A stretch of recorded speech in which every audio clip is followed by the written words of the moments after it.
people need to come to this race because, one, I mean, you got 180 cars on the track all at the same time for 300 laps. What can't be fun to watch about that? There's action all over the track no matter where you look. It's not like a Saturday night race where you got your group right here, you're watching the whole time. No, there's something going on over the entire track at every single lap. I mean, it's a blast. Don't miss the 8th annual Lone Star 600 presented by FCA Motorsports. Get your tickets now at LoneStar600.com.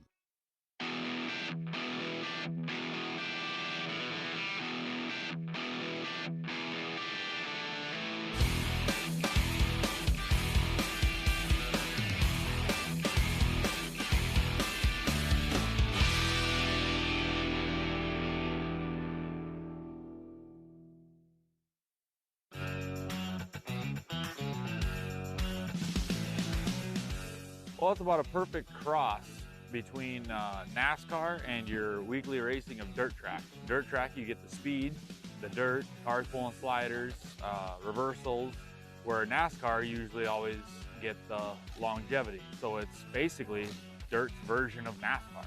You get the best of both worlds. Don't miss the 8th annual Lone Star 600 presented by FCA Motorsports. Get your tickets now at LoneStar600.com.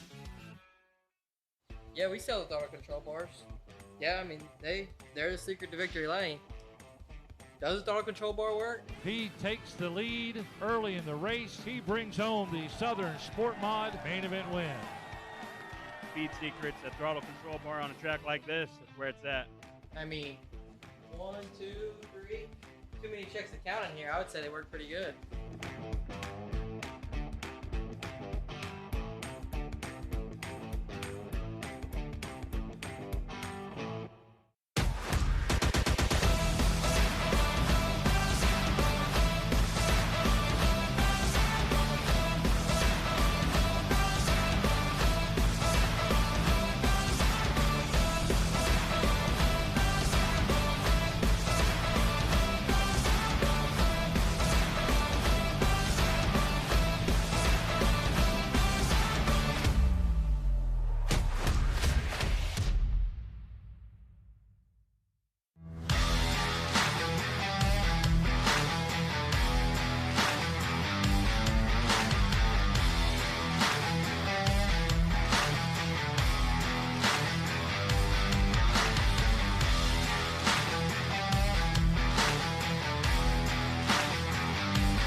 Really appreciate Greg. He's an old friend of mine.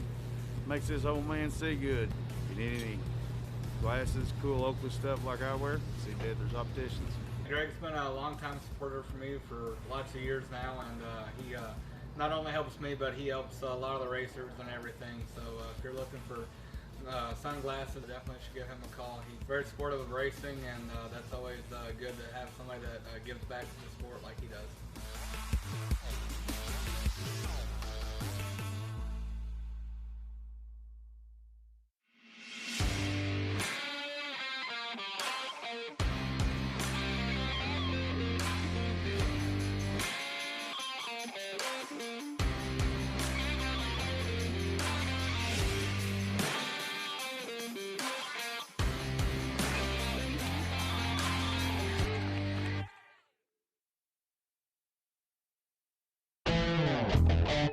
Since 1999, Frigola Performance Systems has been helping to make the most complex performance plumbing jobs easier.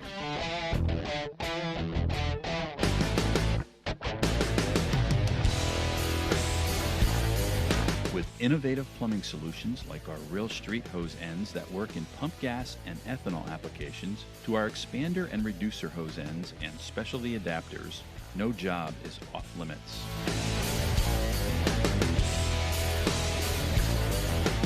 Family owned and manufactured in the United States, with 3 generations overseeing daily operations, quality control, and on-time delivery is assured. Browse our catalog or find the dealer nearest you at fragolaperformancesystems.com. Fragola Performance Systems, your performance plumbing partner.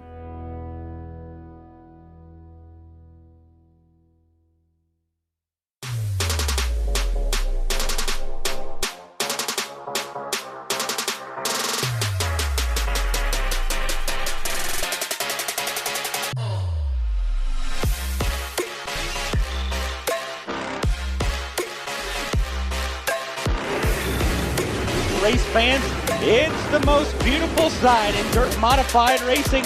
Old Glory flies 4 wide with the USMTS.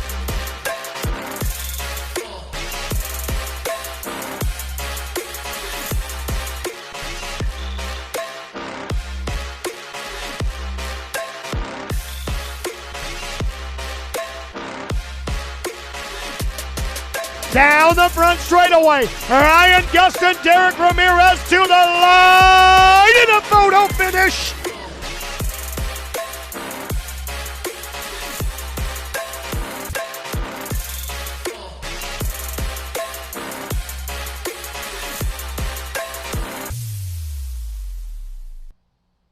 Good evening and welcome to the Revolution Park here in Monroe, Louisiana, getting set for tonight's Summit Racing Equipment United States Modified Touring Series event fueled by Casey's. We're live here on the Racing Dirt TV pre-race show. Bryce Hall alongside Tyler Rinkin for night number 4 on the weekend. It's been quite a stretch for the USMTS Modifieds. Before we dive into last night's racing and tonight's racing, overall impressions of the racetrack. I'd been here for the American Racer Modified Series event earlier this year, but so far, Tyler, what do you think of the Revolution Park? Honestly, I'm a little blown away. Trent talked highly of this place. Obviously, you guys have too. And pulling into this place, you see the backside of the grandstand, and you get up here and you realize actually how big the grandstands are. The press box, beautiful. And then you walk back into the pit area, and you got the water on the backside of the pits. You got a little bit of greenage back over here. And, of course, everybody's being, hey, watch out for those gators. And I don't know. I think it's pretty cool that the scenery and the overlook of the racetrack, this is an absolutely beautiful place. I think it's going to be a great show tonight. 37 USMTS Modifieds off the heels of the event last night at the Arklatex Speedway, where Terry Phillips picked up his 3rd win of the season. Just what are you looking forward to in the field here tonight? Well, honestly, I think the big thing is that a lot of these guys don't know what to expect. I was having a conversation with Lucas Schott back in the pit area, and Luke was talking about what kind of gear is he going to run. He got some information from Duval and Dustin Sorensen came over, and what gear are you going to run. And there's a lot of drivers that have never set foot on this property like myself. They just don't know what to expect, right? They're going to go out here, they're going to hot lap, they're going to change their setups, change different gears, whatever it may be. And I think that's going to play a huge factor in tonight, that a lot of these guys have never seen this place. And so, to me, that's really exciting. Let's think about some of the key racers that do. You know, Joe Duval picked up that American Racer Modified Series event here in May, the highest paying event of his career. And then, of course, Brooks Strength, very familiar with this racetrack as well. Yeah, absolutely. I was actually over there at the at Duval's Taller, and Brooks Strength was talking to Danny Crane, and Brooks was like, you headed back home? And I said, yeah, I got to go back home. He's like, shoot, you should come back up. I'm only an hour and a half and 45 minutes away from here. And so you got those 2 racers that are very familiar with this facility, and I think that's going to give them a little bit of slight advantage in this. Brooks Strength has kind of had an up and down year. Of course, he wins the King of America, and you see him kind of flirting with that top 10. Then he'll flirt in with quick times in qualifying. So that's going to be a guy to watch tonight. Of course, Duval doing his thing. He's still searching for that first USMTS win, and a track that he come into earlier this year, he got that win. You got to give the nod to the 91 here. You know, he got the guitar earlier in the night. There's another guitar up for grabs as well, that 911 tribute guitar. Really cool trophy for tonight's event. Yeah, that's really cool. He was posting about it. He was talking about how he's going to string it up. He's like, I actually know how to do that. Doesn't surprise me that he knows how to play guitar, but, it's just one of those hidden talents that the 97 camp has. Let's take a look at a few other drivers. Terry Phillips, like we said, picked up his 3rd win of the season last night. It's really been a dry summer for the 75. He got off to a great start, won the season opener, then kind of cooled off since then. Good to see TP back in victory lane. Yeah, absolutely. And it's got to feel really good for him. He had some hard luck this week, going in, and with 81 Speedway, he was in the top 3. Of course, it gets together with the Uke tire at 81 Speedway and ends his night early, ends his night at RPM Speedway as well. So that's got to feel really good for that 75 team. And, one storyline off of that, too, is Ramirez was right there. He extended his point lead, but one guy I talked about last night, that Rodney Sanders, he was also in that top 4 last night at Arklatex with that 0 car, Jake O'Neill placing towards the rear of that field. Yeah, Tanner Mullins has been close twice this weekend as well. He almost won Wednesday at the 81 Speedway. Then last night right there on the heels of Terry Phillips as well. So Tanner Mullins could pull something out tonight as well. Yeah, and it's kind of, I'm not saying we don't talk about Tanner enough. I think we do talk about Tanner enough, and I think we talk about these drivers enough. But you get on the racetrack and you look at the lineup and you're like, oh my gosh, dude, Tanner Mullins is up there. Like, this is a guy that could win this thing, right? He could have, he ran great at 81 Speedway. He was good at RPM, and he was obviously great last night too at Arklatex. And it's just one of those things that you're throwing in that mix of like guys that you're going to think are going to pull off the win here tonight. And there's absolutely no reason why we can't be talking about that 02 car. You talk about Derek Ramirez extending the points lead. There's a little story to that from last night. Jake O'Neill, late to the staging area, had to go to the back of the pack. He did advance a few spots, ended up in 17th place, but that was a big hit last night to the 0. Yeah, absolutely. And I don't quite really know the whole story, behind that, but I'm going to say it opened up a little breathing room for that 4R car, but we still got a lot of racing to go. What if those positions switch tonight? Then we're right back in it. And that's obviously something to keep an eye on. But like I said, going back to that Rodney Sanders deal, that brought Rodney Sanders even closer to the 0 car, running for that 2nd place as well. Absolutely. A lot to look forward to here tonight at the Revolution Park. 37 USMTS Modifieds checked in for this inaugural USMTS event. Here on the Recent Dirt TV pre-race show, we'll step aside, take a quick break, be back for more here at the Rev. 2021 is going to be a great year to rediscover family fun and American freedom. And there's no better place to find all American family entertainment than Lucas Oil Speedway in Wheatland, Missouri. We are host to some of the nation's greatest grassroots motorsports, including late models, sprint cars, pro pulling, drag boats, and more. There's also amazing food and refreshments, attractions, distractions, and merchandise. For more info, visit lucasoilspeedway.com. Lucas Oil Speedway, where motorsports come to life.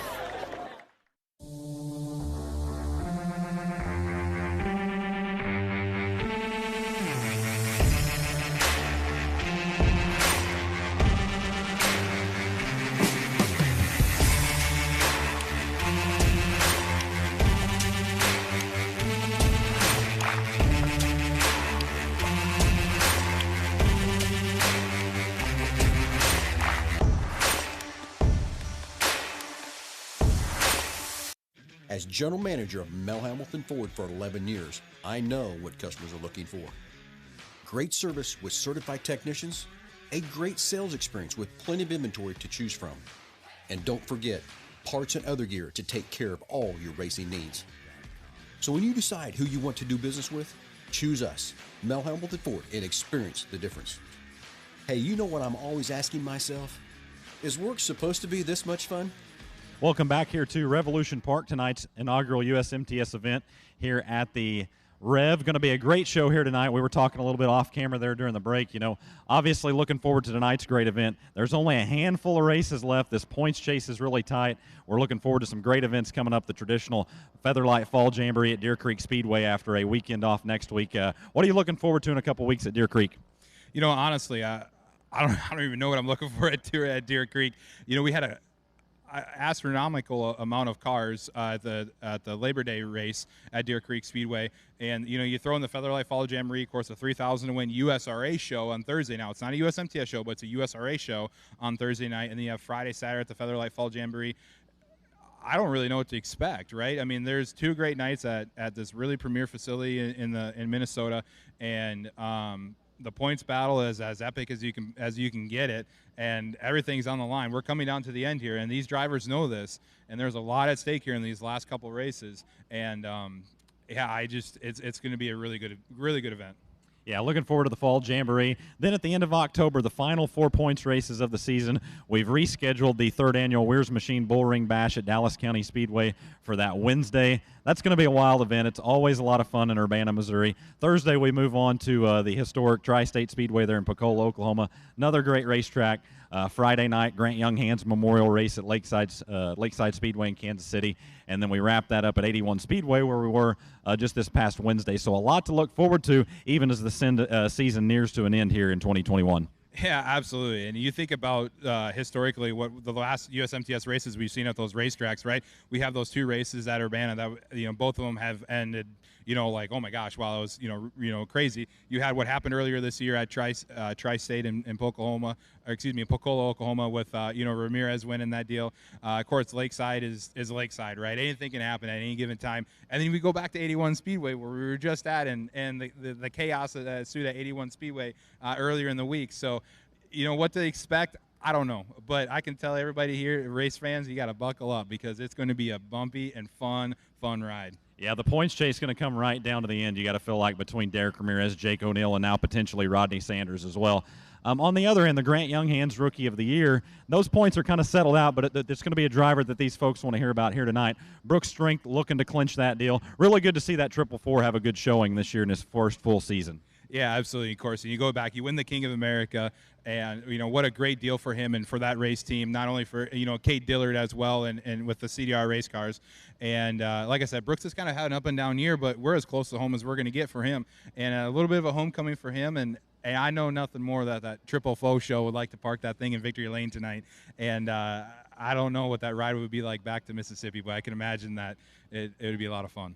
Let's touch on a few more racers here as we near hot laps here for the USMTS Modifieds. They'll be up first before their qualifying sessions a little bit. Somebody I want to talk about, Carlos Amata Jr. had a great run last night in Pops' car. Man, that 54 looked good on Junior. Yeah, it did. The previous night before at RPM Speedway, he was talking about how he actually really likes Arglatech Speedway, like a lot of these folks.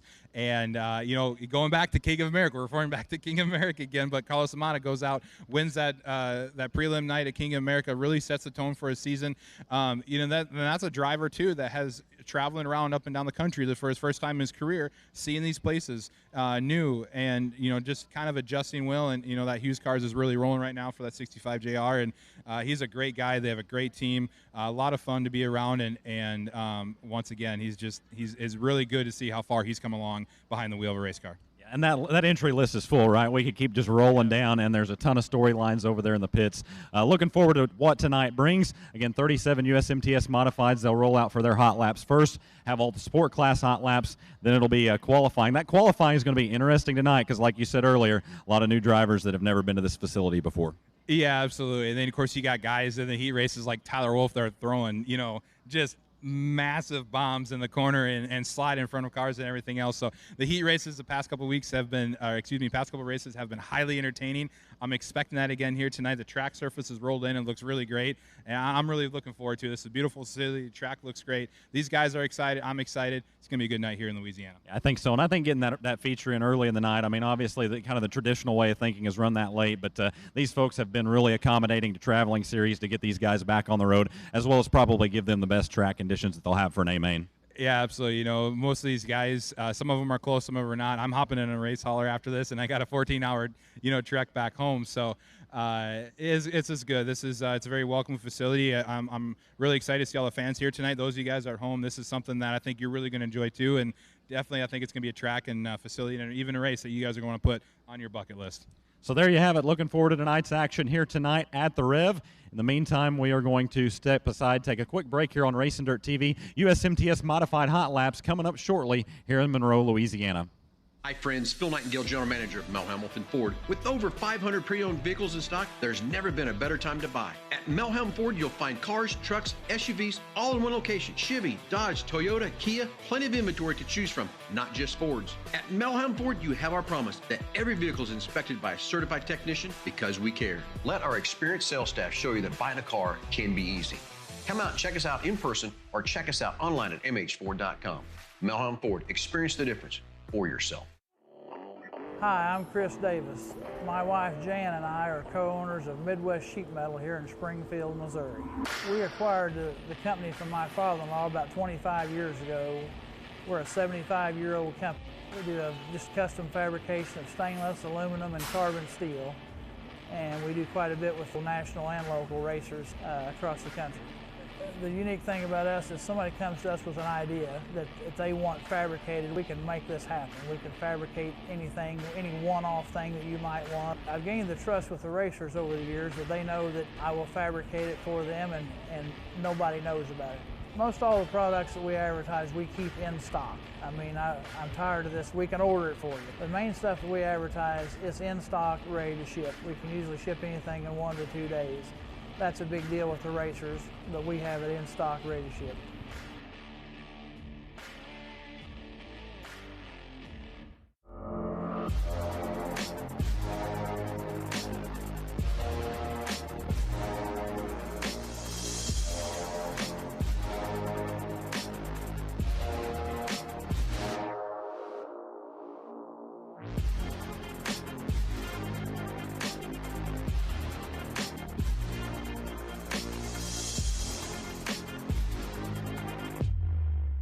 Race fans, get ready to experience the action like never before with the free My Race Pass app.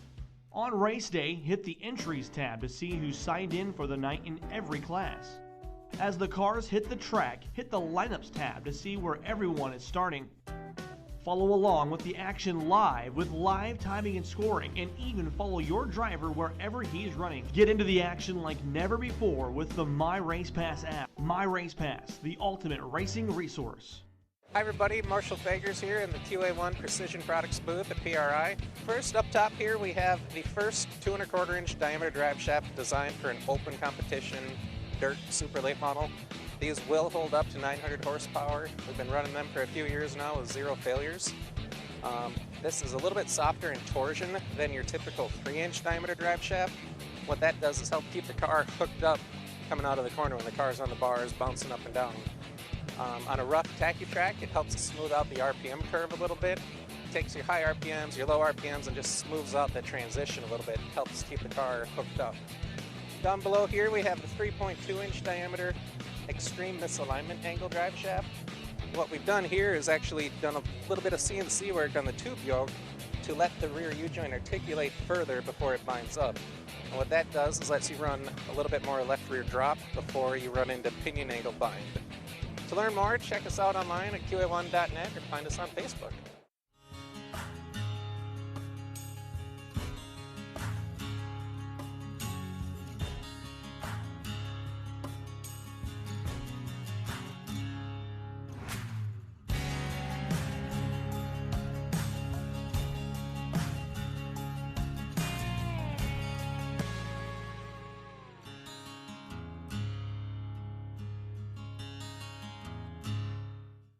American racing started on dirt tracks with tough men in both winged and non-winged sprint cars proving their bravery and skill with every lap. That kind of racing still exists, and you can see it at the 11th annual ASCS War Jesse Hawk and Daniel McMillan Memorial. Grassroots racing at its finest. It all happens September 16th through the 18th, and it's only at Lucas Oil Speedway in Wheatland, Missouri. For tickets and info, visit lucasoilspeedway.com. Lucas Oil Speedway, where motorsports come to life. Harvest time means it's time to bring out the tractors. But not just any tractors. We're bringing out the wildest, fire-breathing 10,000 horsepower tractors on steroids. It's the Lucas Oil Pro Pulling National. This is loud, proud, American family fun at its finest. It all happens September 24th and 25th, and it's only at Lucas Oil Speedway in Wheatland, Missouri. For tickets and info, visit lucasoilspeedway.com. lucasoilspeedway.com. Lucas Oil Speedway, where motorsports come to life. Weir's Machine has been innovating the Ultra Force load machines and developed the Ultra Force suspension software, which allow you to take your program to the next level. Shop now at ultraforcetech.com. The USMTS Souvenir Trailer is your one-stop shop for all your USMTS souvenir needs. From jackets to hoodies to t-shirts to can koozies and so much more, the USMTS Souvenir Trailer has it all. The USMTS Souvenir Trailer can be found online at shopusmts.com. See a wide variety of merchandise and accessories to help you get prepared for race day. Ordering is very simple. Then we will find the Hacienda Mechanical 65X of Carlos Amata Jr. Amata out of El Paso, Texas. Tyler Davis in this hot lap group as well. The Freight Logistics 65 from Hayesville, Kansas. And the driver all the way from Rochester, Minnesota in the Carol's Corn Popcorn number 19. That is Dustin Sorensen, the first handful of cars out on the racetrack. Again, drivers will hot lap and qualify with their respective heat races.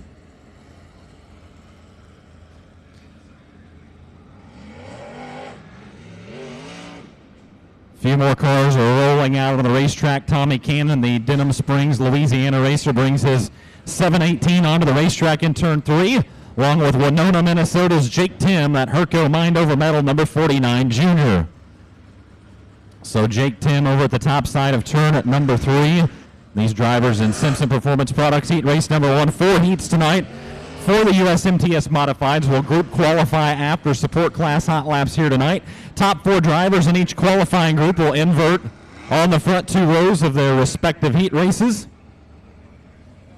Chris Kratzer going to roll out of staging now. The Wichita Tire and Alignment 19R. Kratzer out of Wichita, Kansas. So Chris Kratzer in the 19R here this evening. A few more drivers have rolled out onto the racetrack. Again, Simpson Performance Products heat race number 1. First Group 2 hot lap tonight for the Summit Racing Equipment United States Modified Touring Series fueled by Casey's. Last night's feature winner, Terry Phillips, his 3rd win of the season, 36th of his career in the 75 over on the back straightaway, won last night at Arklatex. He will be in this heat race along with Derek Ramirez out of Woodward, Oklahoma, that 4R car down the back straightaway with the Risco Industries points leader spoiler on the back of that Hughes Racing chassis 4R. So we will get set to go to work on hot lap session number 1. Lance Maury will roll out of the pit area in this group as well. The Maury Brothers Incorporated 19 SP out of Imperial, California. So Lance Maury on the track now in turn number 3. Waiting on Jake Lusenberg, the final driver that will be in heat race number 1. He's in the Dad Super Pond number 46 out of Saucher, Mississippi. So Jake Lusenberg, the final driver that should hot lap here in this first group. Looks like he will miss the call, though, and we will turn him loose in hot laps for Simpson Performance Products heat race number 1.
So hot lap session number 1 coming under the checkered flag here at the Revolution Park. Dustin Sorensen quickest in that hot lap group, 16.242 seconds for Dustin Sorensen.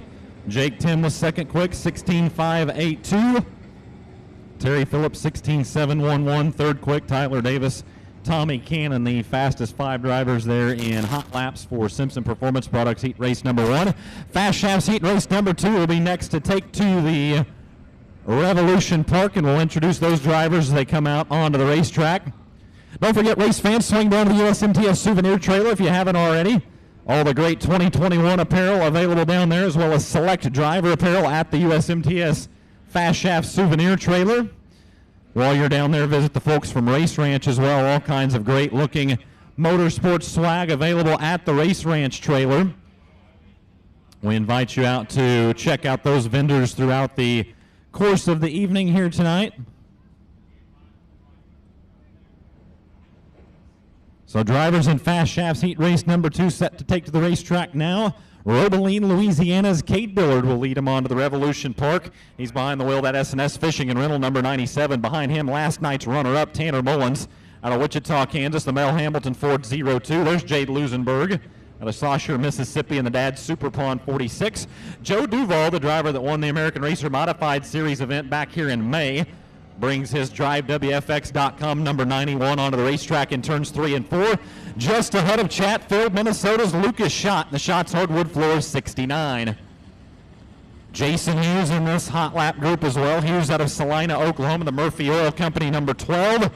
And Anthony, New Mexico's Mark Smith. Smith in the RVB Transport 2SS. Chase Holland in this hot lap group as well. Holland out of Saussure, Mississippi. He's in the Quest Orthotics and Prosthetics number 45. And Fito Gallardo, the Gallardo Construction G17 out of Las Cruces, New Mexico. Your drivers on track here for hot laps and Fast Shafts Heat Race number 2. And these drivers will hot lap together, qualify together a little bit later on in the evening as well. Then they will run their heat race with the fastest 4 qualifiers inverted on the front 2 rows. Drivers being instructed to roll around the top side of the Revolution Park to try to help pack the top couple lines in.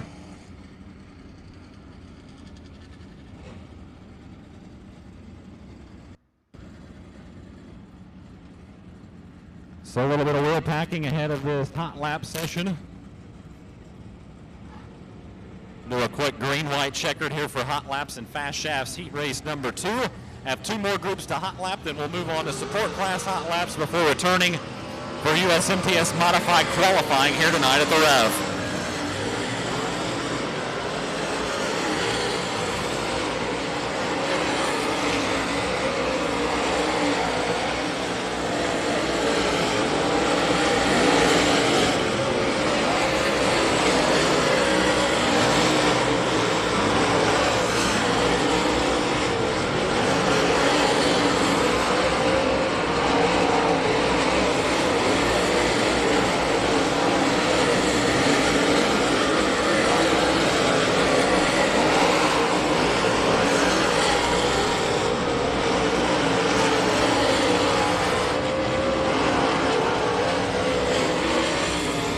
Checkered out on hot lap session number 2. As that comes to a close, the track begins to pick up some speed, and Jason Hughes times in at a 15.912, so he'll be quickest overall there. Dustin Sorensen's time from group number 1 will hold up at 16.242. Mark Smith, 16.311.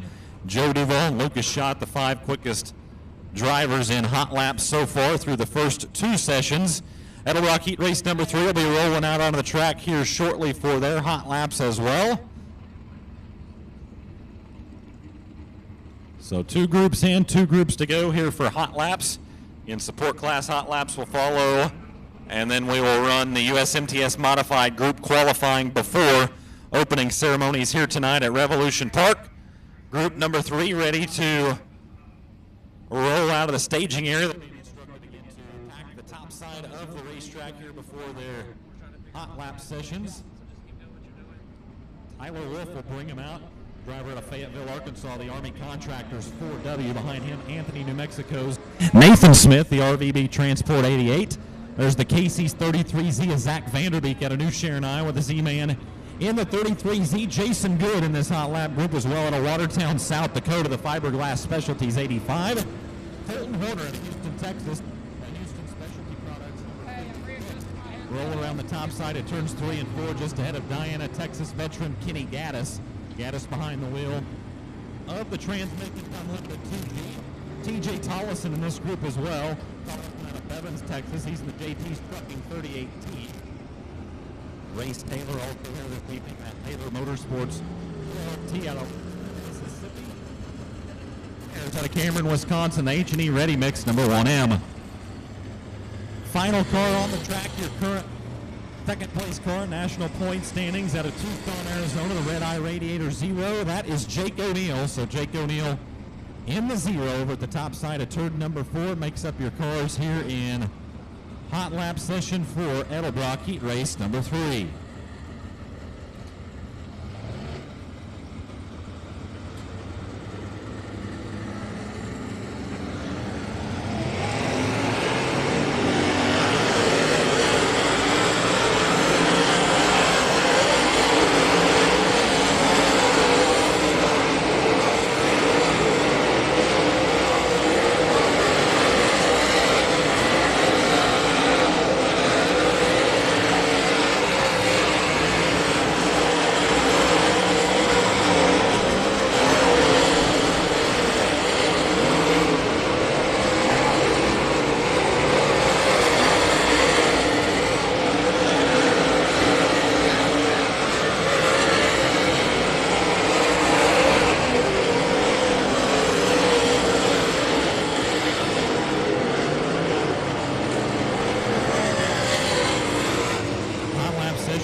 Second quick overall, 16.094. 16.094 for Kurt Myers.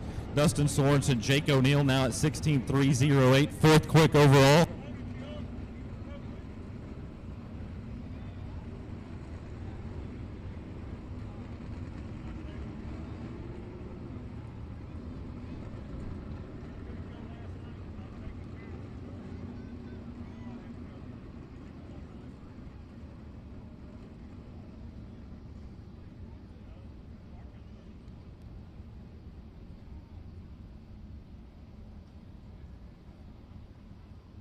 Drivers in MSD Heat Race number 4 next to roll out onto the Revolution Park.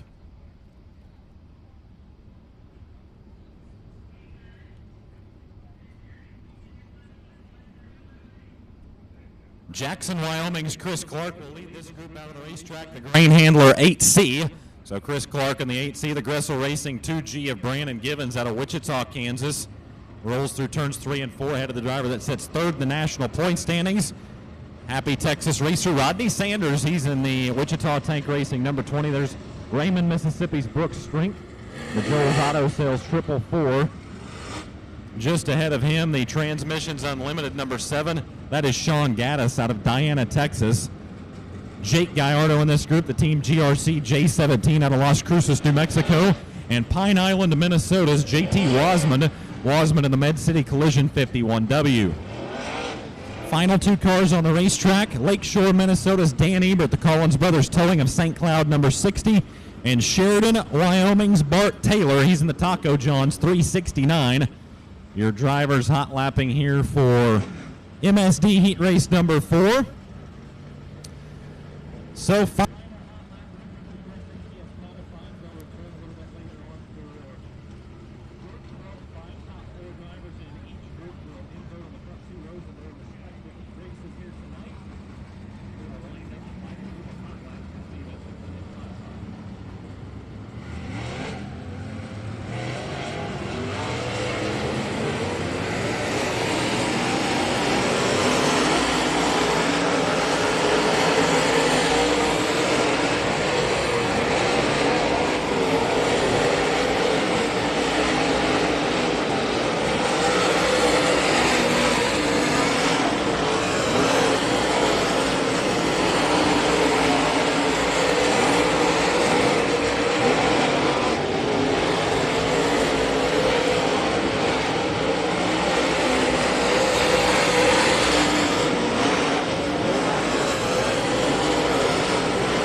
So the final group of hot laps coming under the checkered flag. Rodney Sanders turns in a 15.887 second lap. 15.887 seconds for Rodney Sanders. He, along with Dan Ebert in that group, the two quickest drivers in hot laps at 15.892 seconds. Jason Hughes, 15.912. Kurt Myers, 16.094. And Dustin Sorensen, 16.242. The fastest 5 in hot laps here tonight for the Summit Racing Equipment United States Modified Touring Series, fueled by Casey's. So 4 qualifying groups. A little bit later on, we'll run support class hot laps, and we'll return with USMTS Modified Group qualifying. 4 heats tonight, a couple of Real Racing Wheels B mains, and of course tonight's $10,000 to win Summit Racing Equipment USMTS A main, fueled by Casey's. You can follow along on the My Race Pass app for all of the lineup.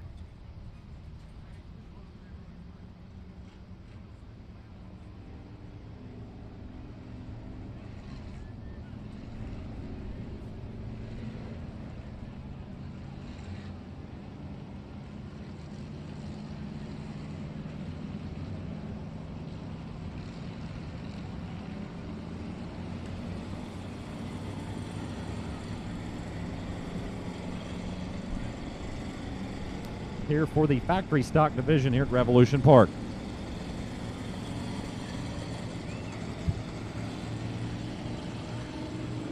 Factory stocks out of the racetrack for their hot lap sessions. USMTS Souvenir Trailer open for business, as well as Race Ranch. Those great vendors set up here tonight at Revolution Park.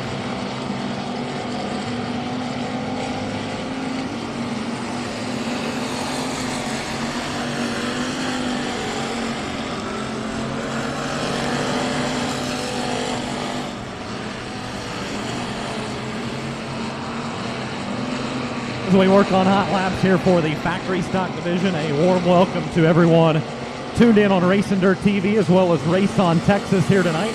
Appreciate everyone tuned in on the live pay-per-view broadcast. Appreciate your attendance there, or your attendance live and in person here tonight. So again, just working through support class hot laps here tonight at the Rev.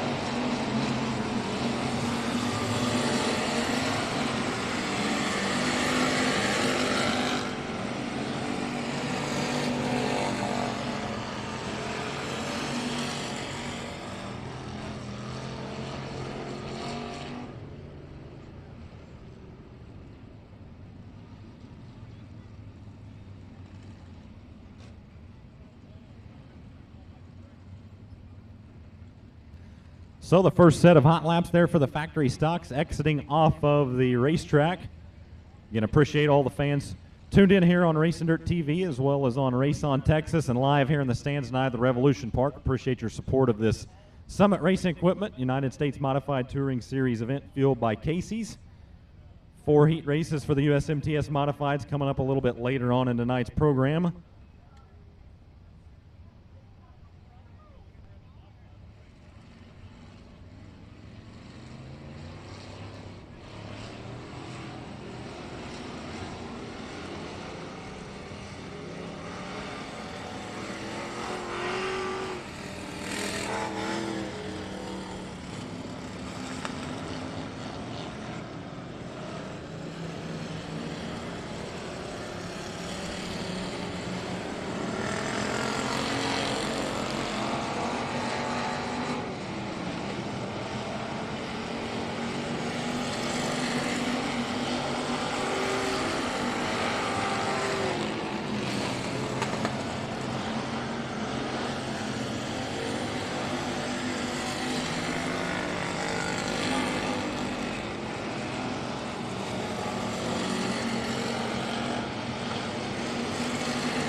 Test 1 2, mic check.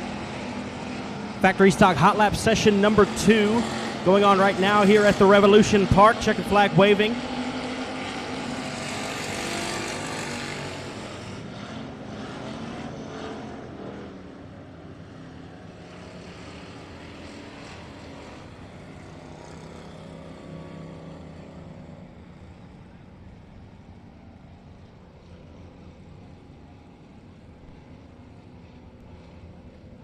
Rolling in the middle of turn number 2 from Alla Louisiana of David Cotton. In front of him, it's the 9 car, John Parker Jr. from Cole.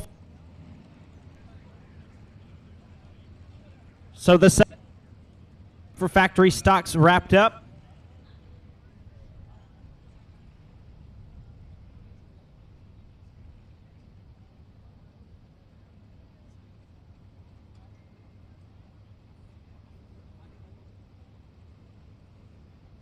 Mic check, 1, 2, test, test, mic check.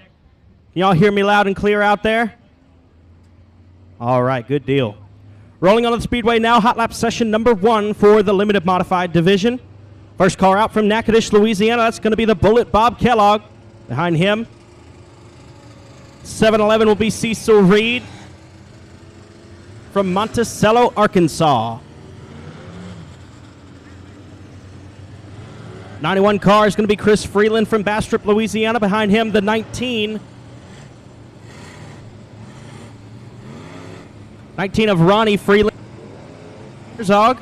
And behind the wheel of the 5J, Jacob Birch.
So continuing to work through the limited mod hot lap sessions here tonight. Again, be sure to swing down to the USMTS souvenir trailer. Check out all the great 2021 apparel down there. Select driver apparel also on hand at the USMTS souvenir trailer.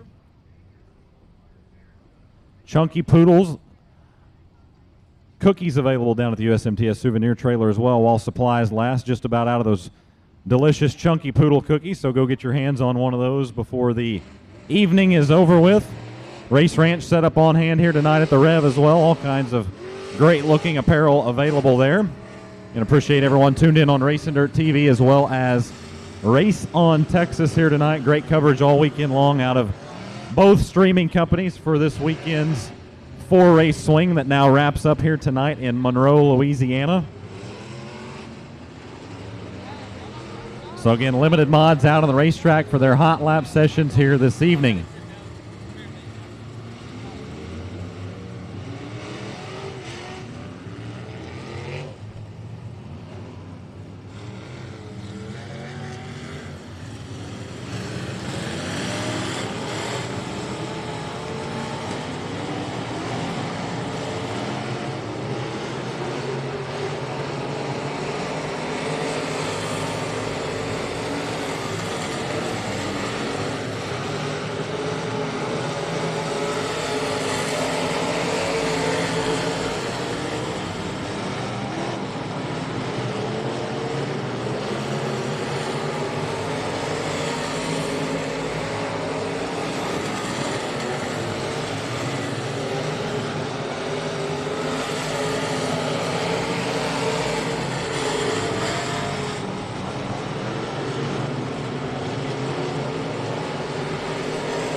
So as we continue to work through hot laps here tonight at the Rev, another reminder as well to download the My Race Pass app. You can follow all the lineups results here tonight for the USMTS Modifieds on the My Race Pass app. If you're a subscriber as well and pay for live timing and scoring, that will be available for the USMTS Modifieds. Be sure to get your Dirt Draft Fantasy lineup set as well. You'll have time to do that before qualifying here tonight. Sign up using the promo code USMTS as well to get involved in the Dirt Draft Fantasy lineup here tonight from Revolution Park. So while you're playing on those smartphones, plenty of options there for tonight's racing action. My Race Pass with the live timing and scoring to subscribers, as well as free lineups and results here tonight for the USMTS Modifieds and Dirt Draft Fantasy action as well. So continuing to work through our hot lap sessions here this evening. Pro mods now rolling out onto the racetrack, and appreciate everyone for joining us here tonight at Revolution Park as we will continue to work through hot laps. USMTS Modified qualifying will come at the end of support class hot laps here tonight.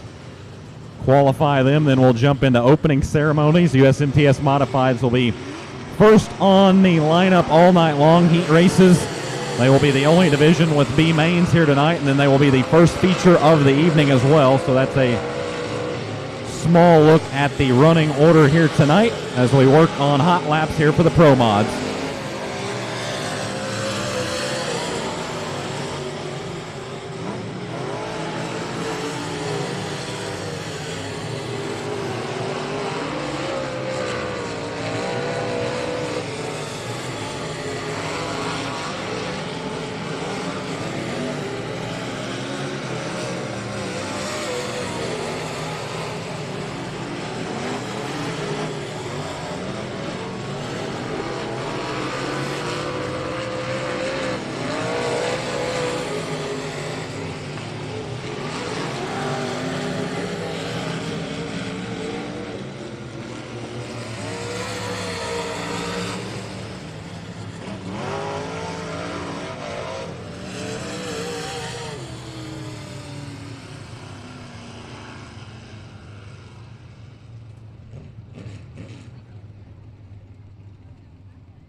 So a few more hot lap sessions here for the support divisions before we get into group qualifying for the Summit Racing Equipment United States Modified Touring Series fueled by Casey's. Again, 37 drivers in attendance here tonight at the Revolution Park.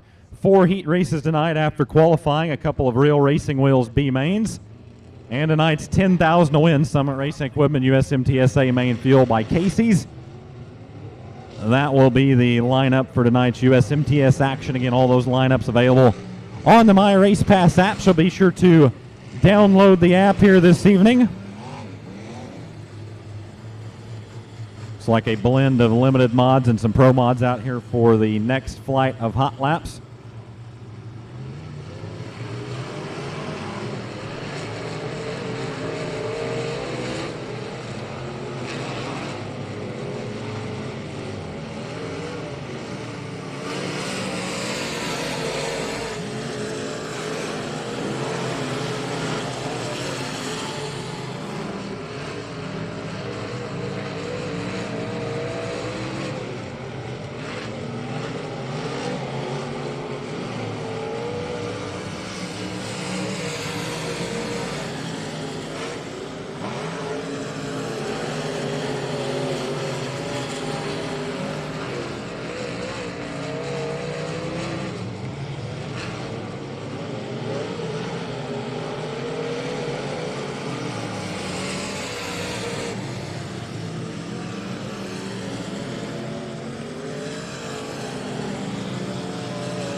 So the first flight of crate late model hot laps out on the racetrack rolling off.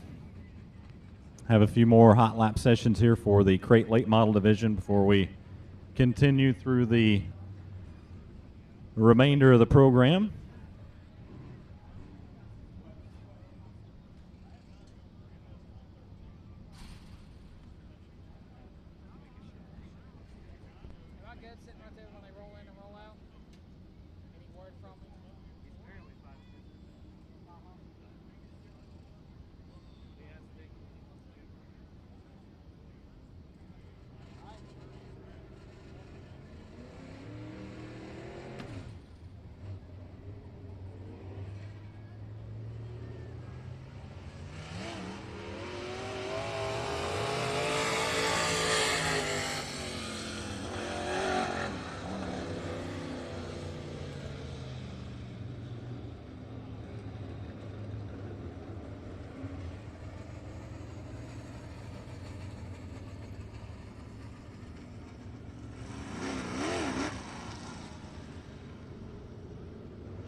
Group qualifying set to roll out now for Simpson Performance Products Heat Race number 1. Drivers being instructed to roll out on the racetrack. They'll pack the top side of the racing surface for a few laps before we get into the group qualifying session. Again, fastest 4 times, invert on the front 2 rows of their respective heat races.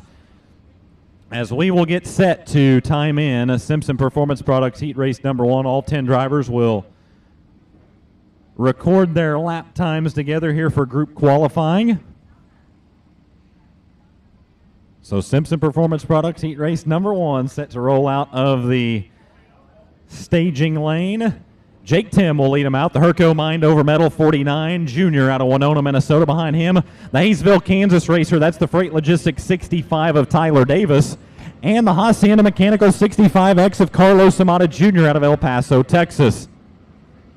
Driver behind him picked up the win last night at the Arklatex Speedway. Springfield, Missouri's Terry Phillips in the Don Babb Motorsports 75, along with Saucher, Mississippi's Jade Lusenberg, the dad's Super Pawn, number 46.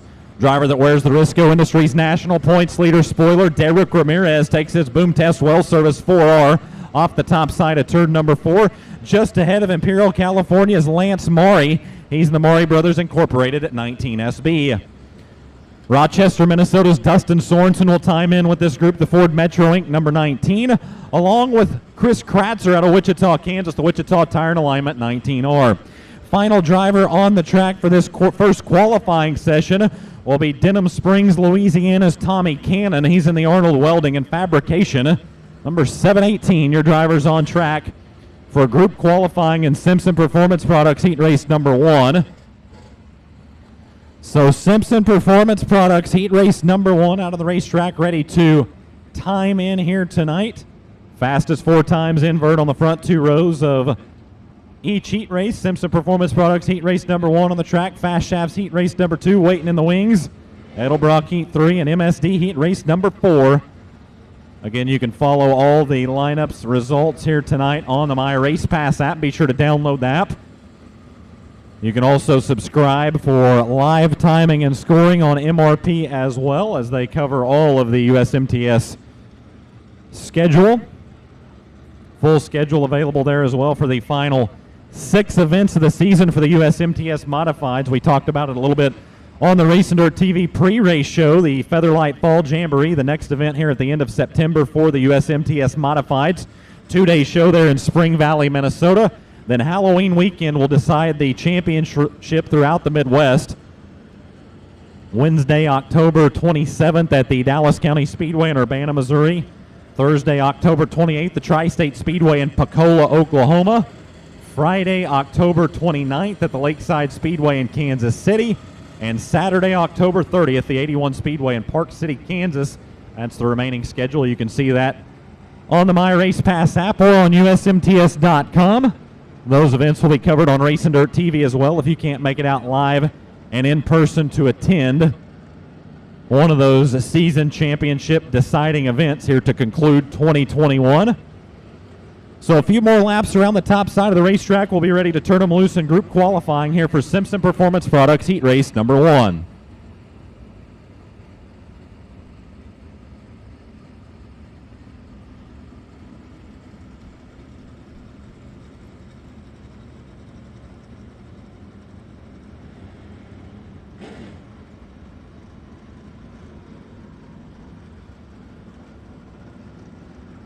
So also hearing over the Raceiver one-way communication radio that we will have these drivers pack the bottom side of turns 1 and 2 as well. So the bottom 1 and 2 going to need some extra wheel packing as well before we get going here in group qualifying in Simpson Performance Products Heat Race number 1.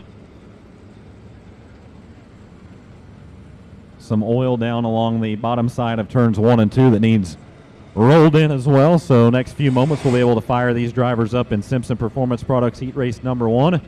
Tommy Cannon, the 718 down the front straightaway. Jake Tim in the 49. Tyler Davis, the 65. Carlos Amata Jr., the 65X. Terry Phillips, last night's feature winner at Arklatex Speedway, in the 75. Jade Lusenberg in the 46. Your current national points leader, Derek Ramirez, in the 4R. Lance Maury in the 19 SB. Dustin Sorensen, the 19, and Chris Kratzer in the 19R. If you're wearing 19, you're in heat race number 1 here tonight. 65s as well, twin 65s, Tyler Davis and Carlos Amata Jr. in the 65X. Amata fresh off a top 5 finish last night at the Ark-La-Tex Speedway. Made a run up through the field, not a top 5. Top 5 a couple nights ago at RPM Speedway. Nonetheless, had a pretty good run in the backup car last night for the El Paso, Texas racer. Jake Tim's been good on this swing as well, the Winona, Minnesota racer in that Herco Mind Over Metal, number 49 junior. He was in the top 5 last night at Ark-La-Tex Speedway, also finished 3rd on Wednesday night's opener at the 81 Speedway in Park City, Kansas. So Jake Tim and that Herco 49 rolling around the top side of turns 3 and 4. Could be one to watch here tonight at the Rev. Tyler Davis competed here this past spring as well, the 65 at Hayesville, Kansas. Made the trip down for the American Racer Modified Series event. So Tyler Davis with some laps here on the Revolution Park. We'll see if that pays dividends for the Hayesville, Kansas racer. Terry Phillips, like we've mentioned, last night's feature winner, that Andy's Frozen Custard 75 down the front straightaway. His 3rd win of the season, 36th of his career in USMTS action for the driver of the red 75 out of Springfield, Missouri, as the caution light's going to be going down here shortly. Once we can get some separation for these drivers, then we will begin to wind them up here for their hot lap session. Or excuse me, qualifying session. So out comes the green. We will put these drivers on the clock for Simpson Performance Products heat race number 1.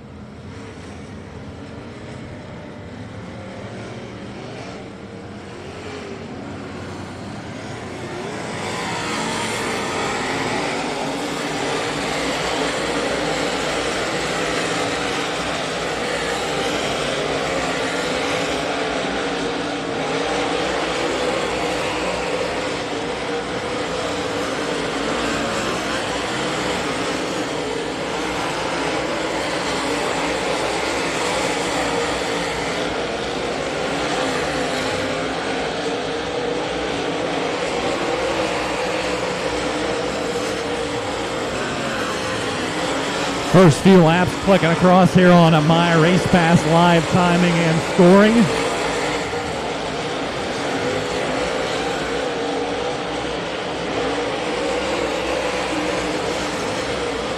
Dustin Sorensen 15.791 seconds on the opening lap. Terry Phillips 16.057. Jake Tim 16.066.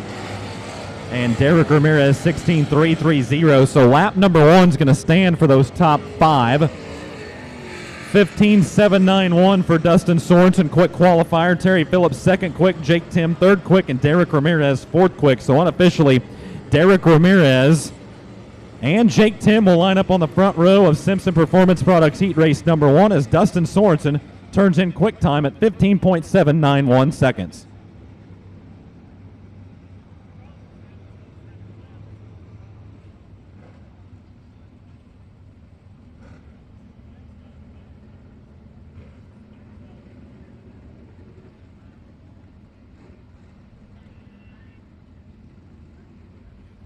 So drivers in Fast Shafts heat race number 2 will be rolling out next for their qualifying session here this evening. Once we get drivers from Simpson Performance Products heat race number 1 rolled off of the racing surface, clear over in turn number 3, we'll be able to roll out the drivers for Fast Shafts heat race number 2.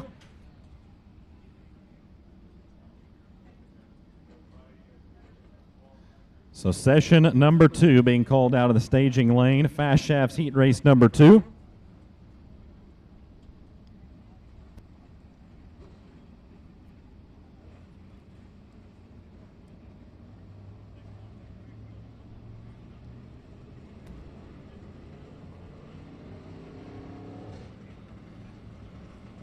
So Tanner Mullins out of Wichita, Kansas will lead them out for this group. The Mel Hambleton Ford 02, the S&S Fishing and Rental 97. That's Robaline, Louisiana's Kate Dillard.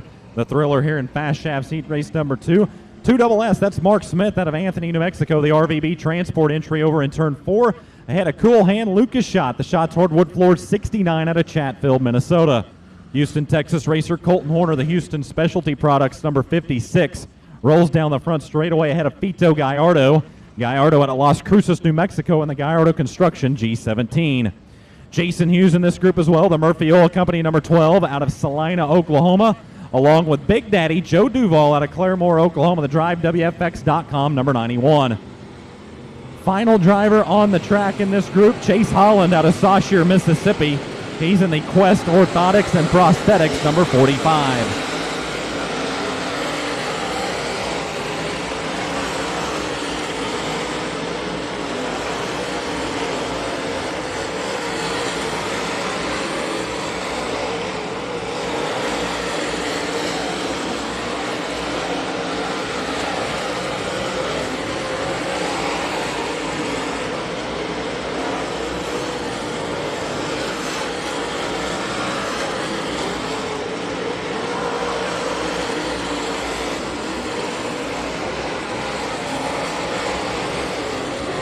So lap times coming across here for lap number 1. Jason Hughes a 15.9 second lap there. 15.9 flat for Jason Hughes.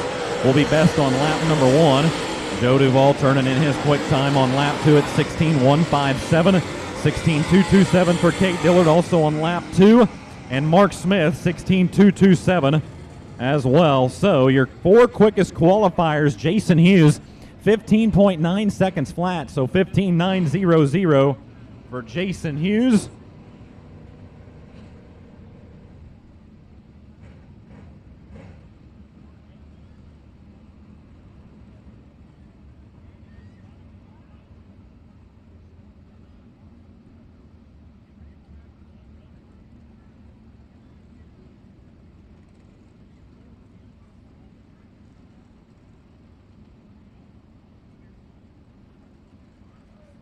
So Joe Duval second quick, Cade Dillard and Mark Smith, your 4 quickest qualifiers there. Unofficially, Mark Smith and Cade Dillard will line up on row number 1 as Jason Hughes turned in a 15.900 second lap to turn in quick time of Fast Shafts Heat Race number 2.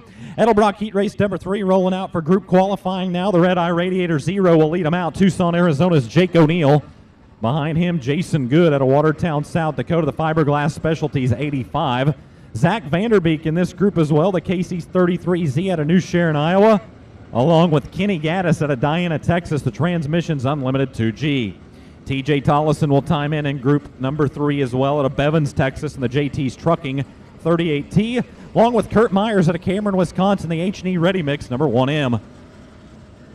Tyler Wolf in this qualifying group out of Fayetteville, Arkansas, the Army Contractors 4W, and Nathan Smith, the RVB Transport 88.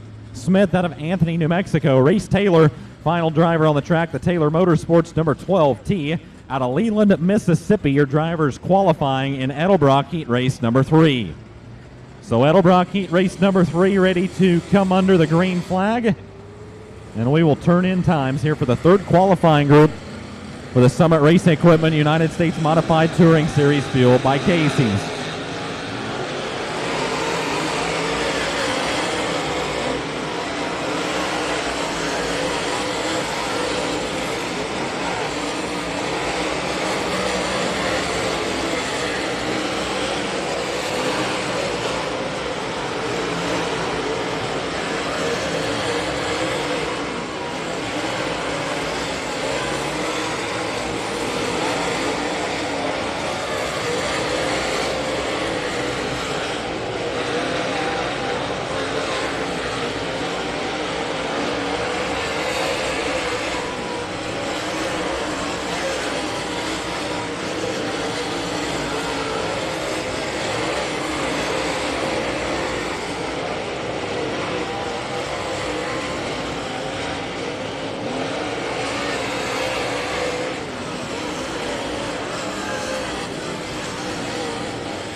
Okay, Jake O'Neill turns in quick time in Edelbrock Heat Race number 3, the Tucson, Arizona racer with a 15.930 second lap. Kurt Myers second quick. Nathan Smith Kenny Gaddis, your top 4 qualifiers. Unofficially, Gaddis and Smith will be on row number 1 as Jake O'Neill turns in quick time in Edelbrock Heat Race number 3 at 15.930 seconds.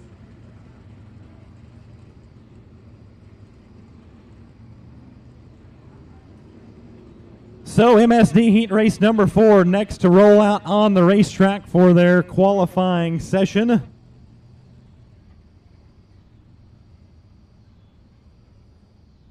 Final group ready to roll out onto the racetrack.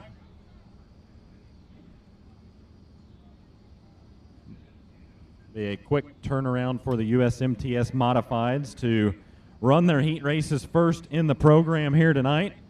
Raymond, Mississippi's Brooks Strength, the Joel's Auto Sales 444 will lead them out along with Jake Gallardo, the Gallardo Construction J17 out of Las Cruces, New Mexico. Sean Gaddis in this group as well out of Diana, Texas, the Transmissions Unlimited number 7. Along with the Happy Texan, Rodney Sanders, the Wichita Tank Racing number 20. The Gressel Racing 2G out of Wichita, Kansas, that is Brandon Givens, along with Chris Clark out of Jackson, Wyoming, and the CarQuest number 8C. Lakeshore, Minnesota's Dan Ebert, the Collins Brothers Towing of St. Cloud number 60, along with fellow Minnesota racer Pine Island, Minnesota's JT Wasman, the Med City Collision 51W. Final driver on the track to qualify in MSD Heat Race number 4 comes to you from Sheridan, Wyoming, the Taco John's 369. That is Bart Taylor, as we will turn him loose in qualifying for MSD Heat 4.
So MSD Heat Race number 4 now under the checkered flag.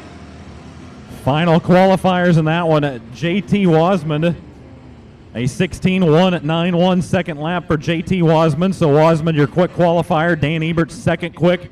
Rodney Sanders, Jake Gallardo, the 4 quickest qualifiers in your final group. Unofficially, Jake Gallardo and Rodney Sanders will line up on row number 1 of MSD Heat Race number 4 as JT Wasman turns in the quick time, the Pine Island, Minnesota racer in the 51W, your quick qualifier in MSD Heat Race number 4. Lineups will be quickly configured for the USMTS Modifieds. They will run their heat races immediately after opening ceremony, so USMTS Modifieds will be first on the card here this evening. Teams will go to work to make any necessary adjustments to their cars ahead of heat races coming up here shortly for the USMTS Modifieds.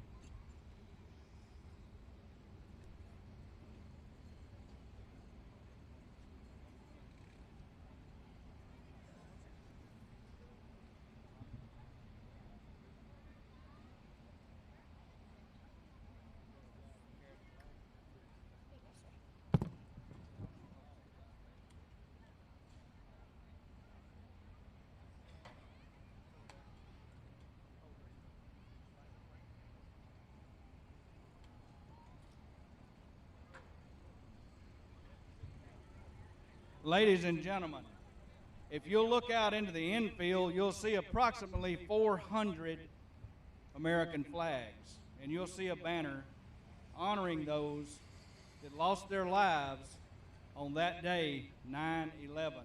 Those are the first responders, police, firemen, and I'm sure a lot of citizens that rushed into those buildings. And we're honoring them tonight. I want to give you just a little bit of history of the American flag.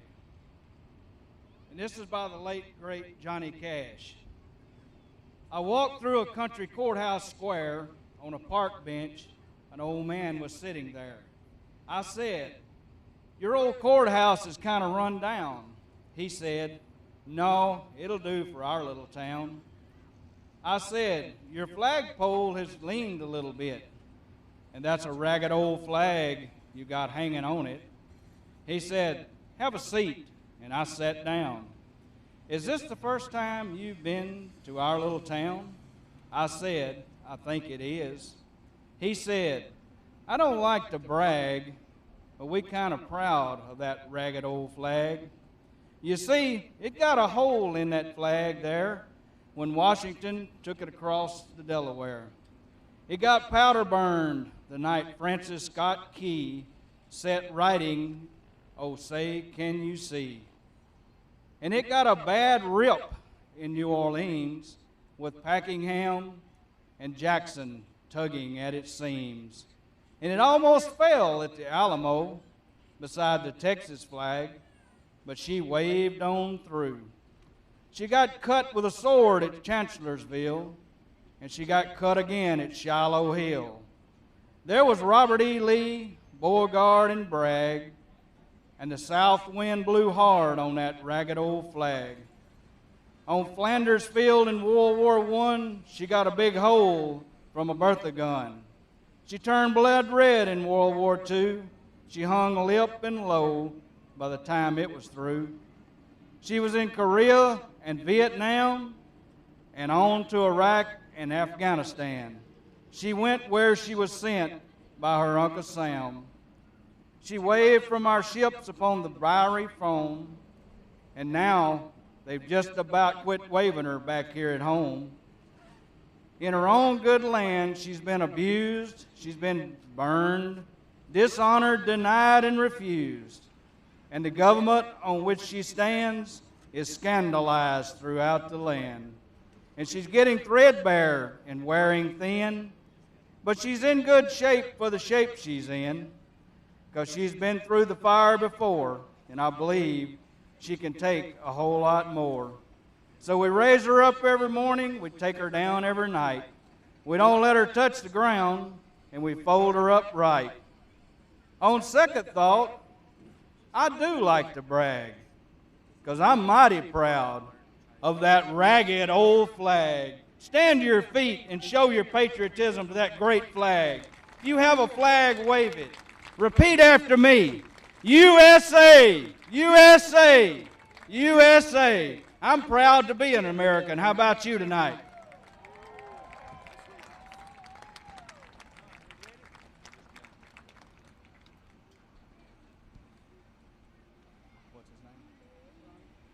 Tonight we got Mr. Ronnie is going to sing our national anthem.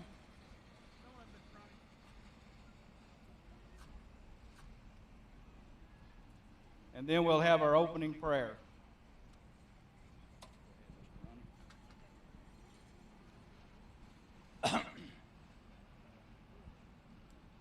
Oh, say, can you see by the dawn's early light what so proudly we hail, that the twilight's last gleaming, whose broad stripes and bright stars through the perilous fight o'er the rapids we won were so gallantly streaming, and the rocket's red glare, the bomb bursting in air, gave proof to the night that our flag was still there.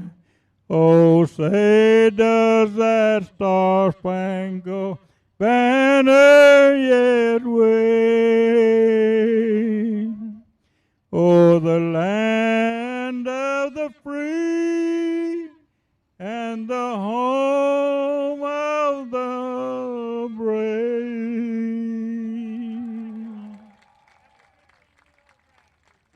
15-year-old driver taking the flag around. Remain standing as we go to the Lord in prayer. Isaiah 41:10 says, "Fear not, for I am with you. Be not dismayed, for I am your God. I will strengthen you. I will help you. I will uphold you with my righteous right hand." Lord God, our Heavenly Father, as we come to you tonight, we come thankful hearts, Father, for just another night of good Saturday night racing in Monroe, Louisiana. We thank you, Father, for each one that's attending tonight. We pray, Lord, over each driver, each crew member, all the ones in the pit area, all the ones that's working the grounds tonight, whether it be in the concession stand, the announcer stand, and even the grandstands. We just ask, Lord, your protection upon each one. And as we leave here tonight, Lord, as we go our separate ways, that you'd protect us as we go to our homes or wherever we're staying. And Lord, just wake us up in the morning ready and willing to worship you, a true and living God. In Jesus' name I pray. Amen. Thank you,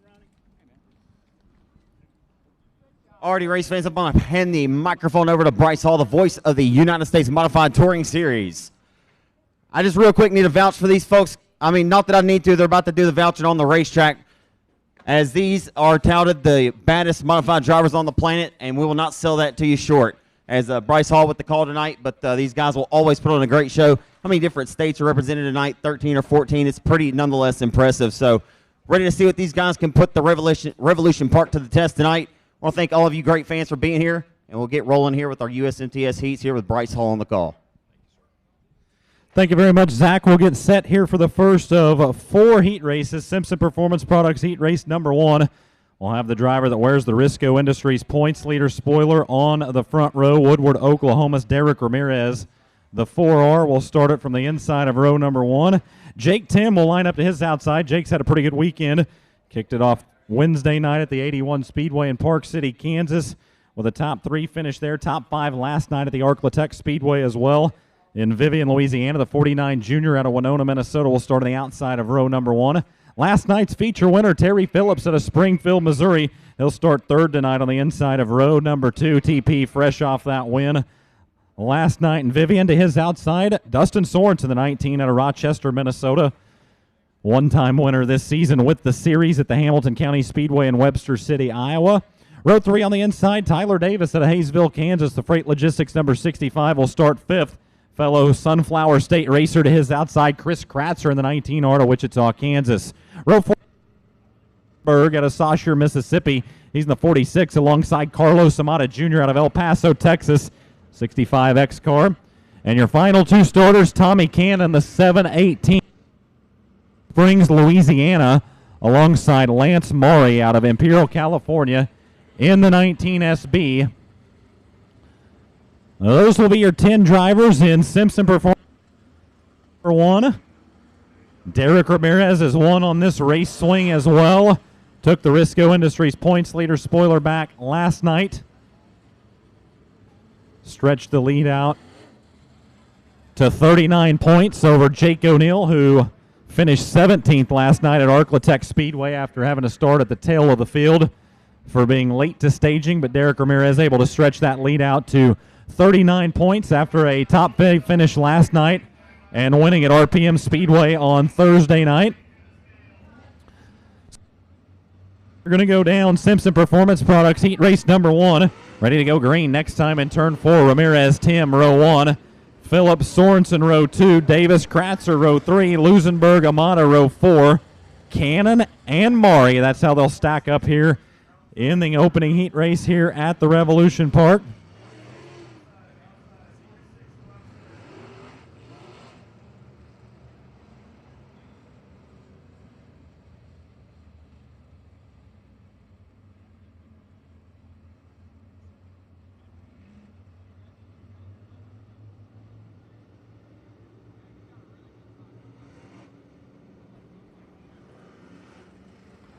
So a few cars toward the tail end of the field, not where they needed to be. We'll get Jade Lusenberg to the outside of the 3rd row. So Lusenberg outside of row number 3.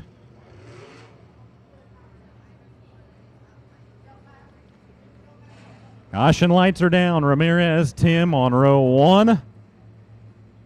Phillips, Sorensen, Davis, Lusenberg, Amata, Cannon, and Lance Maury as we fire them up here at Revolution Park.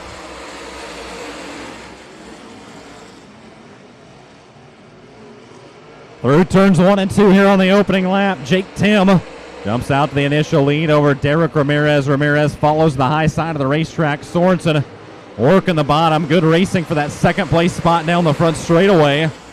Sorensen going to edge ahead of your national points leader there on lap number 1. Ramirez with his hands full of Terry Phillips as well. Phillips, though, a slip of the grip down the back straightaway. Tyler Davis looking to race by the 75 as Phillips has not quite got that GRT beneath him just yet. They'll hang on over Davis in the race for the 4th place spot. So Terry Phillips tries to hang on to 4th. The 65s now battle for 5th. Carlos Amata Jr. down to the inside of Tyler Davis. Good racing there as we've got debris at the top side of turn number 2. So caution out for debris at the top side of turn 2. Will draw the caution with just 3 laps completed here in Simpson Performance Products Heat Race number 1. Lance Maury off and into the infield there as well. So we'll lose Lance Maury as officials will go retrieve the debris in turns 1 and 2. Jake Tim out to the initial lead, the Winona, Minnesota young gun, leading the opening 3 laps. Dustin Sorensen elects to go to the inside. He was able to best Derek Ramirez a few laps ago to grab the runner-up spot.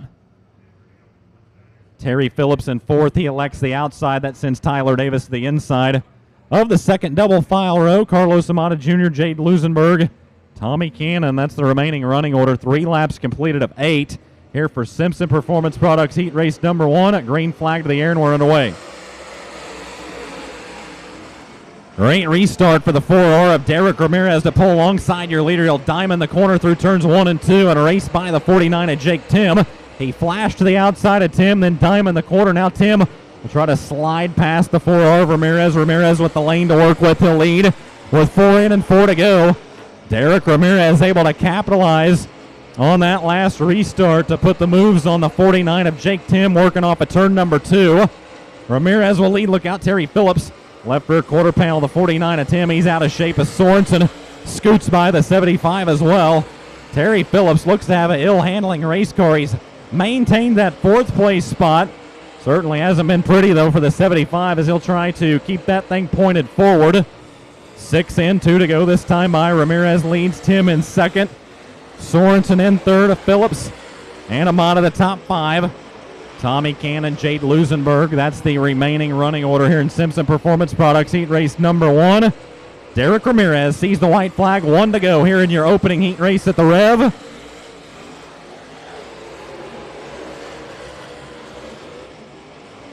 Final time down the back straightaway. Hits the marks in turn number 3. He'll bobble for a moment in turn number 4, but he'll take the checkers. Derek Ramirez wins Simpson Performance Products Heat Race number 1. So your top 3 finishers crossing in 3rd, Dustin Sorensen. 2nd goes to Jake Tim. And your heat race winner out of Woodward, Oklahoma, that Hughes Racing Chassis, Cornet Lightning powered. Ramirez Motorsports, Boom Test Well Services, Coda Services, and S&S Fishing and Rental number 4R. Derek Ramirez, your winner in Simpson Performance Products Heat Race number 1. Fast Shafts Heat Race number 2 will roll out next with Mark Smith on the front row. The RVB Transport 2SS will start to the inside of row number 1. Outside of the front row, Robeline, Louisiana's Kate Dillard, the thriller behind the wheel, the S&S Fishing and Rental number 97. Row 2 to the inside, it's Big Daddy Joe Duvall out of Claremore, Oklahoma, the Duvall Electric number 91. Alongside the Murphy Oil Company number 12, Jason Hughes out of Salina, Oklahoma. Row 3 to the inside, Colton Horner out of Houston, Texas, the Houston Specialty Products number 56. Alongside Lucas Schott out of Chatfield, Minnesota, and the Schatz Hardwood Floors 69.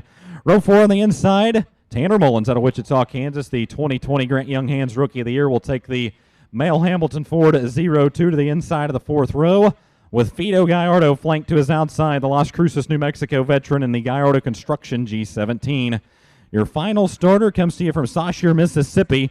He pilots the Quest Orthotics and Prosthetics number 45. Chase Holland will be your final starter in Fast Shafts Heat Race number 2.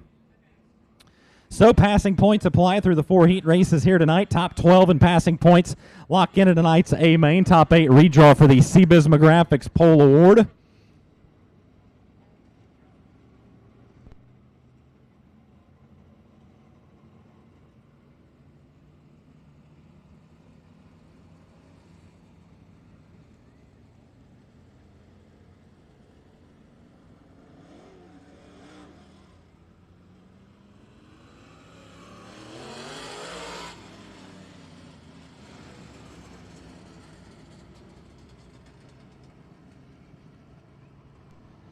So Phil being instructed to take double file formation. Mark Smith, Cade Dillard on row 1, Joe Duvall, Jason Hughes row 2, Colton Horner, Lucas Schott on row number 3, Tanner Mullins, Fito Gallardo.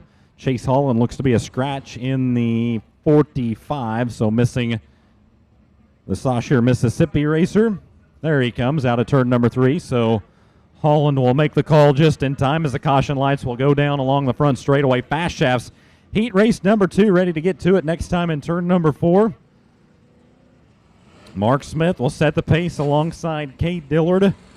Good to see the Roboline, Louisiana racer back behind the wheel of a modified this weekend. Finished 7th last night at the Orkla Speedway in Vivian, Louisiana. He'll be on the outside of row number 1 in that S&S Fishing and Rental number 97. A pair of Sooner State racers side by side on row number 2, Joe Duvall and Jason Hughes. Horner and Schott on row 3, Mullins, Gallardo, with Holland at the tail. Here we go, 8 laps. Fast Shafts heat race number 2 ready to come to green.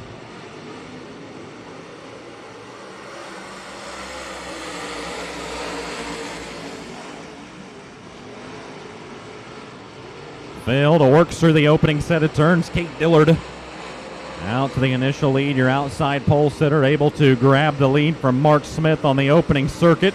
Jason Hughes will work into second. Smith trying to fend off Big Daddy here on lap number 1 for the 3rd place spot. Good racing for that 3rd place spot, side by side, working down the back straightaway. Jason Hughes, meanwhile, inching closer and closer to Cade Dillard. Now Hughes on the hunt for the top spot. Just 2 laps in that time by as we go to work on Fast Shafts heat race number 2. Mark Smith still nailing down 3rd over Joe Duvall. Tanner Mullins, last night's runner-up at the Orkla Speedways, worked into the top 5. Lucas Schott runs in 6th. 7th is Colton Horner. 8th is Chase Holland, Fito Gallardo. Now that is the running order here as we'll come around to the cross flags this time. 4 in, 4 to go. The Thriller on top. Cade Dillard showing the way around the Revolution Park. Jason Hughes in tow in the number 2 spot. Smith, Duvall, and Mullins. Still the top 5. Schott, Horner, Holland, Gallardo. Continues to be the running order now with 3 to go this time by.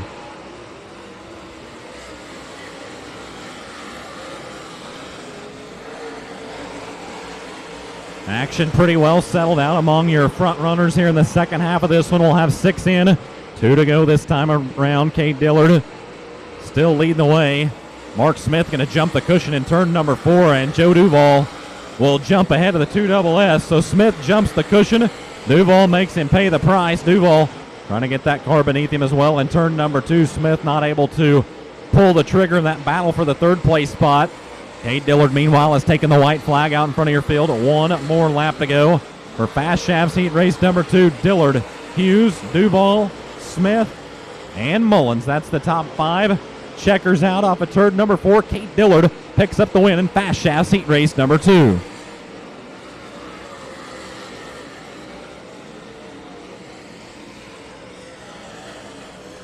So the checkered flag waves. Big Daddy will finish in the 3rd place spot. Joe Duvall rounds out the podium of that one.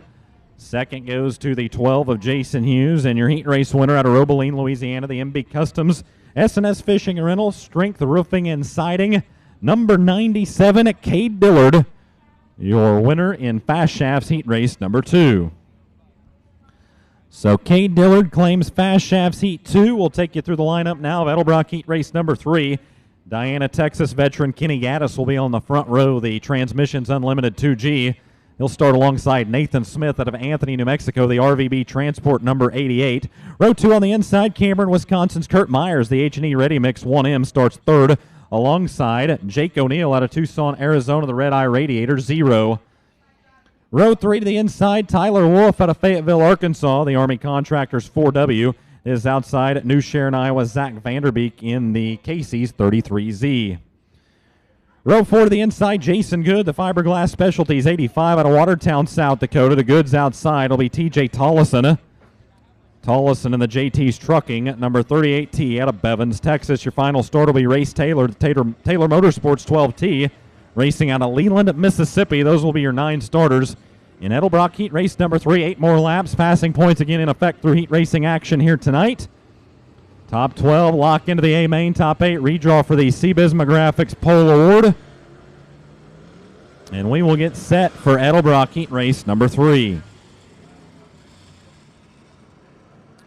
Caution lights are going out. Kenny Gaddis with control of the restart alongside Nathan Smith. Kurt Myers, Jake O'Neill on row 2, Tyler Wolf, Zach Vanderbeek, row 3, Jason Good, TJ Tollison, row 4, Race Taylor at the tail of the field, ready to get to it this time in turn 4.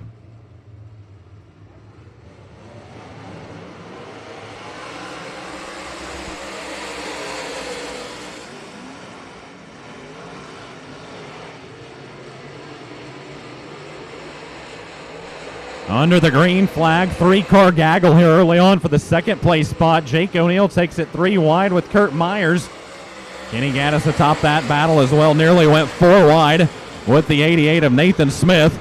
Smith able to shake him off down the back straightaway as Kurt Myers hits the skids down in turns 1 and 2. Trouble for Myers. Jake O'Neill back alongside Kenny Gaddis. And it was a 4-car race to the lead on the opening circuit. Since then, though, Nathan Smith has rocketed around the cushion. Pretty fast topside through turns 1 and 2, and Smith takes advantage. He'll ride the cushion once again through turns 3 and 4. Off of turn number 4, Smith with the lead. Gaddis in second, Jake O'Neill in third. Tyler Wolf. Kurt Myers able to hold on to the 5th place spot. He was all kinds out of shape there on the opening lap through turns 1 and 2. He'll hold on to 5th, though, as we'll come around to the cross flags. 4 in, 4 to go. Nathan Smith blasting the cushion. Kenny Gaddis up there as well. Jake O'Neill hammering it as well along the top side of the racetrack.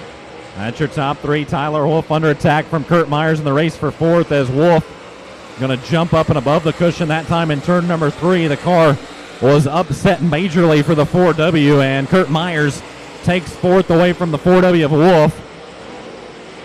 Meanwhile, Jake O'Neill searching down to the inside of Kenny Gaddis. Race for 2nd, heats up off of turn number 4.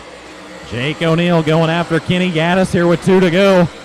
Gaddis better get up on the wheel. Elbows out right now as Jake O'Neill's down to the inside of the 2G. Drag race for the number 2 spot down the backstretch. Racing side by side for 2nd. White flag in the air and 1 to go. Hood beginning to bounce up now on Nathan Smith's 88. Try to hang on for one more time around the rev as he has scrubbed some speed here on the final lap. They're side by side behind him as well. Hood all in front of the 88 of Smith. He'll bobble in front of your field. They'll come around 3 wide to the checkers, and Nathan Smith will hang on at the line. Not sure that Nathan Smith could see where he was going, but he knew where he needed to be. And the 88 of Nathan Smith hangs on over Jake O'Neill at a 3-wide finish with Kenny Gaddis crossing in 3rd. They'll get that hood peeled off the front end of the 88 of Smith so he can pull pit side, but the RVB Transport 88 of Nathan Smith will hang on in a 3-wide finish to the checkers with Jake O'Neill and Kenny Gaddis. So Edelbrock Heat Race number 3. Exciting finish to that one as Smith was trying to hang on over O'Neill and Gaddis. MSD Heat Race number 4. Jake Gallardo is going to be front row on the inside of this one. The Team GRC J17 out of Las Cruces, New Mexico. He's alongside 4-time and defending series champion Rodney Sanders, the happy Texan behind the wheel of the Wichita Tank Racing number 20. Row 2 on the inside, Dan Ebert out of Lakeshore, Minnesota. The Collins Brothers Towing of St. Cloud number 60. Fellow Minnesotan to his outside out of Pine Island, Minnesota. The Med City Collision 51W of JT Wasmond. Row 3 on the inside, Sean Gaddis. Gaddis out of Diana, Texas. The Transmissions Unlimited number 7, alongside the Gressel Racing 2G of Brandon Givens out of Wichita, Kansas. Row 4, it's Bart Taylor on the inside, the Sheridan, Wyoming racer in the Taco John's 369. Brooks Strength will be to his outside, the Joel's Auto Sales 444 out of Raymond, Mississippi. Your final starter comes to you from Jackson, Wyoming. It'll be Chris Clark. He's in the Grain Handler 8C. That's how they'll line up for MSD Heat Race number 4. So drivers being told over the one-way receiver communication system, roll a lap single file along the top side of the racetrack. Try to get that cushion packed in a little bit more here before the final USMTS Modified Heat Race. Jake Gallardo will start on the front row of this one. 4-time USMTS National Champion, defending Series Champion to his outside, Rodney Sanders.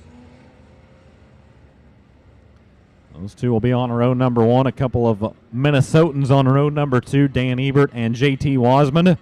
Sean Gaddis, Brandon Givens on row 3, Bart Taylor, Brooks Strength on row 4, and Chris Clark, your final starter here for MSD Heat Race number 4. Rodney Sanders, 3rd last night at the Arklatex Speedway in Vivian, Louisiana. He was 4th Wednesday night at the 81 Speedway in Park City, Kansas. Suffered a DNF at the RPM Speedway in Crandall, Texas on Thursday. Otherwise, it's been a great weekend for Sanders as he sits 3rd. The national point standings, 87 points removed from the lead. So Sanders starting to hit his strides here in the late part of the season. That number 20 car will be to the outside of Gallardo here as we get going. Green comes out. We're underway in MSD Heat 4. Gallardo snags the top line away from Sanders. Sanders had a run up there, but Gallardo was able to beat him to the top shelf. Race off of turn number 4 to lap number 1. Gallardo on top. Sanders in second. Ebert files into the 3rd place spot. Ebert going to have to deal with JT Wasman, who is taking a look down to the inside of the 60. Nothing to do there, though, and the 60 of Ebert will hang on to the 3rd position. Meanwhile, out in front, Rodney Sanders starting to reel in the J17 of Jake Gallardo, just over 0.4 of a second disadvantage for the 20 that time around. We'll see how it measures out here on lap number 3 as Sanders stays on the cushion. Both Gallardo and Sanders will bobble there for a moment in turn number 4. Still about 0.4 of a second separating your top 2. Gallardo leads, Sanders in second. Ebert in 3rd, Wasman in 4th, Sean Gaddis, that's the top 5. 4 in, 4 to go this time by. Look out, Sean Gaddis over in turn number 4, way up the racetrack over the cushion, and Bart Taylor races by the 7. So Bart Taylor putting together a pretty good run in his Vanderbilt race cars, 369 now.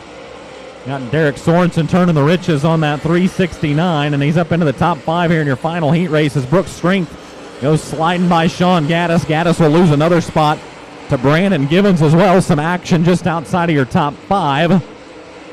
As the twin sticks get displayed off of turn number 4, 2 laps to go. MSD Heat Race number 4, Jake Gallardo, Rodney Sanders, Dan Ebert, still the top 3. Wasman and Taylor the top 5. Just about ready to wrap up the final heat race here for the USMTS Modifieds. 1 to go. Jake Gallardo working the final lap here at Revolution Park in MSD Heat Race number 4. Sanders, Ebert, Wasman, and Taylor the top 5. Checkers to the air. Jake Gallardo, your winner in MSD Heat Race number 4.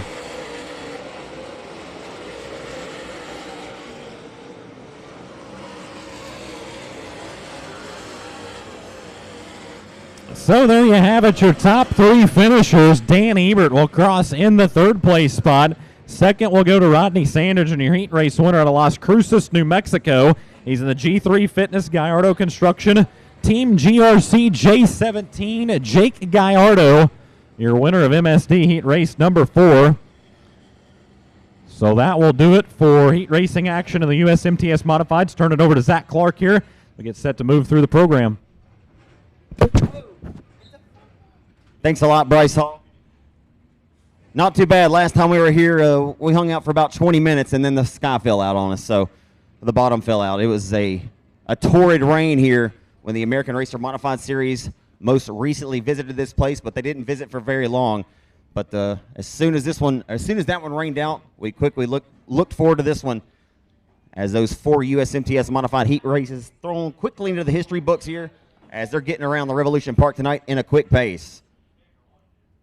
Tonight's support class racing divisions here at the Revolution Raceway Park. The Crate Lake models will be joined by the Pro Mods, the factory stocks, and the limited modifieds. Limited modifieds will be gunning down a $1,500 top prize that'll hang in the balance this evening.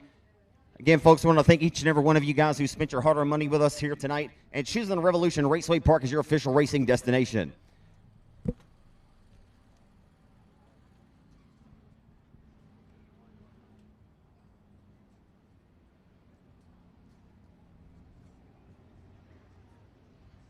Revolution Park, what do we think about those USMTS modified heat races? Come on now, let me hear you just a little bit. What do you think about those modifieds ripping and roaring around the Rev tonight?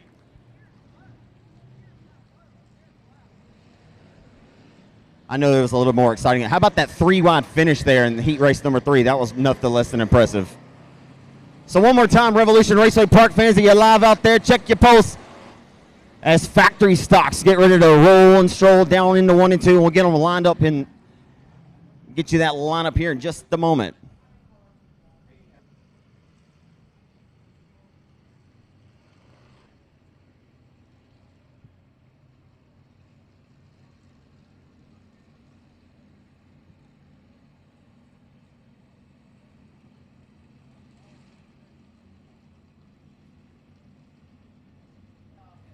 It's going to be Caston Parker to put his foot through the firewall and get this party started in factory stock heat race number 1. All cars will go to the main event here tonight. In car number 62, your outside pole sitter alongside Caston Parker, that'll be Cy Jordan. Again, Cy Jordan in 62. Inside of 2, made his return to the saddle last night at Arklatex Speedway in Vivian, Louisiana, after a quadruple bypass surgery. Pretty serious surgery for Jeff Lewis, one of the longtime, very well respected and veteran racers here out of Houghton, Louisiana. Jeff Lewis in the JRP Racing Products More Wireline number 40. Outside of J. Lou in car number L88, the 14-year-old racer Logan Gordon. Logan Gordon and L88. Inside of 3, it'll be John Parker Jr. John Parker Jr. piloting car number 9 starts 5th. Outside in car number 5H, Crystal Day.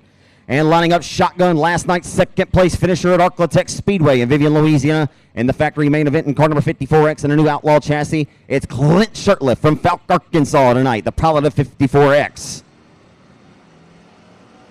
So we'll hustle and grind our way down the boulevard into 1 on the first lap of 8 here scheduled in heat race number 1 for the factory stocks. So Jeff Lewis made a pretty triumphant return to the cockpit last night in Vivian, Louisiana. And Jeff Lewis, he'll corral it, nearly lost the handle there. Just about lost the handle on the number 40 car. So Lewis and Bo Perry, last night's eventual winner of the main event at Arklatex. Bo Perry scoring his 2nd consecutive win after his Louisiana State Dirt Track Championship victory.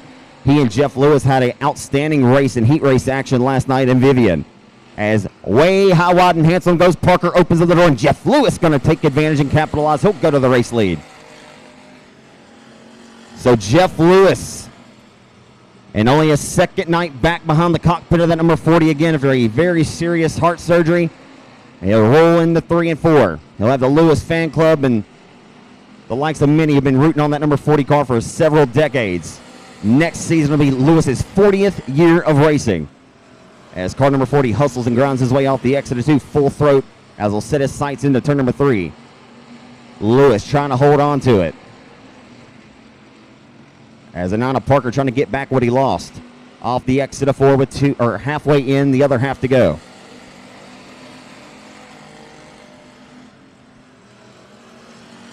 Jeff Lewis has raced here 3 times at the Revolution Park since we put dirt on it. The first race ever held here at the Rev after Dylan Scott and Nicholas Brown took over the helm. They put dirt on this place in 4 days' time, as Nick Brown's done a well of a job here.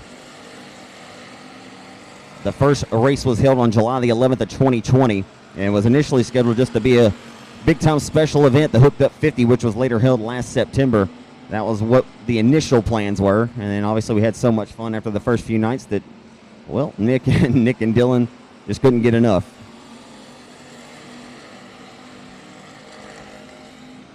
Something to be said for what those guys have done here. I often say, you know, Dylan could sink or put his money into anything else he may be passionate about, or the fact that he loves this sport so much that he'll put back into it is pretty damn cool, if you ask me. So the white flag is out for the number 40 at Jeff Lewis.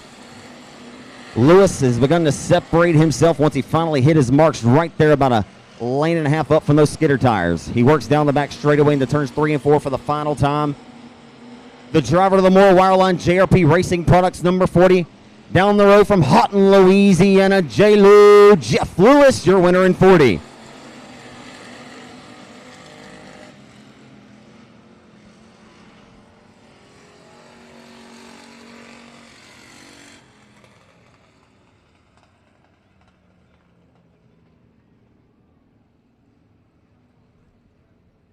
So that'll be a wrap, folks, from the final row to 4th. Again, last night's second-place finisher in the factory stock main event at Arklatex in car number 54X, making a pretty decent pull from Falk, Arkansas this evening in the Outlaw chassis of Clint Shirtliff.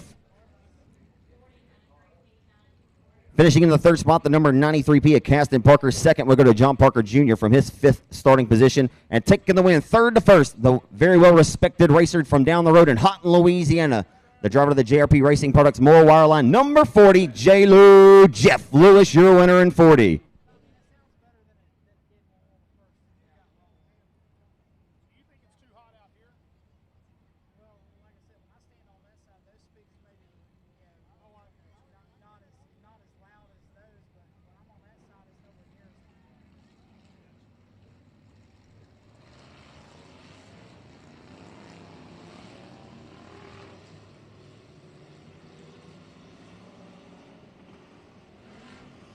Your second and final factory stock heat race of the night rolls down the front straightaway, and the lineup will look like this.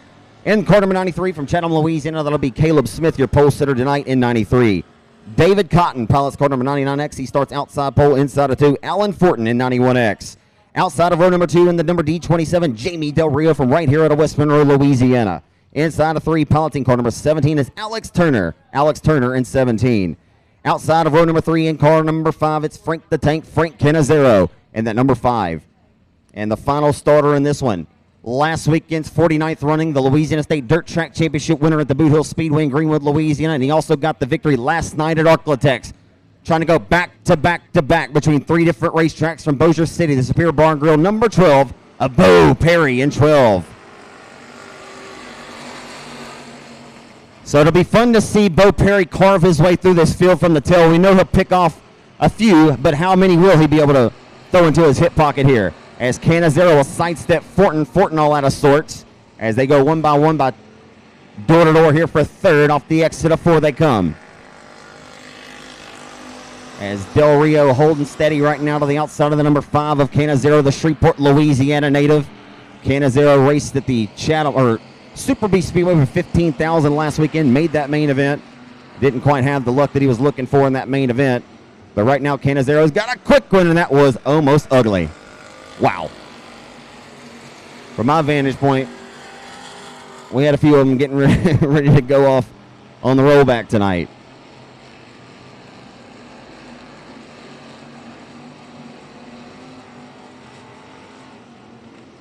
So off of turn number 4, stretching that advantage out front, 99X of David Cotton in the Superior Graphics 99X. Jamie Del Rio back into the 4th spot with his hands full with the number 12P. Last night's winner again at Arklatex. Bo Perry working the wheel, and like I say, he's working it well. Perry breathing down the neck of Del Rio, making it an uncomfortable situation here as those top 5 cars trying to separate from the final 2 remaining as Del Rio gets way cattywampus there off the exit and succumbs to pressure here as Perry will look to pick 2 more pockets. Your pole sitter, Smith, opening up the door for Perry to shoot down to the bottom in the 3 and 4 and get a run. Oh boy, and a little slight kiss of contact, and that's all she wrote. As Bo Perry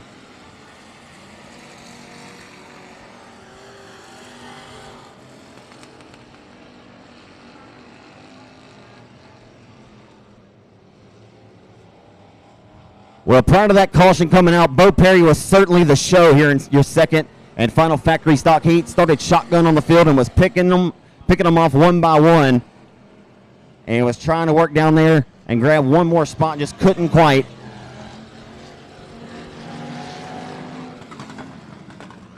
Couldn't quite fit the race car down there without getting his nose knocked off.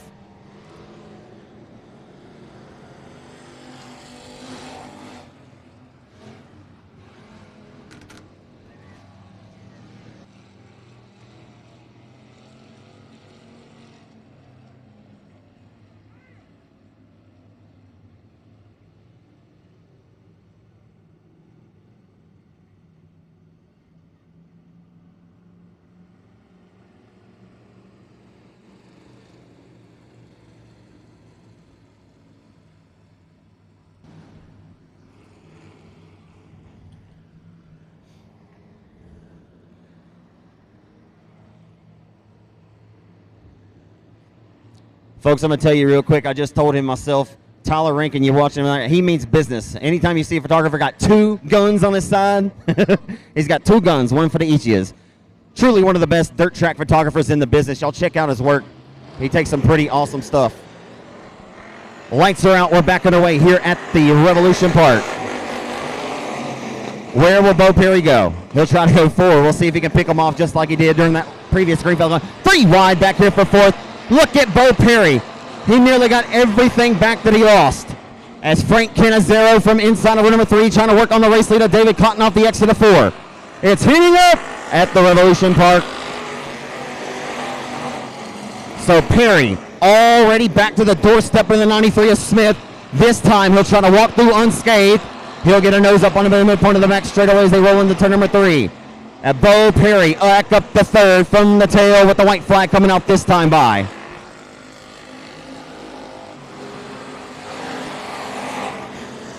Frank the Tank. Frank Canizero trying to put that Salon number 5 in Victor Lane in your second and final factory heat. Into 3 and 4. Driving it off in deep. Nothing cheap about it. He'll diamond off the exit of 4. Here we come to the line. Cotton going to hold him off.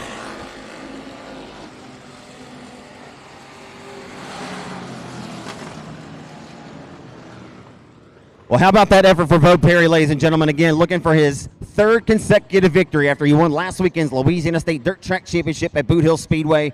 Went at the Arklatex last night, got the factory stock dub. Anytime you win one of these factory stock feature events, or even a heat race, they're always earned, never given. But Bo Perry puts on a show there and comes from worst back up to 3rd and was able to get by finally the 93 of Smith unscathed, as he wasn't able to get that job done just a couple of laps prior, which brought out that one and only caution. Great race up front there for the race lead as well, folks. Out of Shreveport, Louisiana, the driver of that Salon, number 5, Frank the Tank. Frank Canizero comes home 2nd. And through the kitchen sink at him in car 99X, the Superior Graphics entry of David Cotton, your 2nd and final factory heat race winner tonight here at the Revolution Park.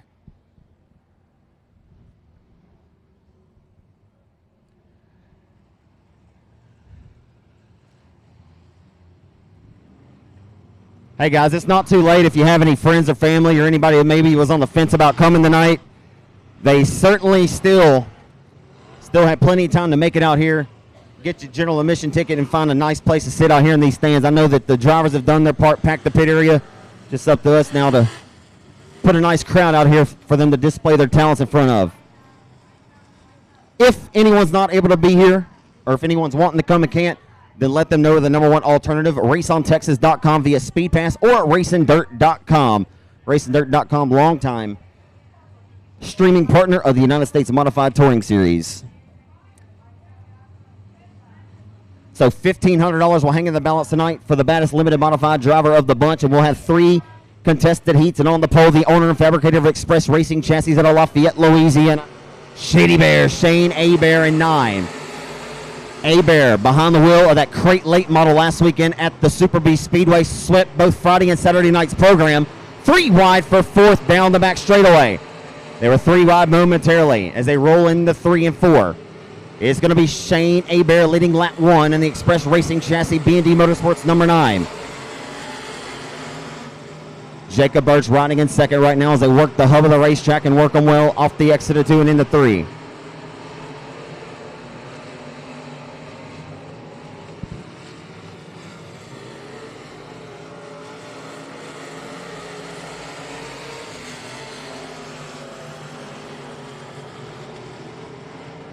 So Nick Herzog all the way down to the bottom of the speedway. Couldn't go any lower to the Mudcat in the Mississippi River right now. As close to those skidder tires he can get without actually touching them. So Paul Leedy has been relegated back to the 4th spot. All out front by his lonesome. Just minding his own business in this one, Shane Abear. Abear so confident in this limited modified car. Of course, he fabricates these cars out of his shop there in Scott, Louisiana, just about 5 miles outside of Lafayette. But Abear, a longtime mainstay in this limited modified division here in the Mid-South. He's referred to this car as his money maker. He could pull this thing out and always be, I say it's a guarantee, but guaranteed to be a factor, that is for sure, as he is one of the top 3 dominant forces around. And that's not biased, folks. That's the facts.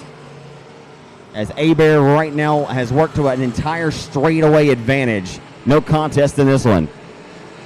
So the former Texas Motor Speedway World Dirt Track Championship winner, he and Jeremy Payne were teamed up with Jeff Allgaier, racing Bob Pierce chassis and late model ranks. Man, it's crazy to think that was 8-9 years ago. So Abear, a very well accomplished driver. He'll be gunning for a $50,000 check next weekend at the place. As I mentioned, he won back-to-back crate late model races last Friday and Saturday night. So we know Abear, he should be able to coast to the checkers, barring a mechanical setback or a catastrophe here.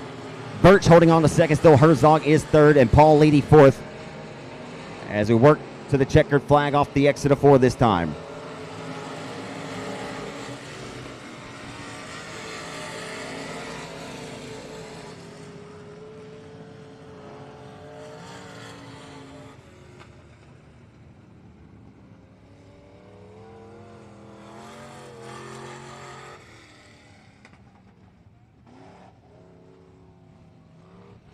Folks, that's what you call a Saturday night tail spanking right there at heat race number 1. The driver and owner and fabricator of Express Racing Chassis out of Lafayette, Louisiana. If you were at the Super Beast Speedway last weekend, odds are you saw him win both Friday and Saturday night's program in the crate late model, driving for Brandon Hightower and B&D Motorsports. How about a hand for him, race fans, for the driver out of Lafayette, Louisiana, Shady Bear, Shane Abear, your winner in dominant fashion in 9.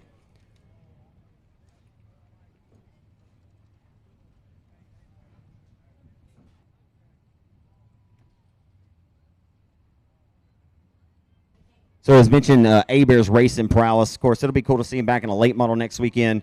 Just a very versatile driver. We've seen him in that big block modified as well at the end of last season at Arklatex. He actually scored a victory. I believe it was down at Thunder Valley Speedway earlier in the season, driving for Brandon Hightower. So Shane, obviously very versatile.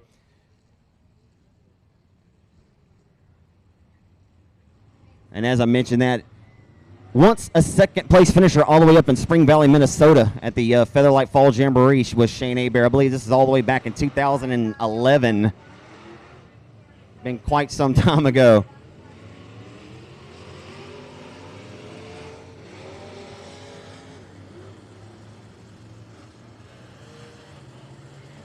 Limited modified heat race number 2 on the pole position tonight. It'll be Hayden Beckham in 0B.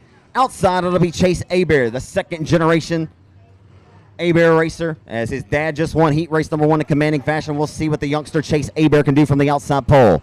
Inside of 2, it's Neil the Wheel. Neil Standiford in the JRP Racing Products, Standiford attorney at law, number 11S IRP Racing Chassis. He's out of Simpson, Louisiana. Cecil Reed out of Monticello, Arkansas in 711. Austin Storm in 32. The 14-year-old Wyatt Wilkerson. Wyatt Wilkerson going 3 wide for second or third on the start. Oh my goodness, throw Grandma's quilt over the top 5. What's going on? Oh boy, that almost got a lot of nasty, folks.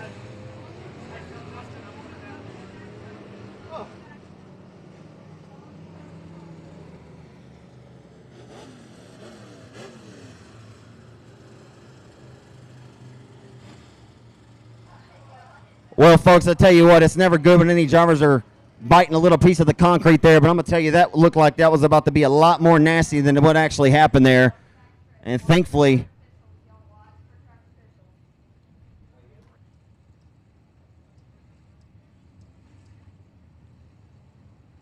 so Austin Storm in car number 32, who scored his first ever win at Arklatex Speedway, will earn hard-fought victory for him last month, as he is now in his second full season back behind the wheel, that limited mod he acquired from Brandon Brown.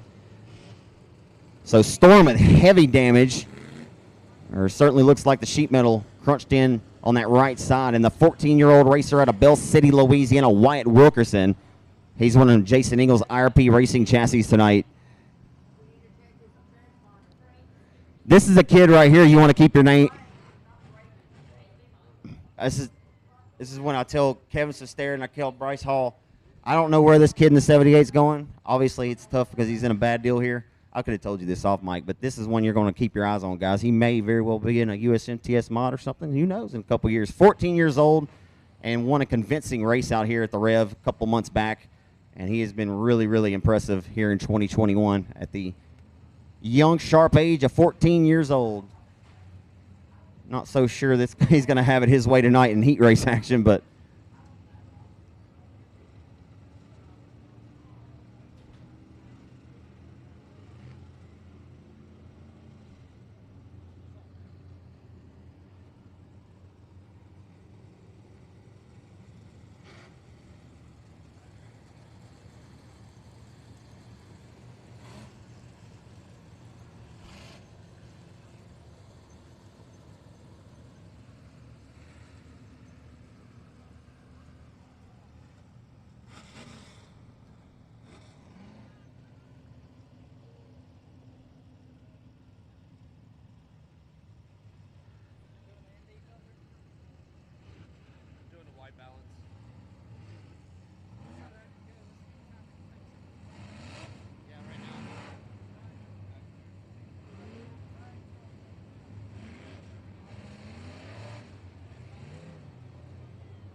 so unfortunately we'll get the youngster out of Bell City, Louisiana, Wyatt Wilkerson, assisted off the speedway, and not in the liking that he was hoping for here tonight. We'll see if he can come back from the back later on. Of course, $1,500 does hang in the balance tonight for the limited modified competitors.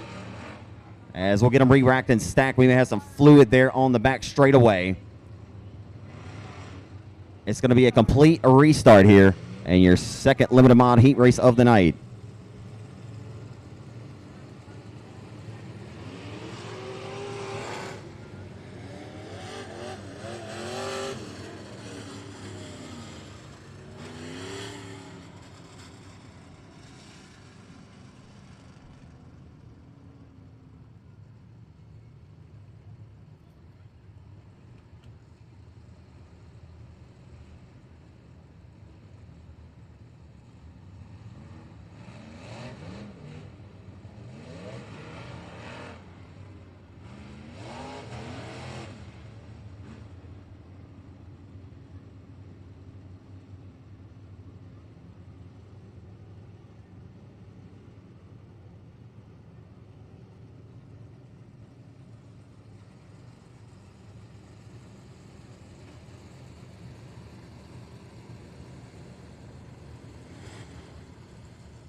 Of course, we want to thank Goodman Mechanical tonight, CCR Converters, and Mac Tools for contributing and topping off the purse, a $1,500 top prize, again, hangs in the balance tonight for the baddest limited modified driver. We'll find out who it is. We're back underway at the Revolution Park.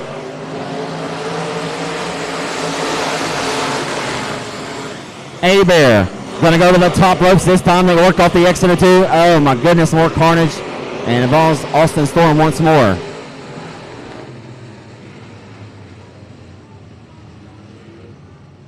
So Austin Storm once again involved in this caution. Just as soon as we went back to the green, the yellow comes right back out. More carnage down here ensues.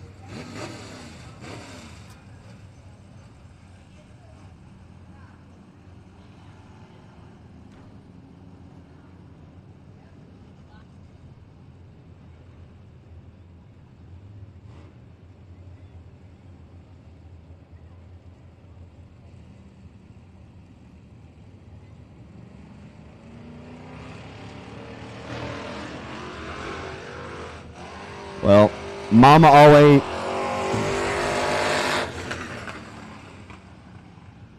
always said there'd be days like this. It's a tough one so far for Austin Storm.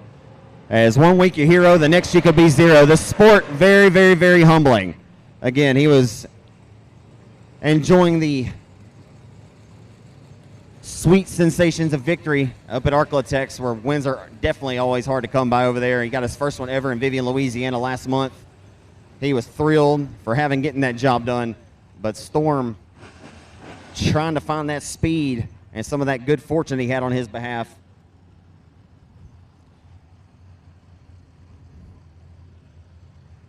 Longtime respected racer out of Wascom, Texas, Dean Rasco once told me, Zach, when it's good, and when it's bad, it's bad. And Denny Gabar also told me that same thing. Just some wise racers, as they've been in this game long enough that sometimes your hero, obviously the next she could be zero, but that's what makes it that much more gratifying when you finally get those monkeys off your back and throw all the bad luck to the wayside. But tonight, unfortunately for Storm, it will be going off on the hook.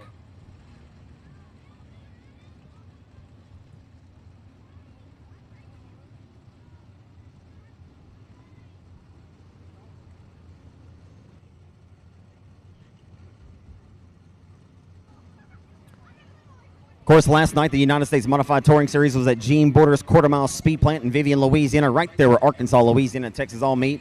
And support classes, they had the limited mods there last night, and 17-year-old racer Corey Neal Jr., who has been just about as impressive as anything he can climb behind the wheel of, as Corey Neal got his first ever win at Arklatex last night.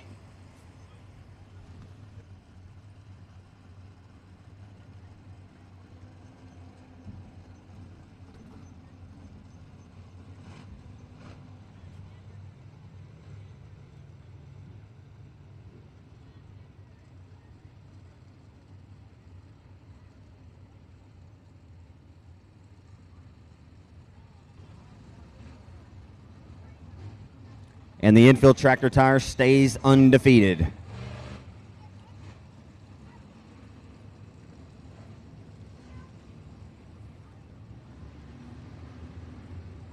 course, race fans, if you're looking for some area racing action next weekend, there's going to be a race just up the road down there in Chatham, Louisiana. That's going to pay $50,000 to the feature winner and the Super B 100 next weekend at Chatham.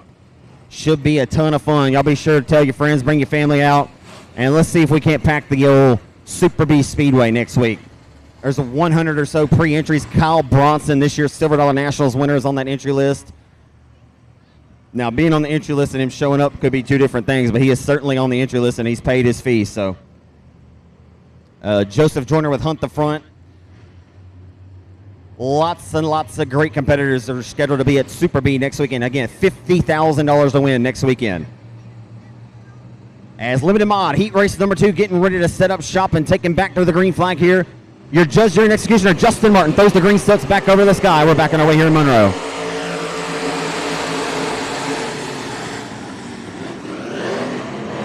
Oh boy, Goodman drove that thing all the way back to Bayou La Force. 3 wide for the race lead down the back straightaway. Now they're going to go neck and neck in the turns. They're 2x2 by 1. Yeah, baby, the Rev's shaping up and shaping out now. Neck and neck at the flag stand, that time with the line to B&D Motorsports number 9. The youngster just saw his dad win heat number 1. Trying to use lessons learned from his father, Chase Abear.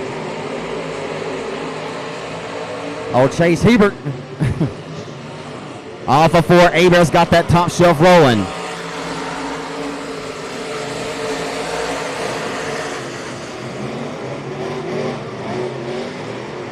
All the lessons that have been taught are starting to serve this young man well, he has not yet raced more than 15 times in his young racing career. Awfully indicative from the first time this young man climbed behind the saddle of a race car. He just had it. And you know it when you see it. And when you got it, you got it. And this young man's been nothing less than stellar. Not going to be able to get up there and muster up that lead from the 11S and Neil Standifer, who's beginning to distance himself away out front. A hell of a battle here for third.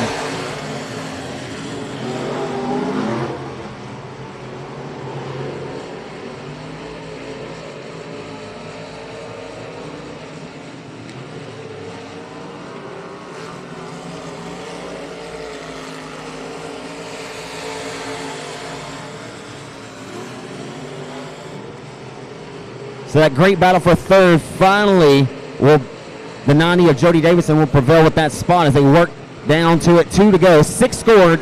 This 8-lap affair, 2 laps will remain. As the Simpson High School basketball coach out front with the lead, minding his own business.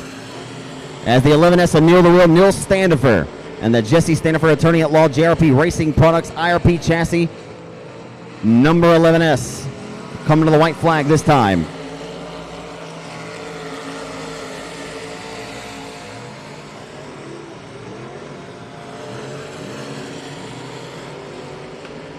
Final time down the back stretch into turns 3 and 4. He'll be ready to receive a face full of checkered flag from your flagman tonight. Justin Martin throws the checkers of Neil Standifer, your heat race number 2 winner.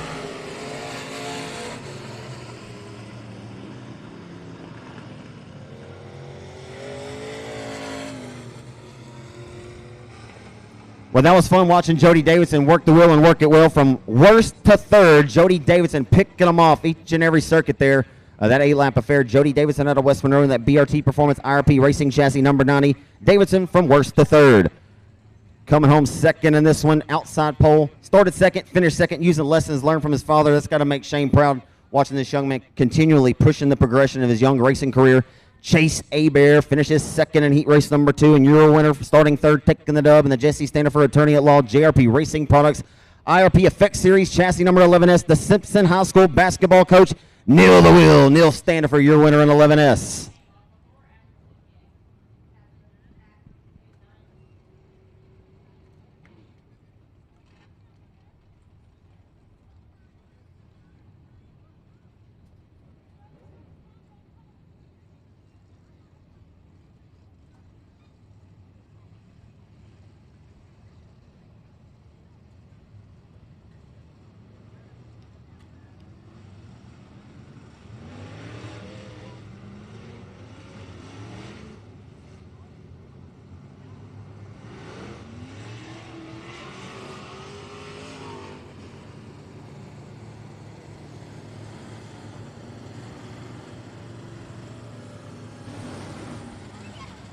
If any of you folks around my neck of the woods up here are going to the concession stand anytime soon, you let me know. Because I'm going to buy whatever you want if you just bring me something to drink. It's a long trip. All right, heat race number 3 now for the limited mods. Getting ready to take up to the green flag here. Your third and final limited mod heat. And we go to the green this time.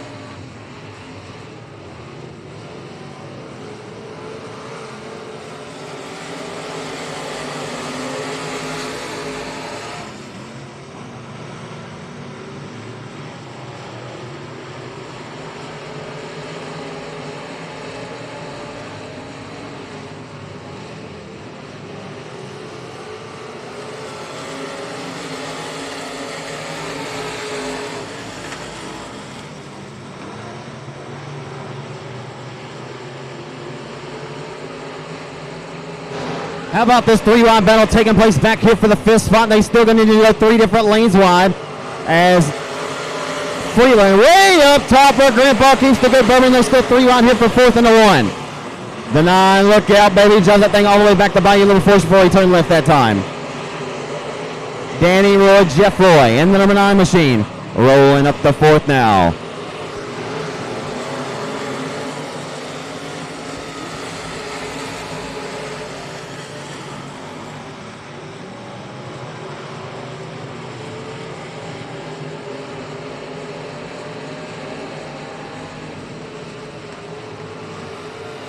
As TJ Bond has gotten away out front, trying to begin distancing himself away from the number 16 of Cody McDaniel, who rides in a comfortable second now as we tick the laps here into the history books, going 8 laps in distance here.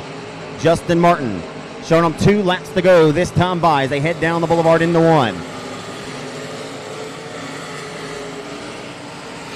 And the caution will come out for debris over here at the middle of the top of turn number 3.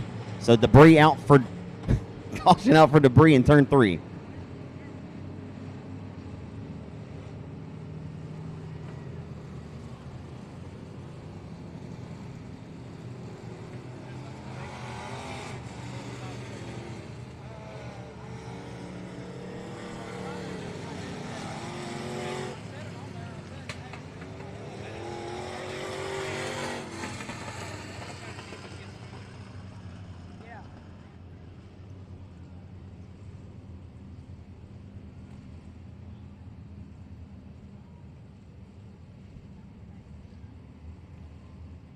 So the 23-year-old racer TJ Bond out front with the lead in car number 12. He continually pushes the progression of his young career. He hasn't been racing for too long. It's been fun watching him get better and better every time he sits behind the wheel. And he'll be a race leader once we go back to the green flag in a matter of moments. Cody McDaniel showing up and showing out tonight, rides second over Williams in that 47cc. So Connor Williams with us tonight out of Shongaloo, Louisiana. Chris Freeland lines up in that number 9J.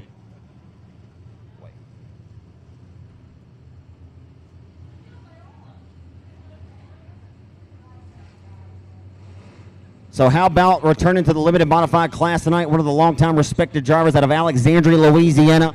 He has won in just about every style of chassis that this limited modified division's offered over the last 10 years. Joel Cuvion, after that scare last year, has not raced much this season. But right now he's taking that Danny Roy, Jeff Roy car up to second and makes contact with Williams. Oh boy, gave him the people's elbow down there in 1 and 2. As we all know, Joel's not a very rough driver, but I tell you, he took his change on that one. Punked him into 1.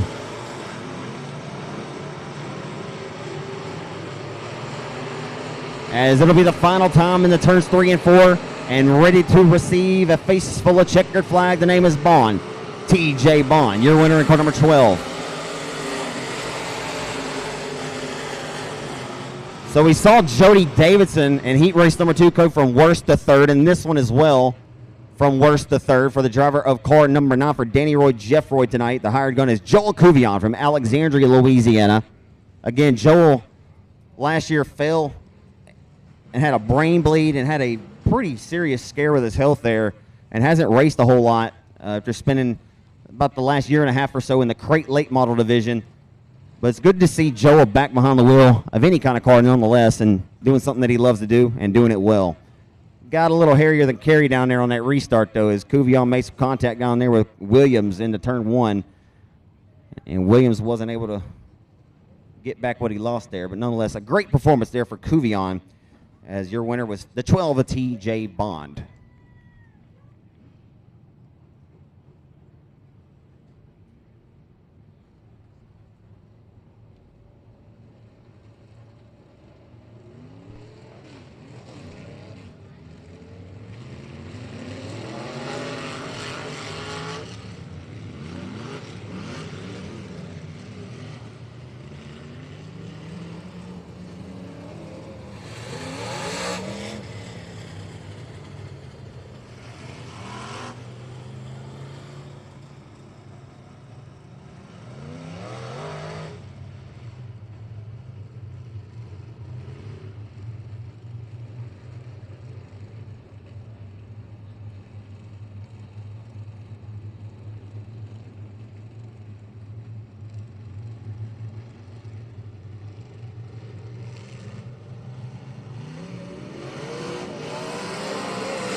So Pro Mod heat race action on the speedway. We went to the green, and we didn't go green for very long, as this is the first of 2 Pro Mod heats that will be contested here tonight at the Revolution Raceway Park.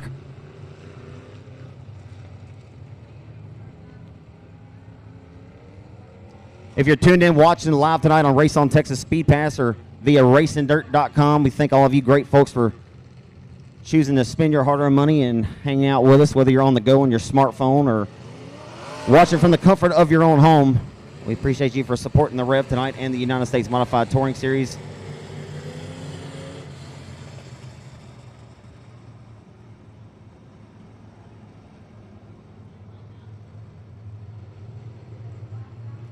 It'll be Hunter Jones in car R18 to put his foot through the firewall and get this one restarted. 257 is going to be Andy Richards. Andy Richards in the 257.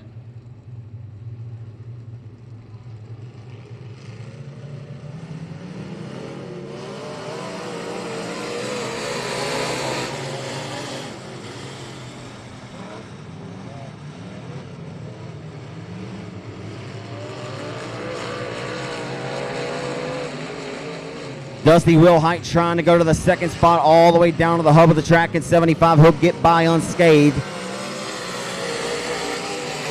May rubbed elbows down there in 3 and 4, but nothing egregious. Oh boy, that was just about nasty. Able to hold on to it there as they work off the exit of 2. Slinging it off in there. The R18 of your pole sitter, Hunter Jones, making a little bit of contact, but no harm and no foul.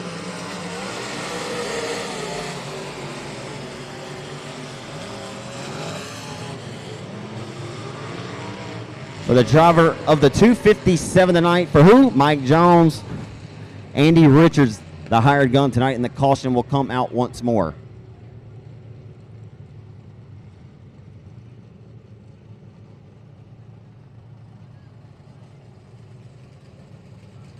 So the caution flag comes out here for the second time in this 8-lap Pro Mod heat race.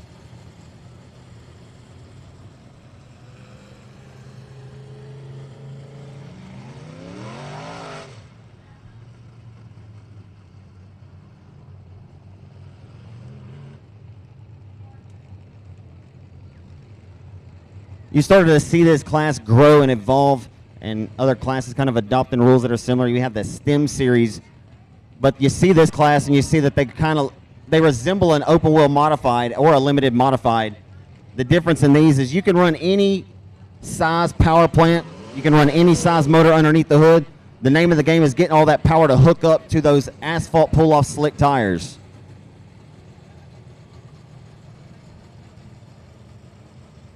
So these Pro Mod cars, again, utilize the same tire that the factory stock division, the Hoosier F45 asphalt pull-off.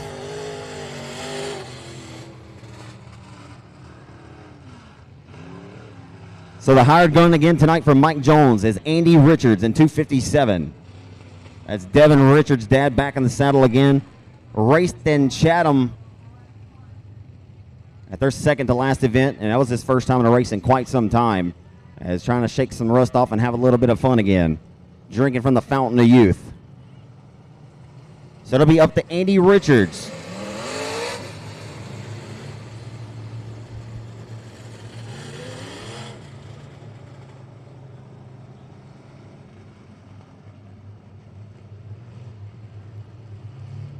In the first couple of laps that we have had contested from 4th to 2nd early, the number 75 will keep our eyes on Dusty Wilhite in that green and blue entry.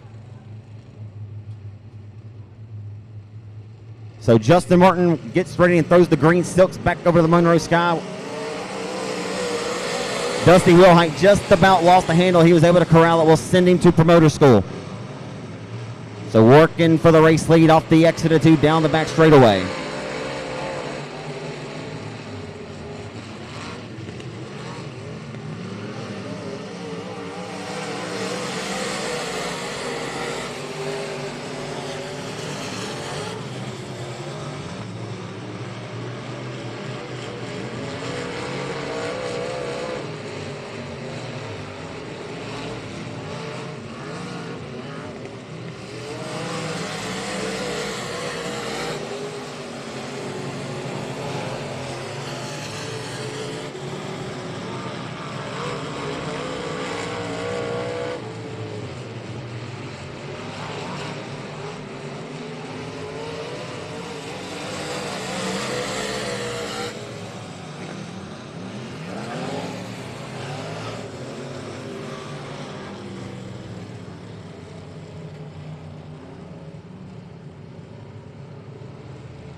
So Jacob Toomey will try to lead this fight back to the green flag.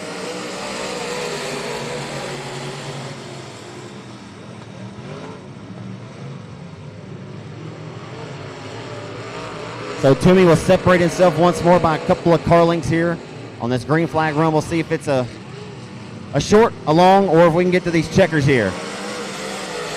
Nonetheless, the green stays out as Andy Richards in hot pursuit in that number 257. The hired gun for who? Mike Jones. Mike Jones electing to give the phone call to Andy Richards and brings the Wiley veteran out of retirement. He's got that thing digging right now, leaned over on that right rear. Again, folks, the name of the game is get the power underneath the hood to hook up to these asphalt pull-off F45 Hoosier tires. A lot of these tires are second-hand and get from down in Pensacola from the Five Flag Speedway from all these super late model drivers. Anywho.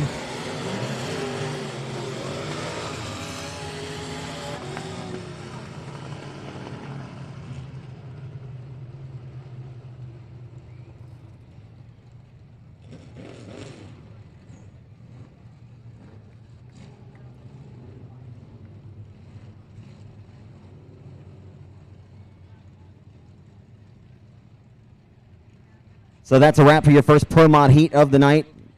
That one played with a few more yellow flags than we've had in the previous contested heats in the other divisions, but it bees like that sometimes. As your first Pro Mod heat race winner tonight, the driver of the number B99, it'll be Jacob Toomey. Pro Mod heat race number 2 getting ready to roll and stroll onto the speedway and on the pole position. And car number 36 in the flying 360 to be Justin Cook. Justin Cook been the hired gun all year long for Kevin McCoy Motorsports, as Justin always racing in memory of Freddie.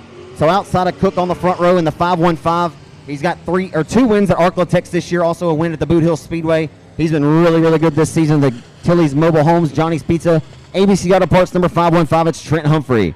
Inside of row number 2, it'll be the L8 and the Papa Ray Ingalls Lazy 8 Motorsports L8. It's the Mad Hatter, Chase Hatton. Chase Hatton, 20 times a winner in this division in the 2019 season. Last season, he scored 17 dubs, and this year he's already up to 15 victories as Hatton in the number L8 inside of 2. Paul Pace Jr. in the 14P and Justin Poole in 21 6 cars will dance for 8 laps in distance. We're underway off of turn number 4.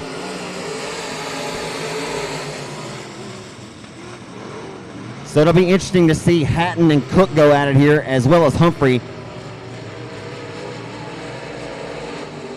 If we were going to put a power ranking together for this division, you would have to take those 3 between Hatton, Humphrey, and Cook and throw them inside of your top 5. That there is no doubt right now as they roll into one, with Paul Pace Jr. throwing his hat into the ring here.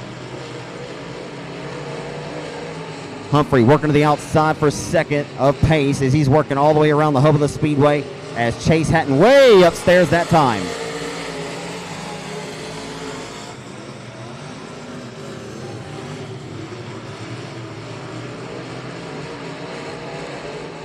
So, of course, unfortunately lost Papa Ray Ingalls several months back, but he and Chase Hatton had a pretty outstanding relationship in regards to racing. Of course, Chase Hatton, your 4th place driver right now. Oh boy, that was ugly.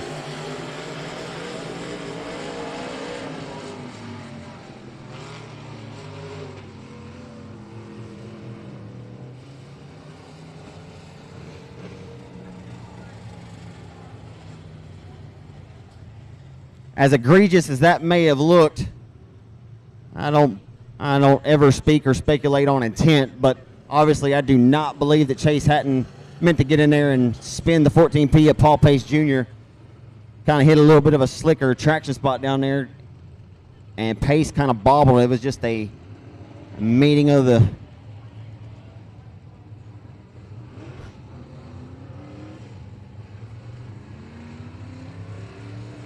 So Pace lost momentum. Hatton gained it on the entry, and their worlds collided, and that was just about how that cookie crumbled there, unfortunately, as Pace, like he may get significant damage there. That was a pretty hard hit on that skidder tire, as well as Hatton will also expire his L8 car.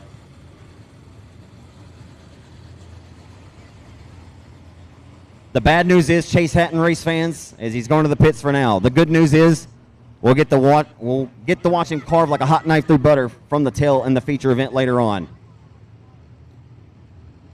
As Hatton, the current STEM Series leader as well, the Southern Topless Economy Modified Series, which utilize a very similar rule package as these Pro Mods. Of course, Gene Border originally created this class. It began back in 2010. You've seen a lot of tracks around adopt this style of car here.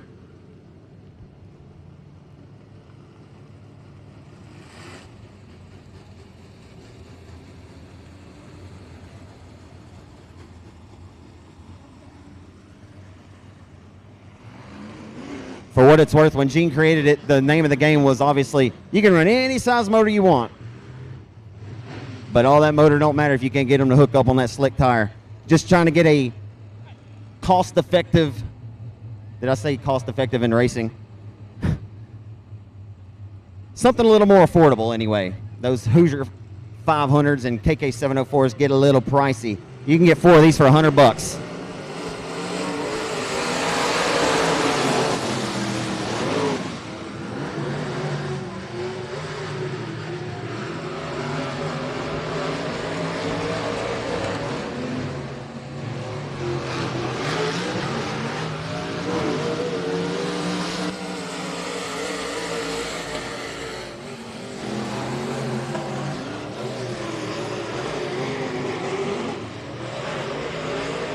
I guess that's what I get for assuming that Paul Pace Jr. was able to continue.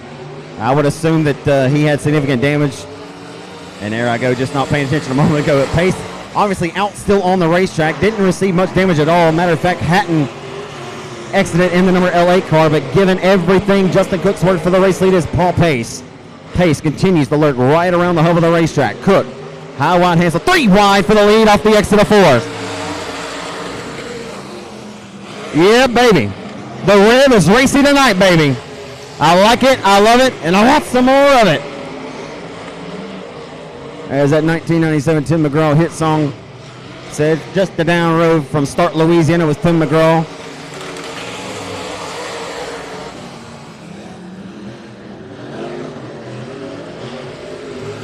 Final trip down the back straightaway.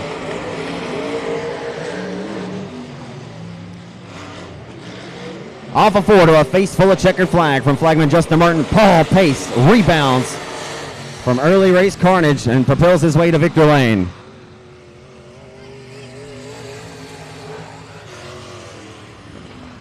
I'll tell you what, folks, that was a pretty hotly contested and a great race whenever the green flag was out, as you could have thrown those top 3 underneath your grandma's quilt there. As the 505 of Trent Humphrey settles for the 3rd spot here. He's only been here 2 other times here this season. And it's always good to see the Humphreys back over here in Monroe, Louisiana. Of course, Ronnie Humphrey, that's his uncle, isn't it? I'm trying to. Yeah, Ronnie Humphrey. They raced the asphalt late models over here and raced against Mark Underwood Jr., Kay Dillard, a lot of those guys, and Ryan Humphrey, of course. So the Humphreys been getting around the northeast Louisiana as well as northwest Louisiana racetracks for quite some time, whether it's got dirt or it's got pavement on it.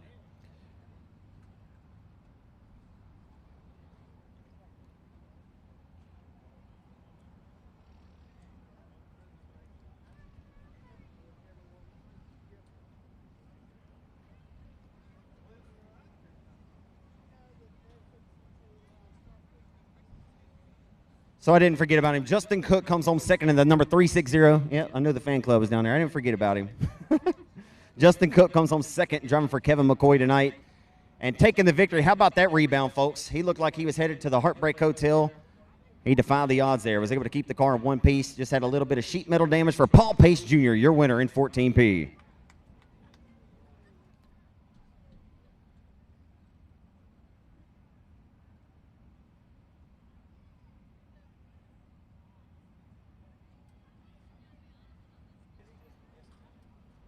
Anybody want to take a guess who's on the pole tonight of the World 100 in Rossburg? There's no green light. Scott Bloomquist.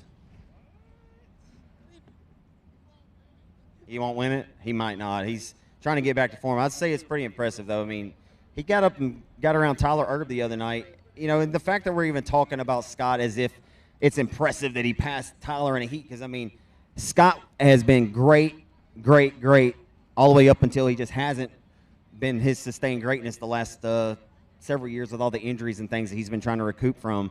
So it's just been kind of odd to see, because you'll see it all the time. You know, they'll just kind of fade off. But Scott was just so much sustained greatness over the years, a lot like Billy Moyer. And Moyer's, I think, hanging up the helmet for good now. But nonetheless, point being, Bloomquist on the pole tonight of the 50th World 100.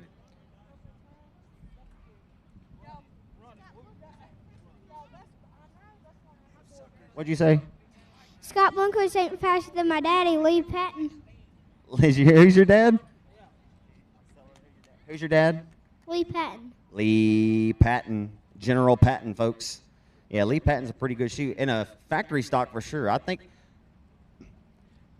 you've had people mention this to me several times the last, ever since Kyle Larson's reign of dominance here. We've seen him win the Knoxville Nationals. We saw him win all of a sudden, I just can't think straight. The Kings Royal. He's just been absolutely dominant. Anything he sits behind the wheel. NASCAR regular season points champion this year. What has Kyle Larson not been able to conquer? But I've had a few people put it in my ear. What do you think, Zach, he would do in a factory stock? Well, I mean, if we throw Whitehead, we throw Bubba, we throw Bo Perry, I really think he's going to have a pretty competitive race. I don't think he's just going to get out here and take these guys to the woodshed. And I think that just speaks volumes, and you got to put respect on the quality of drivers that we have here in the Arklatex. But it would not take him long to figure it out. Anyway, that's a far out in left field conversation, but it has been asked of me. How about a little bit of crate late model action tonight out of Lafayette, Louisiana? Your limited mod heat race winner earlier in the first limited heat. He'll try to win this one as well from the pole. The B&D Motorsports High Tower Motorsports number 9 of Shady Bear, Shane Abear.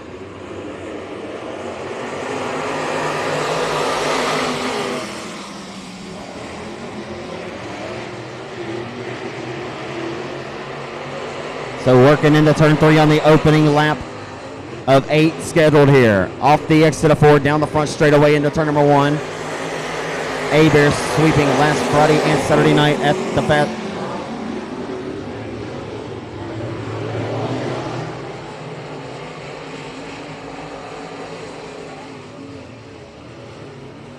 He is getting a little wild out here in 3 and 4.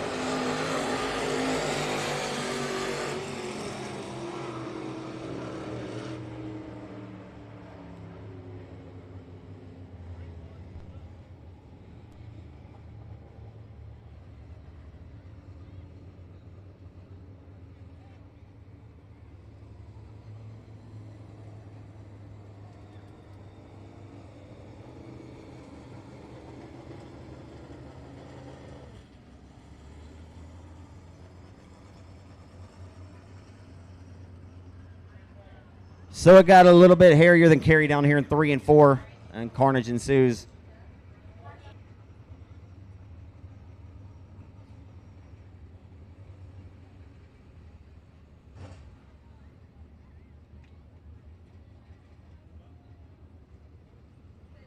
So a brand new car tonight for Mike Patrick. We have not seen him racing much here as of late. I'm sure he has plans to hit that 50,000 win crate late model feature next weekend at Super B Speedway, which is on the docket for many racers across the Mid-South.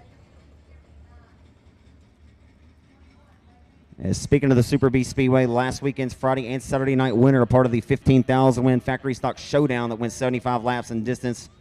It featured quite a bit of carnage, nonetheless, but we did finally get to that checkered flag.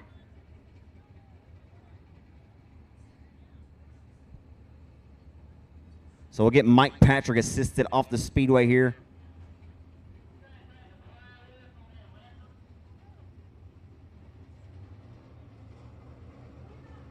Saw a new car, call it new car blues, call it bad luck, call it misfortune. Nobody wants to go off on the hook. And only about a lap or two complete in your first night out in a brand new race car. So Patrick not going to be feeling pretty good about himself as he gets that long ride haul back to the back pit area here. And once we get him removed from the speedway, we'll get this one back under the green flag.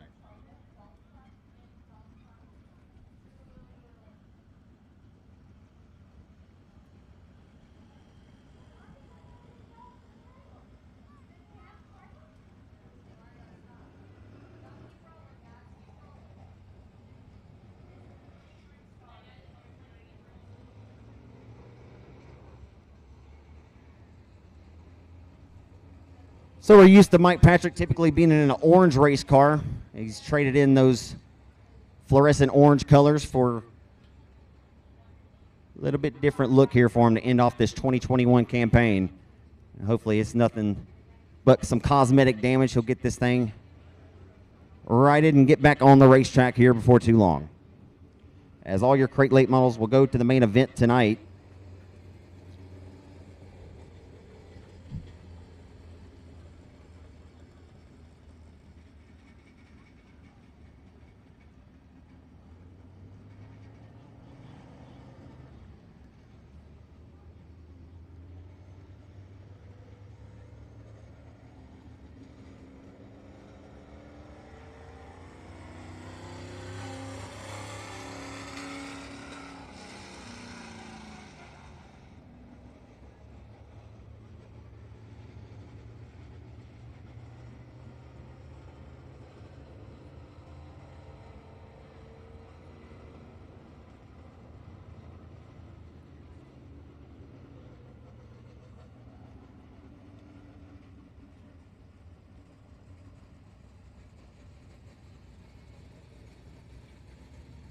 Hey, Justin Martin. Hey, Justin Martin. I don't know if he can hear me up there.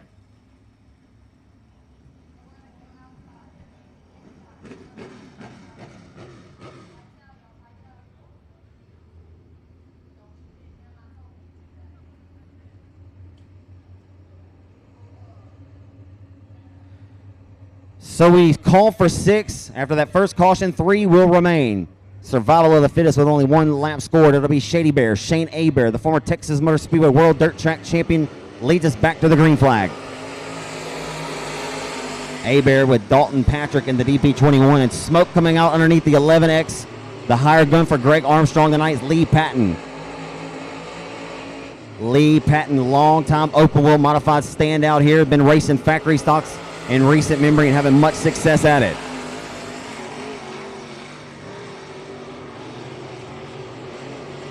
As the top 3 cars separated by the same distance on the speedways, we tick them off here. And our first crate late model heat of the night here, live on racingdirt.com and raceontexas.com via Speed Pass.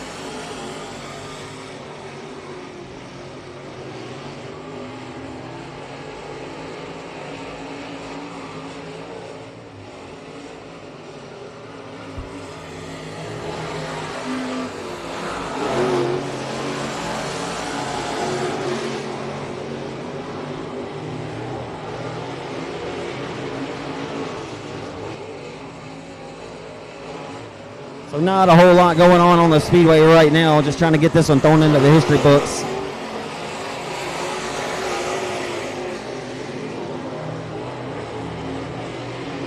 Folks, I need not give an explanation to you, but for what it's worth, you know, I've been just kind of rambling on and been, been kind of a chatty Cathy here because there's been a whole lot going on. So hopefully we'll get back to some really great racing on the speedway here in just a moment, as this one is stretched itself out here as we work down to the checkered flag, as the white flag will come out this time by for the Lafayette, Louisiana native Shane Abear. He's in a different zip code, as he was all last weekend. Winning Friday and Saturday night, duly noted. Abear trying to go back to back to back, as Abear dominates heat race number 1.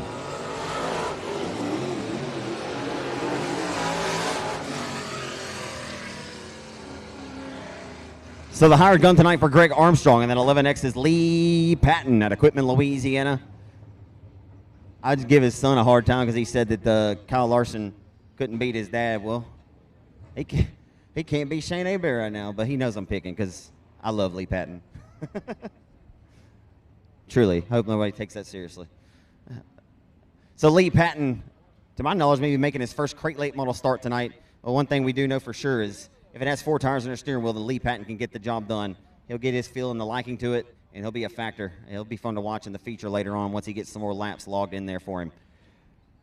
Dalton Patrick comes home a nice second of there in the number DP21 as we only have 3 remaining on the racetrack and trying to go back to back to back after his 2 wins last Friday and Saturday night at Super B Speedway out of Lafayette, Louisiana. He's batting 1,000% so far tonight.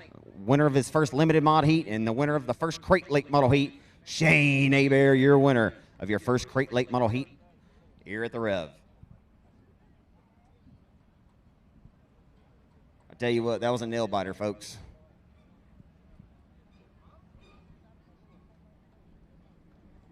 I need to come out there and shake some of you folks. Y'all do me a favor just a little bit. Make sure you're out there if y'all still alive out here. Revolution Park, y'all make a little bit of noise for me out here. Make sure we still alive and breathing here tonight. All righty then. Hey, hold on. I really can't hear you. Make a little bit of noise for me right now, the Rev. I'll tell you what. Hold on. Hold on to it. Y'all save as much applause and as much noise as you got for when those USMTS modifieds hit the racetrack for their 4-wide salute. So that's what I want you to do. Save everything for that 4-wide salute later with USMTS. It'll be a sight to see.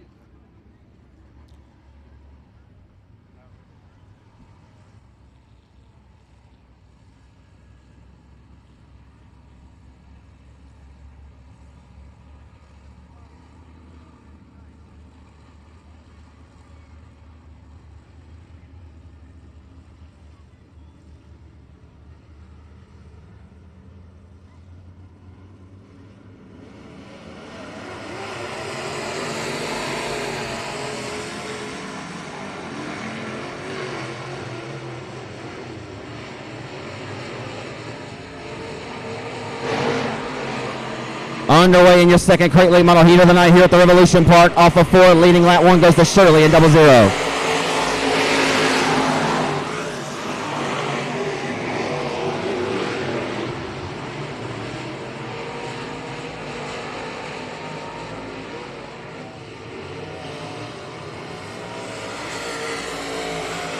It was a good short battle there as the number 27 goes quickly by. The third is Chase Del Rio, former Dustin Duncan Memorial $3,300 modified feature winner, longtime area open wheel modified standout, race limited mods for 3 or 4 years before getting into the cockpit. Oh, and your race leader Shirley just lost the handle right in front of him. Oh boy.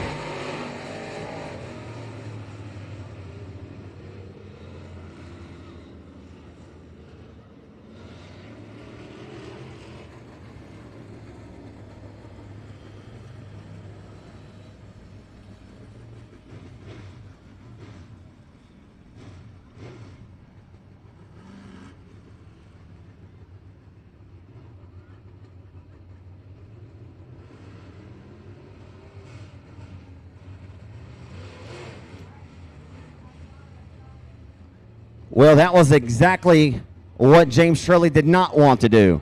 What he did want to do was continue leading the race. What he didn't want to do was go ahead and just loop it right on and step on his big toe down there in turns 1 and 2.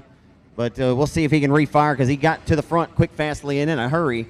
We'll see if he can do it once more as he'll be on the back bumper of that Longhorn chassis number 27 of Chase Del Rio. So I was just talking of Chase during that green flag run.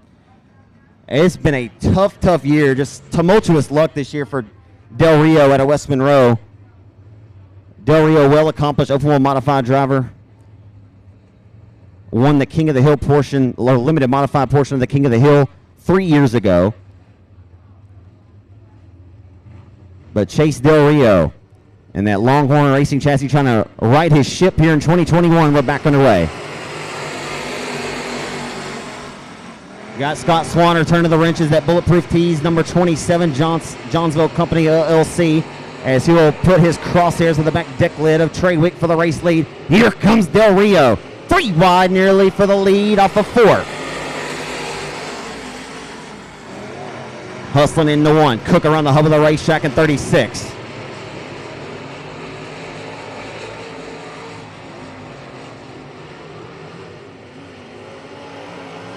Three cars underneath Green Moss Pro. It continues to be Trey Wick right now with the race lead as Jeremy Idleman 18. How about this race, folks? The rev is racy tonight. I like it, I love it, and I want some more of it. Into turn number 3 and 4, bringing along with Del Rio is the 00 Shirley, who's trying to get back everything that he lost as Trewick goes down. Dukes the hazard style, corrals it, and tries to reset his crosshairs here. Will Del Rio pull a rabbit out of the proverbial hat? We're working down to it. The center of the hourglass is ticked away. The white flag is out. And driving a smooth and a very flawless race up front, the number 18 of Jeremy Item. 5th starting Jeremy Item. Pressured from the drop of the green flag, but on the final trip, he was able to get out front. And he'll cruise comfortably to the checkered flag. Jeremy Item, your winner in 18.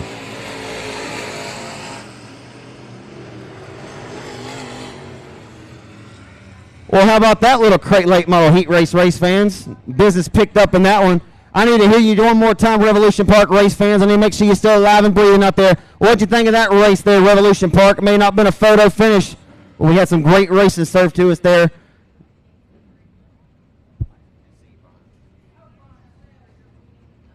So Chase Del Rio threw everything he had but the kitchen sink. Just didn't quite have enough mustard to squirt by as he stayed up on the ketchup packet throughout the duration of that one. James Shirley tried to rebound there. But 5th starting Jeremy Item, your winner, your second and final crate late model heat race of the evening.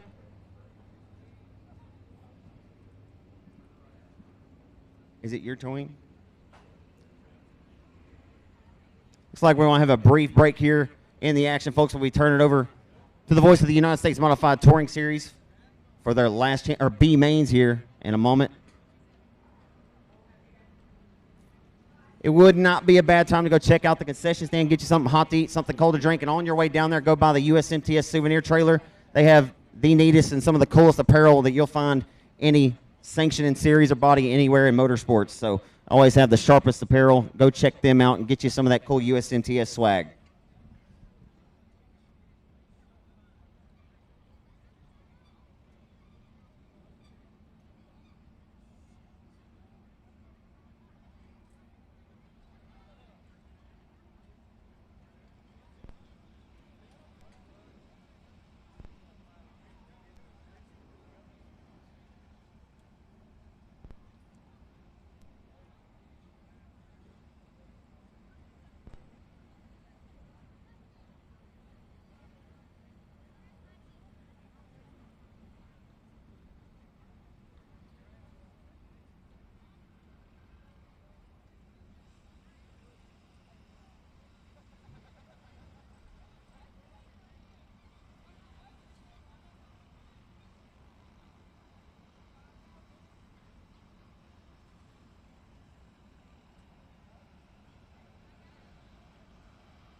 So the first of two Real Racing Wheels B mains getting set to roll out shortly here for the Summit Racing Equipment United States Modified Touring Series, fueled by Casey's. These will be 12 laps apiece. The top 5 out of each will transfer to tonight's A main. From there, we'll have a couple of series provisionals as well as a few potential emergency provisionals.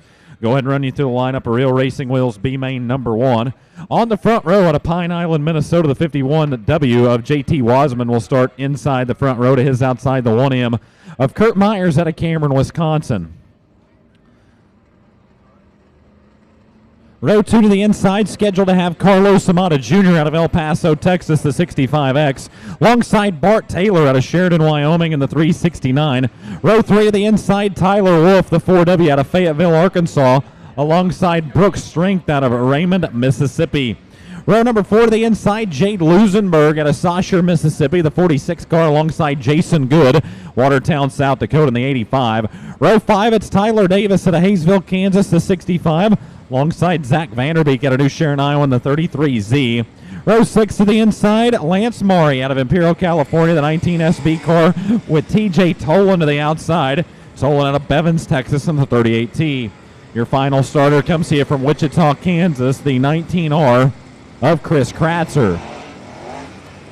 So I believe we will have a couple of scratches here in Real Racing Wheels B main number 1. I believe Zach Vanderbeek scheduled to start 5th row on the outside will scratch. So Vanderbeek likely a scratch in the 33Z, as well as Chris Kratzer's 19R.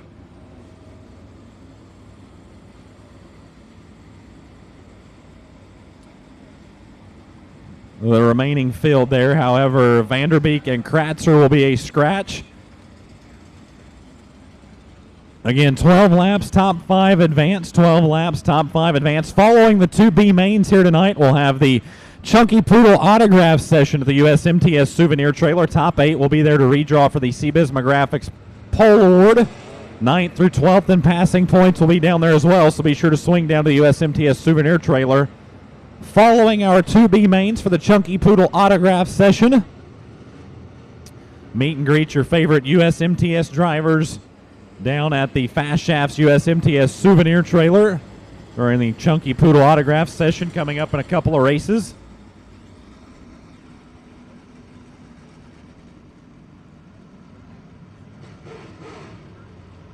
So here we go, 12 laps, top 5 go to the show. Real Racing Wheels B main number 1 ready to come up to speed.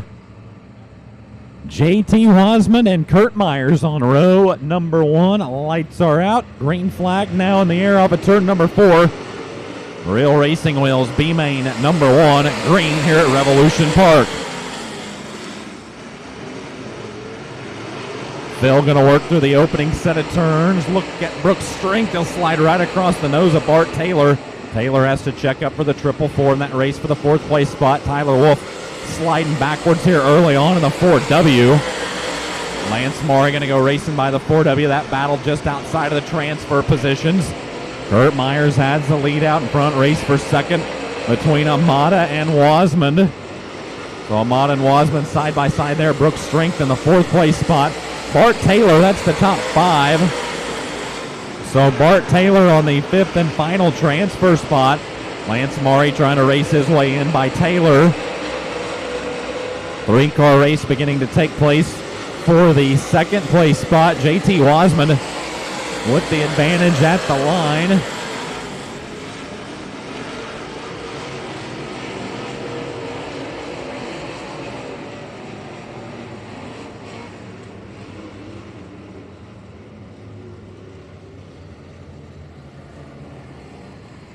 Sounds like debris in turn number 4.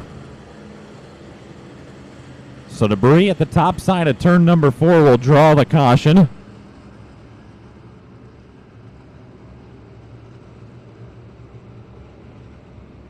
Top 5 transfers here at the caution. Kurt Myers, JT Wasman, Carlos Amata Jr., Bart Taylor, and Brooks Strength. Those are your top 5 transfers right now. Maury and Wolf on the outside looking in. The 19 SB and the 4W have some work to do here in the next 9 laps. 3 laps completed of 12. Caution out for debris in turn number 4. Kurt Myers with the lead. He'll have a row to himself out in front of this restart with 3 and a 9 to go here in Real Racing Wheels B main number 1.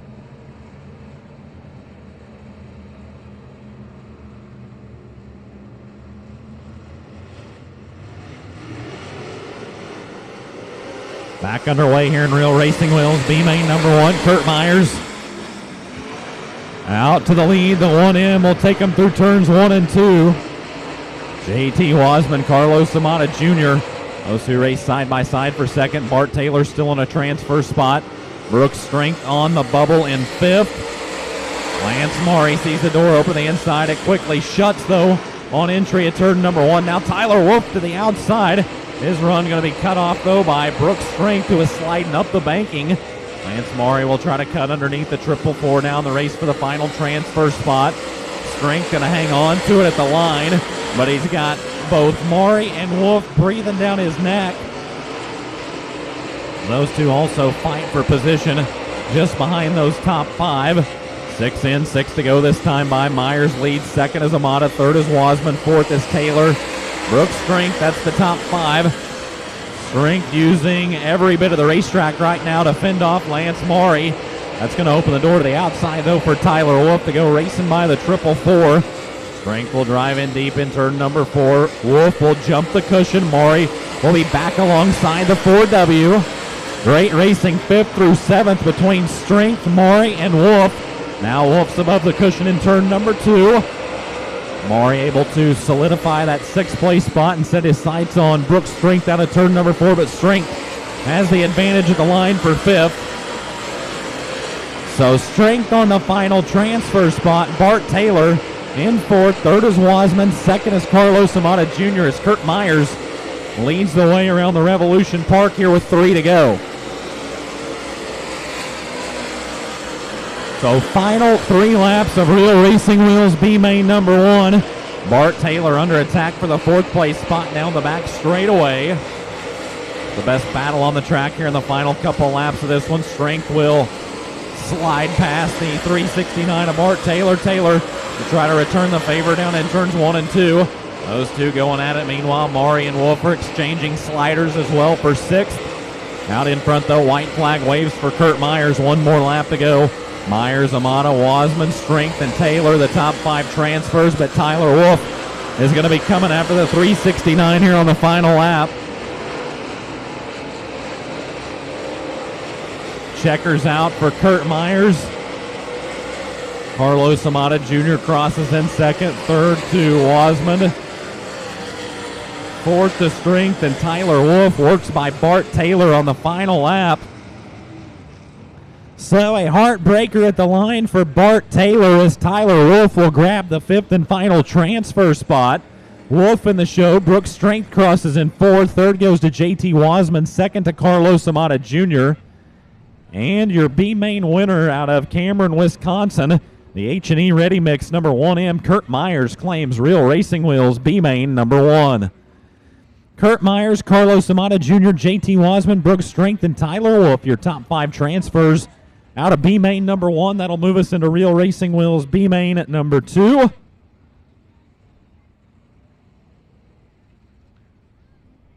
So Real Racing Wheels B main number 2 waiting in the wings. Last night's feature winner will be on the front row of this one. Terry Phillips out of Springfield, Missouri will take the 75 from the inside of the front row. Mark Smith's going to line up to his outside, the Anthony, New Mexico racer in the 2SS. Row 2 on the inside, Tanner Mullins out of Wichita, Kansas. Last night's runner-up, the 02, will start 3rd, alongside Race Taylor out of Leland, Mississippi in the 12T. Row 3 on the inside, the 718, that's Tommy Cannon out of Denham Springs, Louisiana, with Lucas Schott to his outside, Schott out of Chatfield, Minnesota in the 69. Row 4 to the inside, Colton Horner out of Houston, Texas, the 56. Is outside, Brandon Givens in the 2G out of Wichita, Kansas. Row 5 to the inside, we'll find Fido Gallardo out of Las Cruces, New Mexico in the G17. Starting 10th is outside, Sean Gaddis out of Diana, Texas in the 7. And your final 2 starters will be Chase Holland, the Saussure, Mississippi. He's in the 45, alongside Chris Clark out of Jackson, Wyoming in the 8C. 12 laps scheduled at top 5 advance. So 12 laps, top 5 go to the show. Phillips and Smith on row number 1. Remember, race fans, a Chunky Poodle autograph session going to take place at the Fast Shafts USMTS Souvenir Trailer following this B main. Top 12 in passing points will be down there to sign autographs after this B main. Top 8 will redraw for the CBISMA Graphics Pole Award, so that's coming up as Phillips and Smith will come up to speed off of turn number 4, and we'll get going here in Real Racing Wheels B main number 2. Terry Phillips jumps in command of the field down the back straightaway. TP on top. He'll upset the car along the top side of the racetrack. Tanner Mullins will have a look down the inside of the 75. Won't quite be able to pull the trigger, but he'll dive to the hub of the racetrack through turns 1 and 2. Race for the lead, a good one down the back straightaway. Mark Smith has dropped into the 3rd place spot. Race Taylor, Colton Horner, the early top 5 transfers. Lucas shot on the outside looking in, as well as Fito Gallardo. Those two run 6th and 7th. Just ahead of those two, though, Colton Horner is pulled alongside Race Taylor on the back straightaway. Race for 4th now. Horner trying to pick up one more spot in that 56. He'll throw the slider out of turn number 4. Taylor ready for it, crosses him over down the front straightaway. Mark Smith up and above the cushion that time through turns 1 and 2. The 2SS, a slip of the grip there. Horner will tighten up to the deck lid of the 2SS now. Smith able to drive away in that battle for 3rd. Meanwhile, Race Taylor's going to be challenged for the 5th and final transfer spot. Fito Gallardo now within reach of Race Taylor as Sean Gaddis is pointed the wrong direction in turn number 2, and the caution will come out.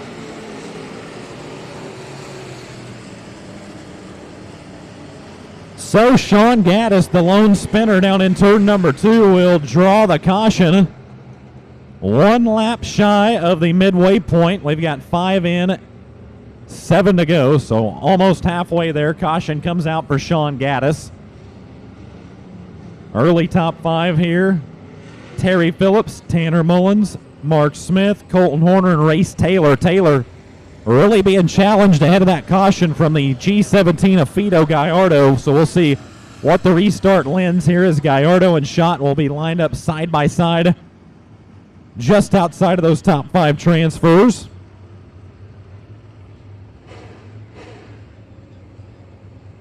So Gallardo and Schott trying to race their way in here. 7 more laps to go in Real Racing Wheels B main number 2. Terry Phillips on top. He and Tanner Mullins finished 1-2 last night at Arklatex Speedway. They now run 1-2 here in Real Racing Wheels B main number 2. Tanner Mullins with a great restart. Looks down to the inside of the 75 of Terry Phillips. Phillips will lose some traction along the top shelf of the racetrack. Mullins may be able to capitalize here at the midway point. 6 in, 6 to go. Side by side for the lead. Mullins will slide up across the nose of Terry Phillips down the front straightaway. Phillips with a cushion to work with through turns 1 and 2. Has the run to the outside of the 0-2 side by side. Now for the lead down the back straightaway. Good one going at the front of the field in Real Racing Wheels B main number 2. Terry Phillips back on top over Tanner Mullins. TP grabs it back with 7 in and 5 to go. Phillips your leader, Mullins in 2nd. Smith in 3rd, Horner 4th, and Fito Gallardo 5th and final transfer spot over Race Taylor. So Gallardo into the final transfer spot. Only a handful of laps remain here in Real Racing Wheels B main number 2. It's Phillips, Mullins, Smith, Horner, and Gallardo, the top 5. Race Taylor running 6th. He's up above the cushion that time in turn number 4. They're going to go 3 wide nearly back there with him. Outside of your top 5 transfers. Oh, look out, Chase Holland. He's going to go around in turns 1 and 2 as well. And we'll be back under the caution once again.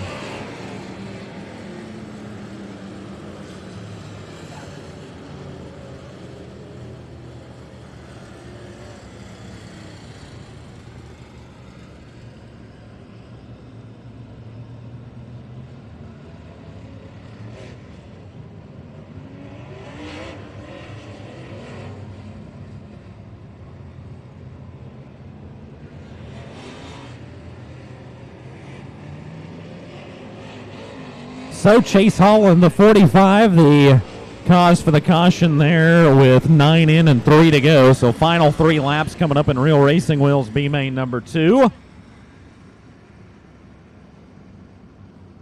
Terry Phillips with the lead. He and Tanner Mullins were 1-2 last night in the A main at Arclatech Speedway. They now run first and second here in Real Racing Wheels B main number 2 as well. Mark Smith, Colton Horner, Fito Gallardo, the top 5 transfers. 3 laps remain. And we're back underway here in B main number 2.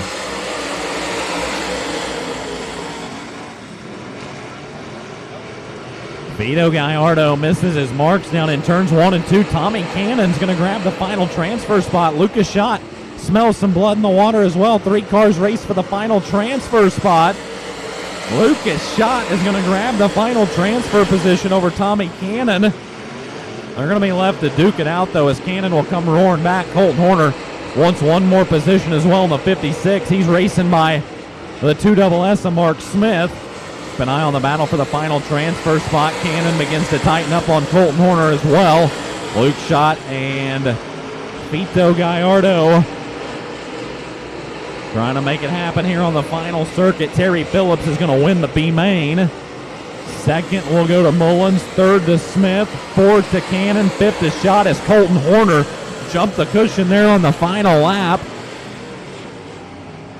Wow, so Colton Horner jumps the cushion there coming to the checkered flag. That allows both Tommy Cannon and Lucas Schott to take the final 2 transfer spots. Schott in 5th, Cannon in 4th. Mark Smith takes 3rd. Second goes to Tanner Mullins, and last night's feature winner will win Real Racing Wheels B main number 2 out of Springfield, Missouri in the GRT by Phillips. Durham Powered, Andy's Frozen Custard, Don Babb Motorsports, Mesilla Valley Transportation, Kaiser Manufacturing, and Midwest Sheet Metal 75. Terry Phillips, your winner of Real Racing Wheels B main number 2. So Terry Phillips, Tanner Mullins, Mark Smith, Tommy Cannon, and Lucas Schott, your top 5 transfers out of Real Racing Wheels B main number 2. There'll be 2 series provisionals doled out, as well as potential emergency provisionals for tonight's A main. So as we take care of that business, the top 12 in passing points will be at the USMTS souvenir trailer for the Chunky Poodle autograph session. Top 8 will redraw there for the CBISMA Graphics Pole Award. So you can swing down and get an autograph from your favorite USMTS racer now, or coming up shortly at the USMTS souvenir trailers. You can see the grader has hit the racetrack over in turn number 3, so a little bit of track prep before we return with tonight's 10,000 to win Summit Racing Equipment USMTS Modified A main, fueled by Casey's. Again, head down to the USMTS souvenir trailer now for the Chunky Poodle autograph session. Those of you on Racing Dirt TV and Race on Texas will step aside, take a quick break, and be back with tonight's USMTS A main.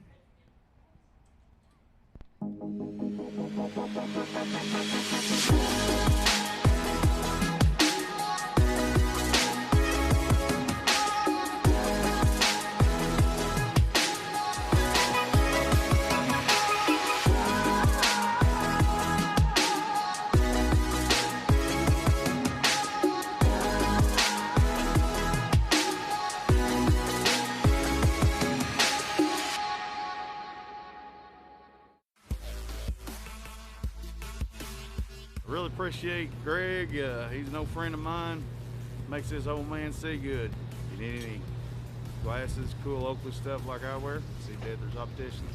Greg's been a long-time supporter for me for lots of years now, and he not only helps me, but he helps a lot of the racers and everything. So if you're looking for sunglasses, definitely should give him a call. He's very supportive of racing, and that's always good to have somebody that gives back to the sport like he does.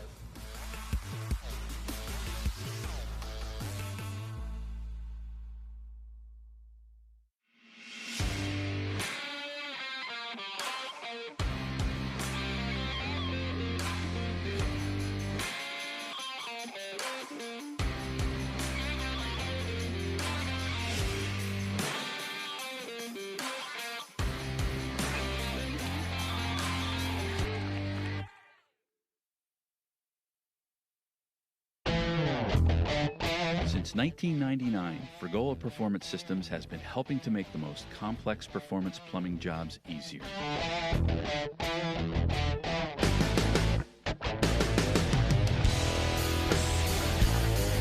With innovative plumbing solutions like our Real Street hose ends that work in pump gas and ethanol applications, to our expander and reducer hose ends and specialty adapters, no job is off limits.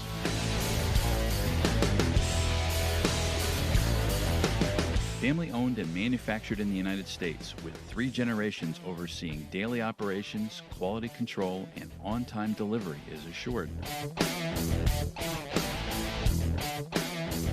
Browse our catalog or find the dealer nearest you at fragolaperformancesystems.com. Fragola Performance Systems, your performance plumbing partner.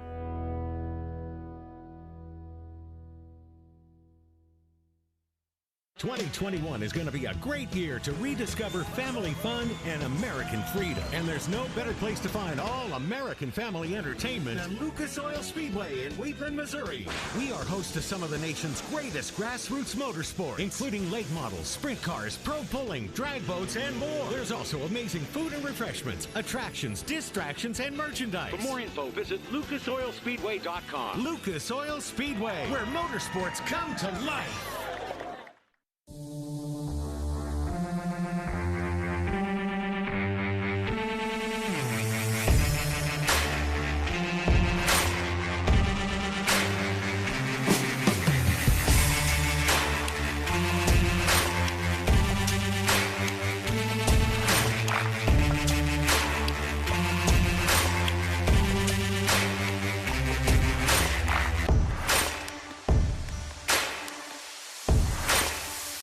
As general manager of Mel Hamilton Ford for 11 years, I know what customers are looking for.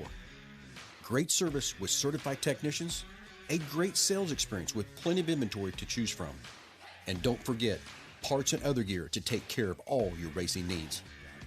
So when you decide who you want to do business with, choose us, Mel Hamilton Ford, and experience the difference. Hey, you know what I'm always asking myself? Is work supposed to be this much fun? Hi friends, Phil Nightingale, General Manager of Mel Hamilton Ford. With over 500 pre-owned vehicles in stock, there's never been a better time to buy. At Mel Ham Ford, you'll find cars, trucks, SUVs, all in one location. Chevy, Dodge, Toyota, Kia, plenty of inventory to choose from, not just Fords. At Mel Ham Ford, you have our promise that every vehicle is inspected by a certified technician because we care. Let our experienced sales staff show you that buying a car can be easy.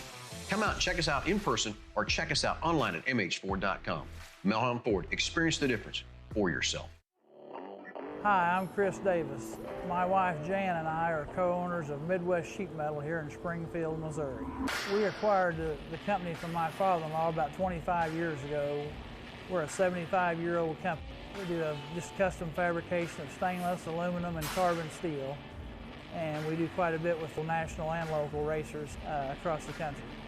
The unique thing about us is somebody comes to us with an idea that if they want fabricated, we can make this happen. We can fabricate anything, any one-off thing that you might want. I've gained the trust with the racers over the years that they know that I will fabricate it for them and nobody knows about it. Most all the products that we advertise, we keep in stock. I mean, I'm tired of this. We can order it for you. The main stuff that we advertise is in stock, ready to ship. We can usually ship anything in 1 to 2 days. That's a big deal with the racers, that we have it in stock, ready to ship.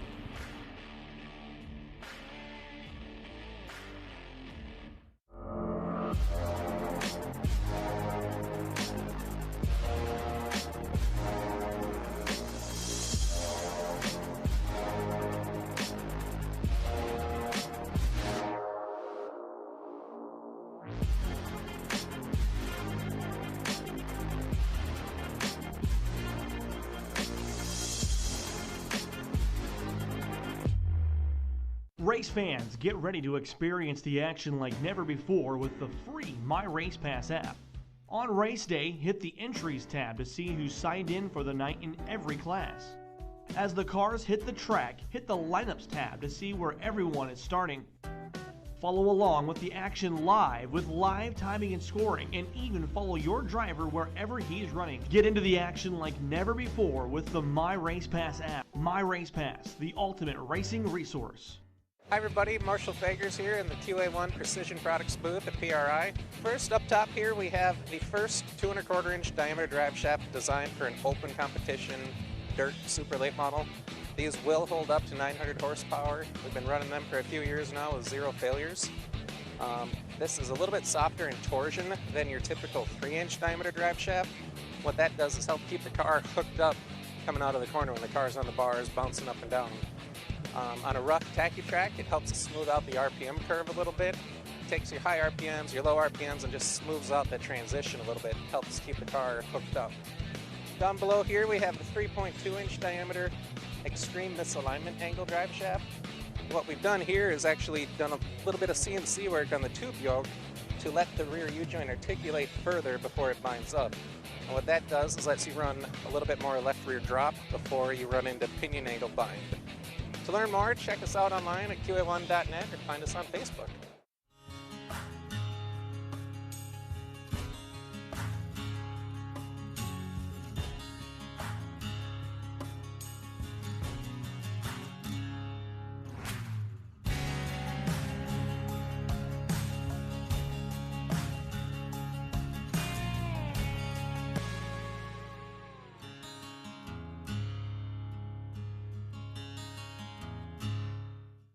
American racing started on dirt tracks with tough men in both winged and non-winged sprint cars proving their bravery and skill with every lap. That kind of racing still exists, and you can see it at the 11th annual ASCS War Jesse Hawk and Daniel McMillan Memorial. Grassroots racing at its finest. It all happens September 16th through the 18th, and it's only at Lucas Oil Speedway in Wheatland, Missouri. For tickets and info, visit lucasoilspeedway.com. Lucas Oil Speedway, where motorsports come to life.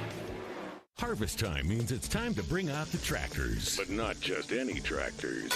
We're bringing out the wildest, fire-breathing 10,000 horsepower tractors on steroids. It's the Lucas Oil Pro Pulling National. This is loud, proud, American family fun at its finest. It all happens September 24th and 25th, and it's only at Lucas Oil Speedway in Wheatland, Missouri. For tickets and info, visit lucasoilspeedway.com. lucasoilspeedway.com.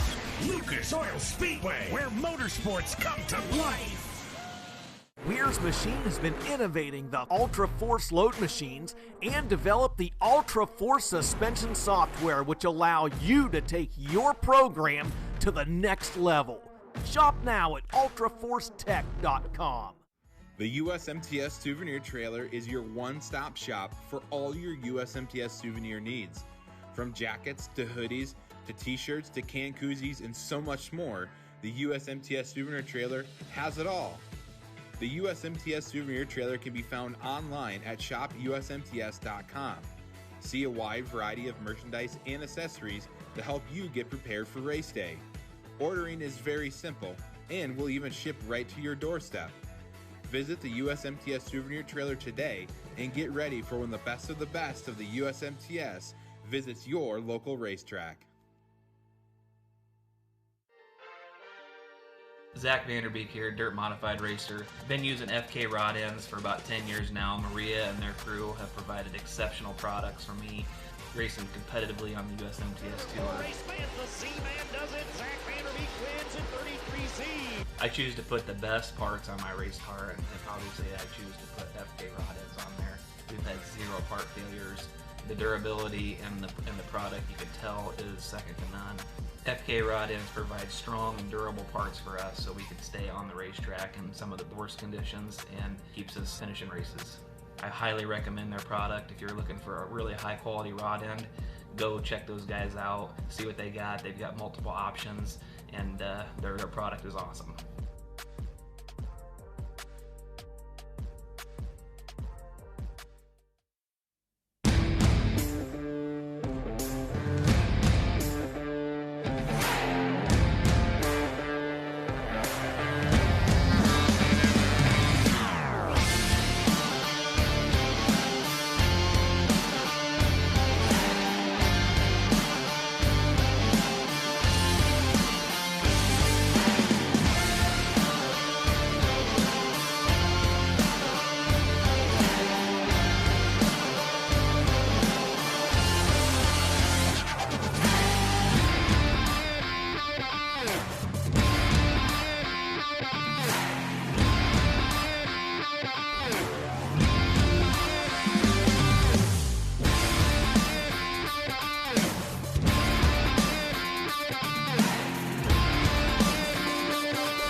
Bring the family out to Devil's Bowl Speedway in Mesquite, Texas to watch 150 drivers race at the same time for $25,000.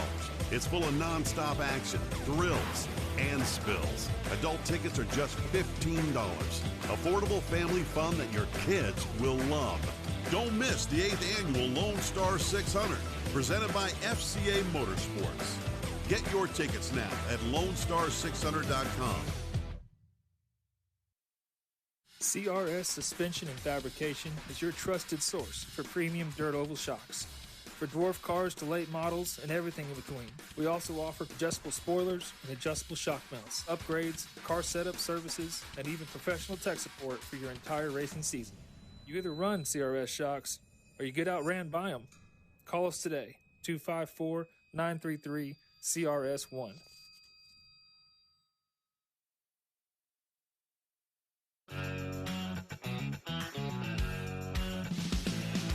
People need to come to this race because, one, I mean, you got 180 cars on the track all at the same time for 300 laps. What can't be fun to watch about that?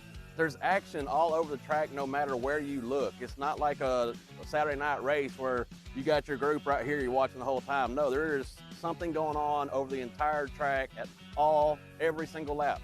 I mean, it's a blast. Don't miss the 8th annual Lone Star 600, presented by FCA Motorsports. Get your tickets now at LoneStar600.com.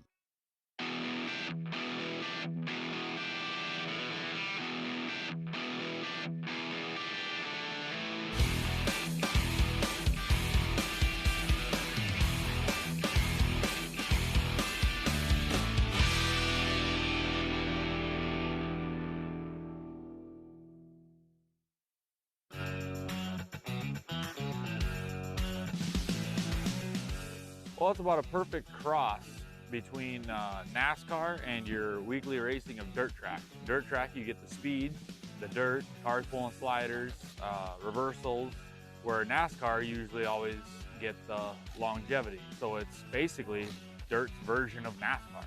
You get the best of both worlds. Don't miss the 8th annual Lone Star 600, presented by FCA Motorsports. Get your tickets now at LoneStar600.com. Yeah, we sell the throttle control bars. Yeah, I mean, they're the secret to victory lane. Does the throttle control bar work? He takes the lead early in the race. He brings home the Southern Sport Mod main event win. Speed secrets, a throttle control bar on a track like this, that's where it's at. I mean, 1, 2, 3. Too many checks to count in here. I would say they work pretty good.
Really appreciate Greg.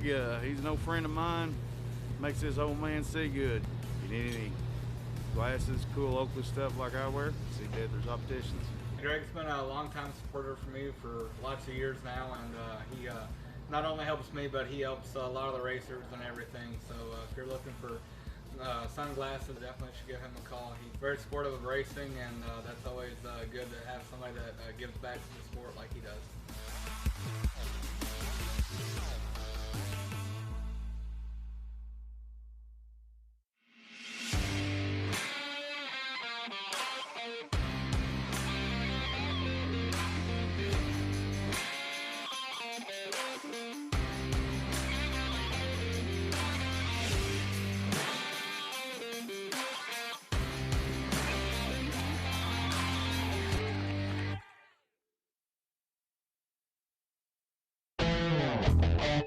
Since 1999, Frigola Performance Systems has been helping to make the most complex performance plumbing jobs easier.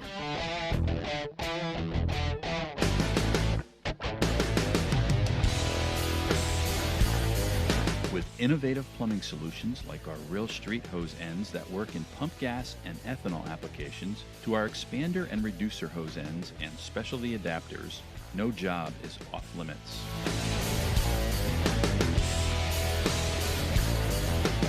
Family owned and manufactured in the United States, with 3 generations overseeing daily operations, quality control, and on-time delivery is assured. Browse our catalog or find the dealer nearest you at frigolaperformancesystems.com. Frigola Performance Systems, your performance plumbing partner.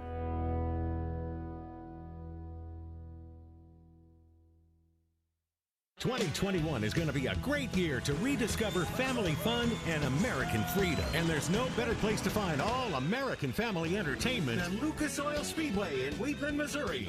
We are host to some of the nation's greatest grassroots motorsports, including late models, sprint cars, pro pulling, drag boats, and more. There's also amazing food and refreshments, attractions, distractions, and merchandise. For more info, visit lucasoilspeedway.com. Lucas Oil Speedway, where motorsports come to life.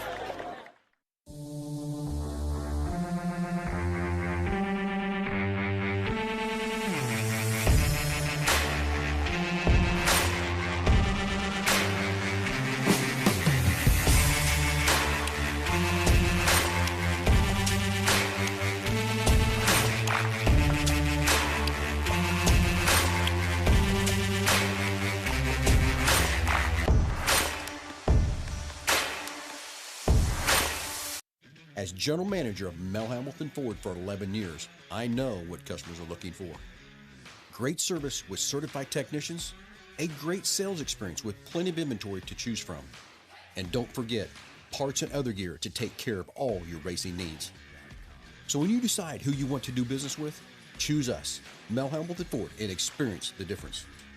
Hey, you know what I'm always asking myself? Is work supposed to be this much fun?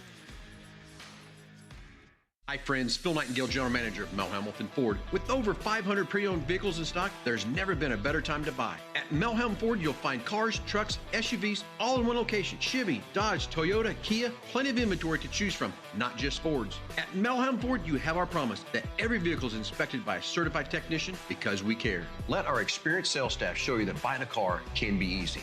Come out and check us out in person or check us out online at mhford.com. Mel Ham Ford, experience the difference for yourself. Hi, I'm Chris Davis. My wife Jan and I are co-owners of Midwest Sheet Metal here in Springfield, Missouri. We acquired the company from my father-in-law about 25 years ago. We're a 75-year-old company. We do just custom fabrication of stainless, aluminum, and carbon steel. And we do quite a bit with the national and local racers across the country. The unique thing about us is somebody comes to us with an idea that if they want fabricated, we can make this happen. We can fabricate anything, any one-off thing that you might want. I've gained the trust with the racers over the years that they know that I will fabricate it for them and nobody knows about it. Most all the products that we advertise, we keep in stock. I mean, I'm tired of this. We can order it for you. The main stuff that we advertise is in stock, ready to ship. We can usually ship anything in 1 to 2 days. That's a big deal with the racers, that we have it in stock, ready to ship.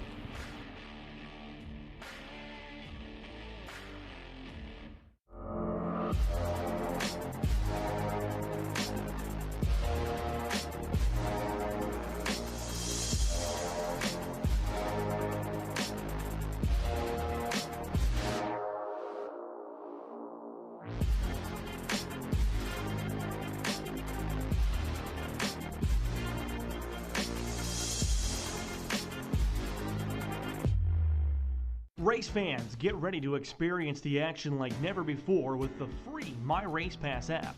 On race day, hit the Entries tab to see who's signed in for the night in every class. As the cars hit the track, hit the Lineups tab to see where everyone is starting. Follow along with the action live with live timing and scoring, and even follow your driver wherever he's running. Get into the action like never before with the My Race Pass app. My Race Pass, the ultimate racing resource. Hi everybody, Marshall Fagers here in the QA1 Precision Products booth at PRI. First up top here we have the first 2¼ inch diameter drive shaft designed for an open competition dirt super late model. These will hold up to 900 horsepower. We've been running them for a few years now with 0 failures.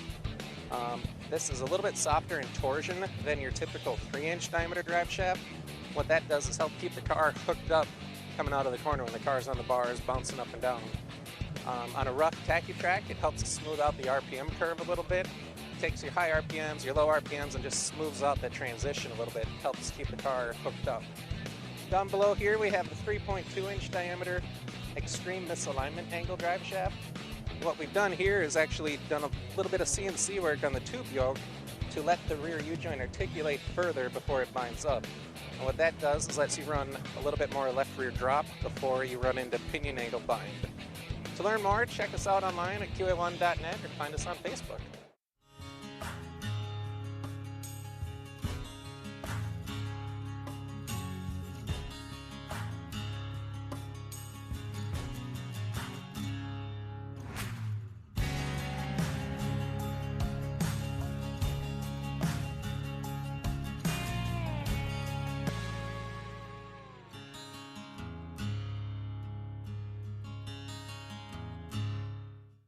American racing started on dirt tracks with tough men in both winged and non-winged sprint cars proving their bravery and skill with every lap. That kind of racing still exists, and you can see it at the 11th annual ASCS War Jesse Hawk and Daniel McMillan Memorial. Grassroots racing at its finest. It all happens September 16th through the 18th, and it's only at Lucas Oil Speedway in Wheatland, Missouri. For tickets and info, visit lucasoilspeedway.com. Lucas Oil Speedway, where motorsports come to life.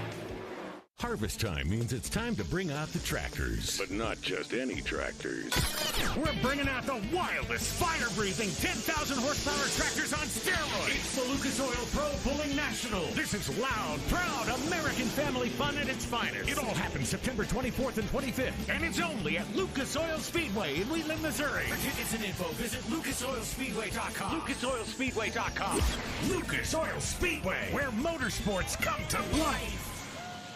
Weir's Machine has been innovating the Ultra Force load machines and developed the Ultra Force suspension software, which allow you to take your program to the next level. Shop now at ultraforcetech.com. The USMTS Souvenir Trailer is your one-stop shop for all your USMTS souvenir needs. From jackets to hoodies to t-shirts to can koozies and so much more, the USMTS Souvenir Trailer has it all. The USMTS Souvenir Trailer can be found online at shopusmts.com. See a wide variety of merchandise and accessories to help you get prepared for race day. Ordering is very simple and will even ship right to your doorstep. Visit the USMTS Souvenir Trailer today and get ready for when the best of the USMTS visits your local racetrack. Zach Vanderbeek here, dirt modified racer. Been using FK rod ends for about 10 years now. Maria and their crew have provided exceptional products for me, racing competitively on the USMTS Tour. The C-Man does it. Zach Vanderbeek wins in 33Z. I choose to put the best parts on my race car, and obviously I choose to put FK rod ends on there. We've had 0 part failures. The durability and the product, you can tell, is second to none. FK rod ends provide strong and durable parts for us so we can stay on the racetrack in some of the worst conditions and keeps us finishing races.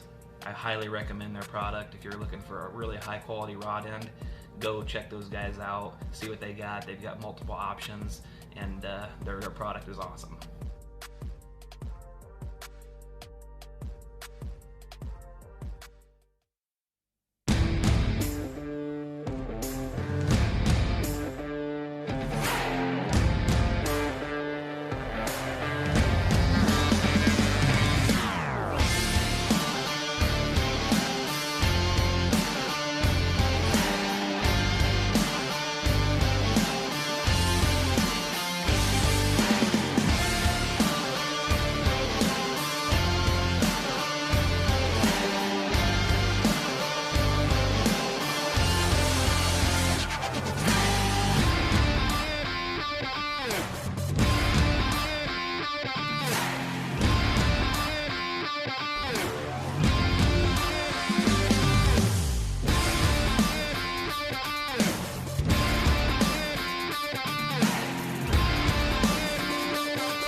family out to Devil's Bowl Speedway in Mesquite, Texas to watch 150 drivers race at the same time for $25,000.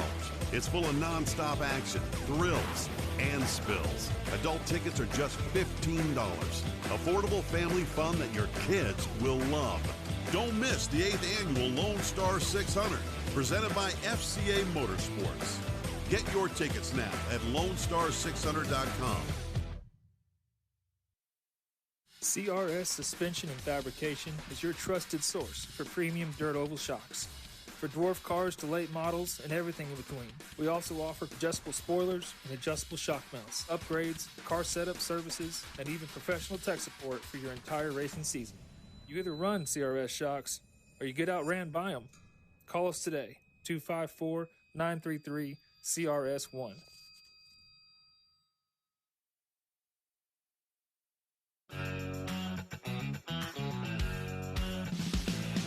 People need to come to this race because, one, I mean, you got 180 cars on the track all at the same time for 300 laps. What can't be fun to watch about that? There's action all over the track no matter where you look. It's not like a Saturday night race where you got your group right here, you're watching the whole time. No, there's something going on over the entire track at every single lap. I mean, it's a blast. Don't miss the 8th annual Lone Star 600, presented by FCA Motorsports. Get your tickets now at LoneStar600.com.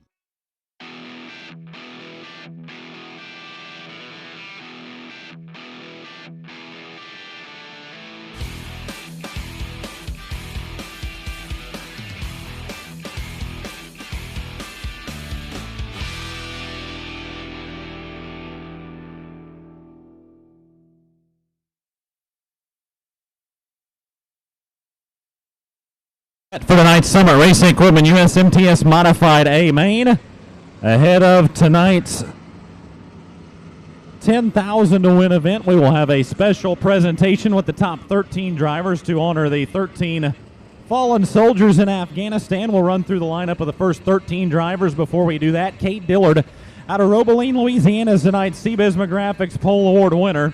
So Kate Dillard in the 97 will start front row on the inside. Outside of the front row, it'll be Winona, Minnesota's Jake Tim in the 49 Junior.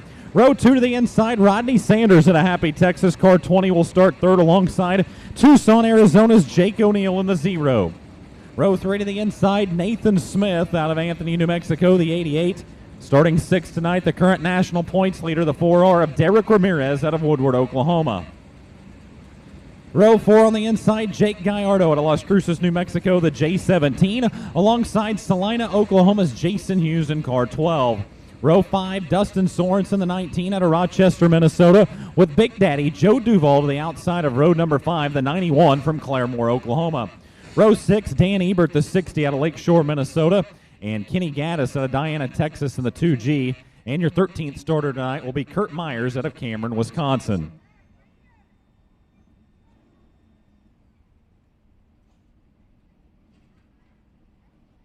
So with that, race fans, we want to welcome everyone and thank everyone for coming to the Revolution Park for the inaugural USMTS event. Since 1999, the USMTS has been proud to present the 4-wide parade lap featuring the main event drivers carrying the American flag and singing Lee Greenwood's iconic God Bless the USA. Tonight, the USMTS and the Rev are going to do something special, and we invite all the great Americans here to be a part of this one-of-a-kind dedication. The following names are not ones that most of us here will recognize, but they are incredible people deserving of our gratitude. Sergeant Jahani Rosario Picardo, age 25 of Lawrence, Massachusetts. Sergeant Nicole G., age 23 of Sacramento, California. Staff Sergeant Darren Hoover, age 31 of Salt Lake City, Utah. Corporal Hunter Lopez, age 22 of Indio, California. Corporal Dagan Page, age 23 of Omaha, Nebraska. Corporal Humberto Sanchez, age 22 of Logansport, Indiana.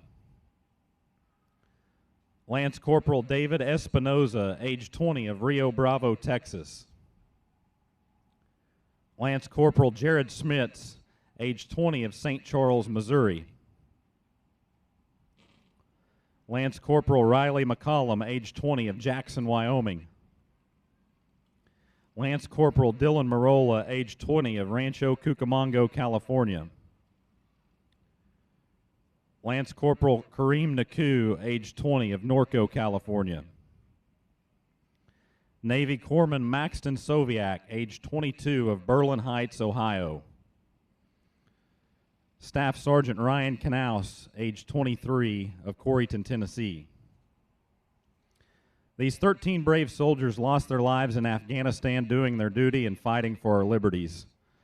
The USMTS and the Revolution Park want to take a moment and thank these incredible individuals for doing the hard job of keeping America the land of the free and the home of the brave. Tonight we race because all gave some and some gave all.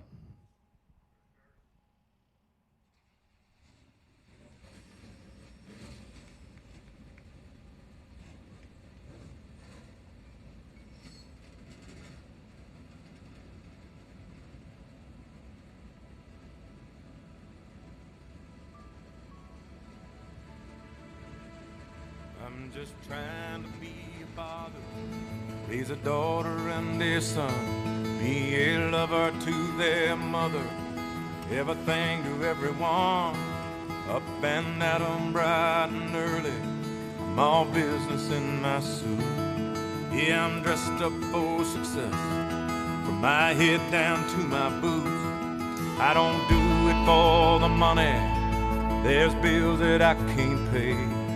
I don't do it for the glory, I just do it anyway. Providing for our futures, my responsibility. Yeah, I'm real good under pressure, being all that I can be. I can't call in sick on Mondays when the weekend's been too strong. I just work straight through the holidays, sometimes all night long. You can bet that I stand ready when the wolf growls at the door. Hey, I'm solid, hey, I'm steady, hey, I'm true down to the core.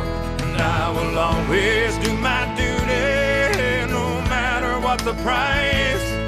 I've counted up the cost, I know the sacrifice. Oh, and I don't want to die for you, but if dying's asking me, I bear that cross with honor, 'cause freedom don't come free. I'm an American soldier, an American. Beside my brothers and my sisters, I will proudly take the stand. When liberty's in jeopardy, I will always do what's right.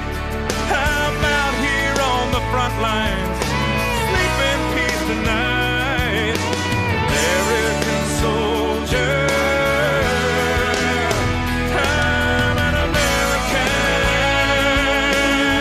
soldier.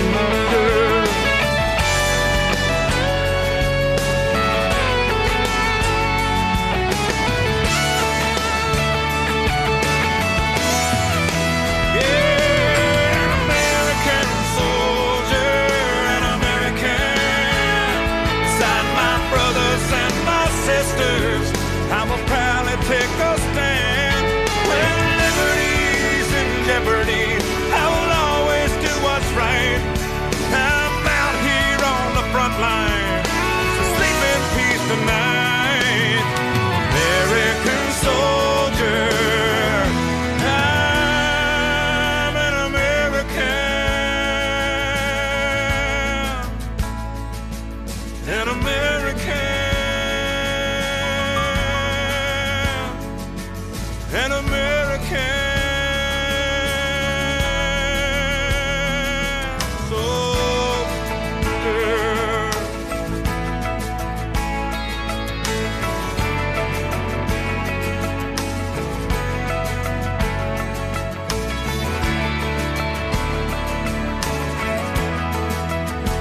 So thank you very much, race fans, for joining us in that tribute to the 13 fallen soldiers. The rest of the field has made their way to the racetrack, starting 7th row on the outside. Springfield, Missouri's Terry Phillips in the 75. Row 8 to the inside, the 65X of Carlos Amata Jr. out of El Paso, Texas.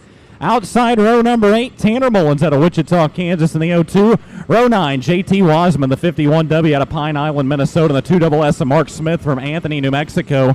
Row 10, Raymond, Mississippi's Brooks Strength, the 444. Alongside the 718 of Tommy Cannon out of Denham Springs, Louisiana. Row 11, Tyler Wolf out of Fayetteville, Arkansas. 4W car alongside Lucas Schott, the 69 out of Chatfield, Minnesota. And your final 2 starters, Hayesville, Kansas racer Tyler Davis, the 65, and Lance Maury out of Imperial, California in the 19 SB. Your 24 starters here tonight at Revolution Park.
If tomorrow all the things were gone I'd work for all my life, and I had to start again with just my children and my wife.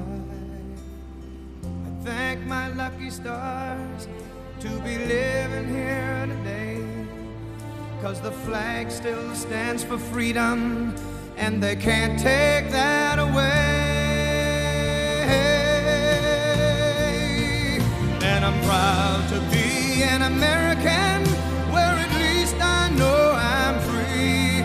And I won't forget the men who died, who gave that right to me. And I gladly stand up next So Monroe, Louisiana, if you are not on your feet, it is certainly time to get there. It's the most beautiful sight in dirt modified racing. Old Glory flies 4 wide at Dirt on the Rev.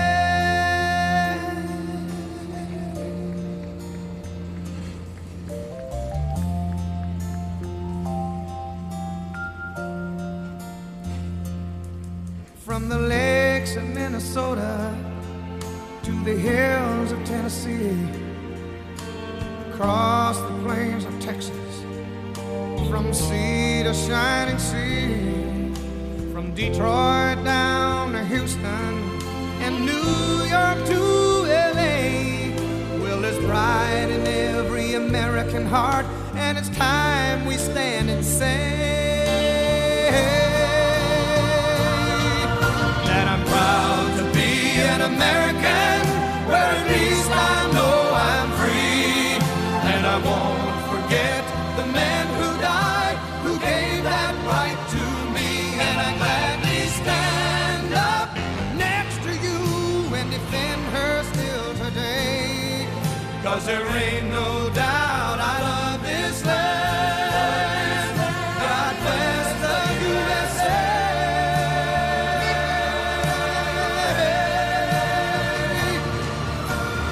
Proud to be an American, where at least I know I'm free.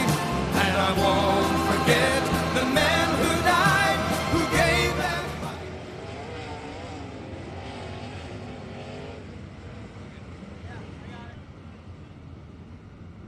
So the stage is set and the caution lights are going down. 40 laps around Revolution Park. $10,000 to the winner here tonight. We appreciate all you great race fans who have joined us here tonight in Monroe, as well as everyone tuned in on Race and Dirt TV and Race on Texas.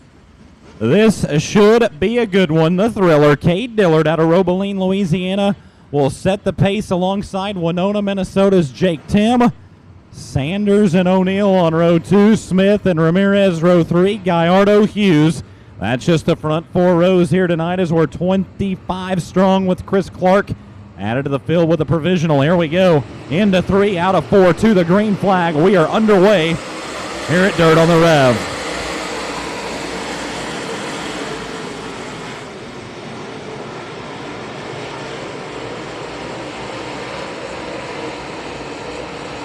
Phil going to navigate the first set of corners now through turns 3 and 4. Jake Tim will be at the helm on lap number 1. Jake Tim leading the opening circuit. Tim, your leader down the back straightaway. Cade Dillard in the second place spot. There comes Rodney Sanders marching forward along with Jake O'Neill. O'Neill up to the outside of the racetrack. He's got a fast car beneath him. All over the deck lid of the 97 of Cade Dillard. Now he'll flash to the outside through turns 1 and 2. Cade Dillard beginning to go after, Jake O'Neill beginning to go after Cade Dillard in a 97. So Jake O'Neill, Cade Dillard, race for the second place spot. Good action there. O'Neill will have it at the line. Rodney Sanders in fourth. And Derek Ramirez rounds out the top 5.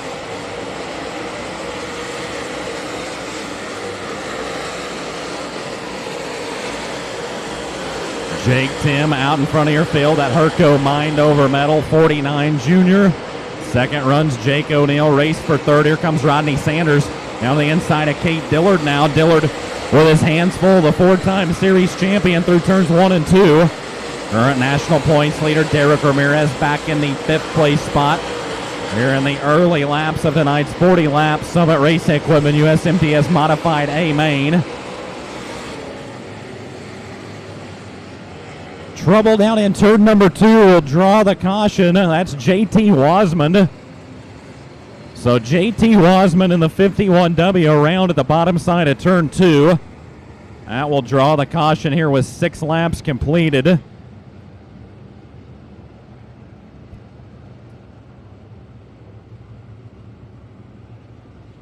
So trouble for JT Wasmond around in turn number 2 draws the caution with 6 laps completed of 40. Jake Tim jumping out to the initial lead of tonight's 40-lap A main with 6 laps completed.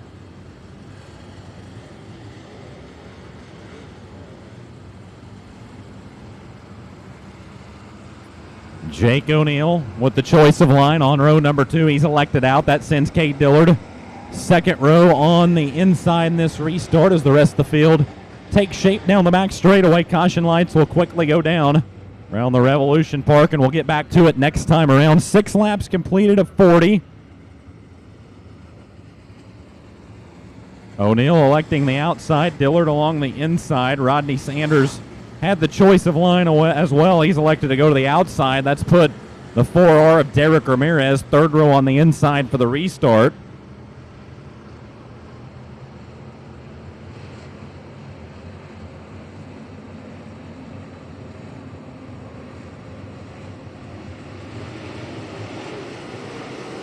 There we go. Out comes the green flag. Ryan Staley drops the green flag on your field. We're back underway. Cade Dillard taking a look at Jake Tim through turns 1 and 2.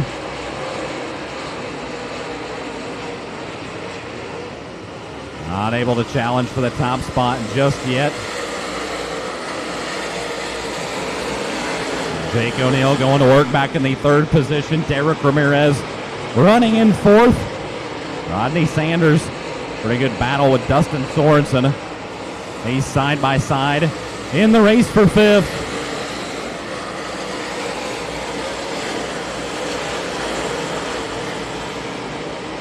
Jason Hughes trying to move up through the field as well. He's rolled into the 7th place spot, trying to challenge Dustin Sorensen for that 6th position. Jake Gallardo now flashing up to the outside of Jason Hughes. Joe Duvall and Dan Ebert round out your top 10 runners as Jake O'Neill works past Cade Dillard down the front straightaway. Those two locked in a pretty good battle now through turns 1 and 2. O'Neill along the inside. And Cade Dillard along the outside. Great racing for the runner-up spot here as we string together some good green flag laps. 11 laps completed this 40-lapper. Jake Tim walking the park right now for the 49 junior. Rolling out in front of your field. O'Neill and Dillard still side by side for second. Dillard will have the advantage for the runner-up spot at the line. Oh, look out. Jake O'Neill's going to go around in turns 1 and 2. Hard on the cushion. And Jake O'Neill in contention for the runner-up spot in a battle with Cade Dillard. Goes around on his own along the cushion at the top side of turns 1 and 2.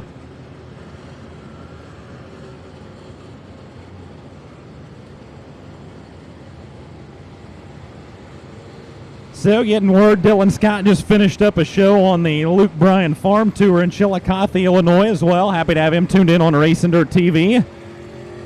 So Dylan Scott tuned in after the show here tonight in Chillicothe, Illinois. That Luke Bryan Farm Tour that part of the USMTS and Racing Dirt crew got to check out not too far back. So Dylan Scott tuned in here tonight. Just 12 laps into this A main.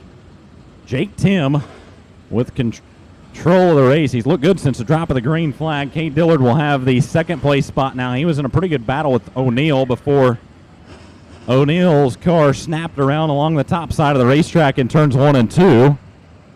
Derek Ramirez up into the third place spot. Rodney Sanders and Dustin Sorensen. That's the top 5.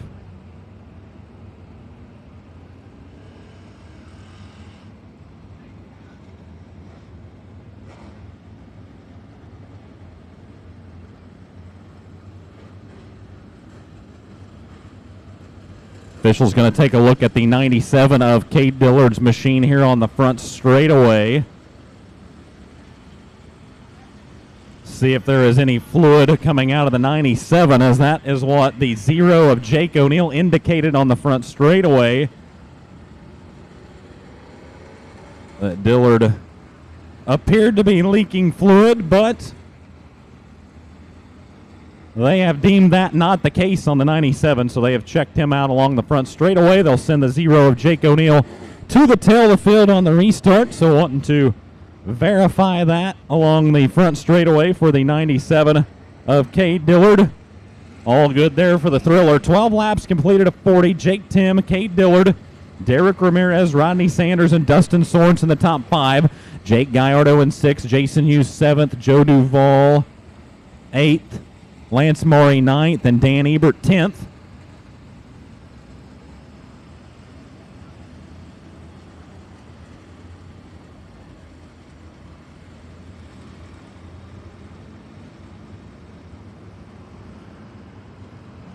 Just getting word as well, one of the good friends of all of us here at the USMTS, USRA, and Racing Dirt, Rue Stone, tuned in tonight. So happy to have Rue Stone tuned in. Been a while since I've heard from Rue, so happy to have Rue Stone tuned in on Racing Dirt TV here tonight as well.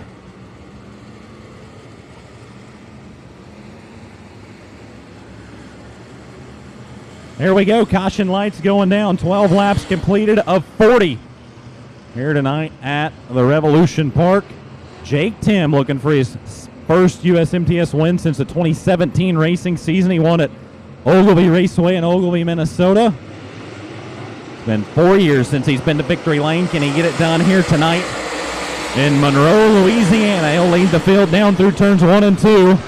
Oh, Dustin Sorensen threads the needle 3 wide and nearly 4 wide through the traffic with Gallardo, Duvall, and Sanders.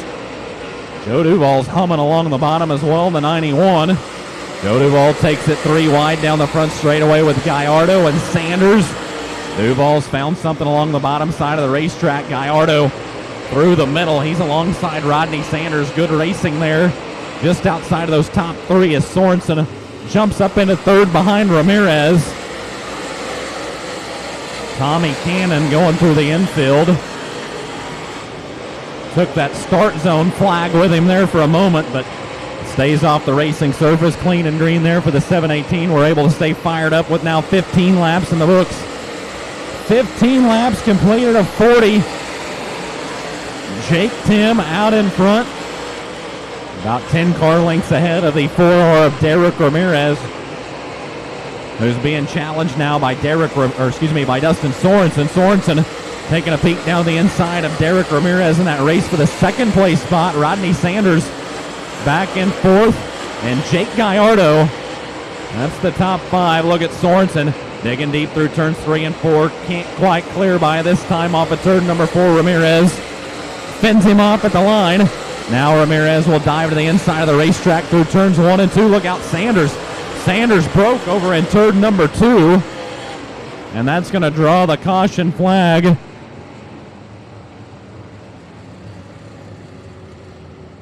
So Rodney Sanders broke in turn number 2, and we will be back under the caution once again.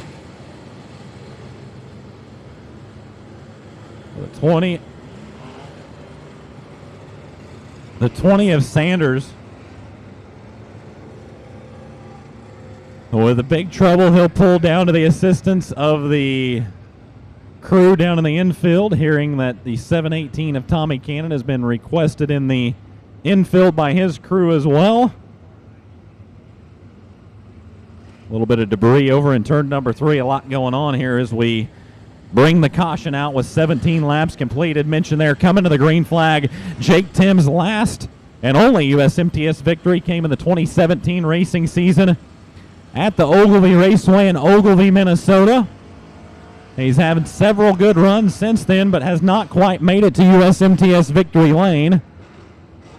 Looking good here tonight at the Revolution Park. Derek Ramirez scored in the second place spot. Dustin Sorensen running in third. Sorensen had a few looks at Derek Ramirez, was not quite able to pull the trigger in the race for the runner-up spot.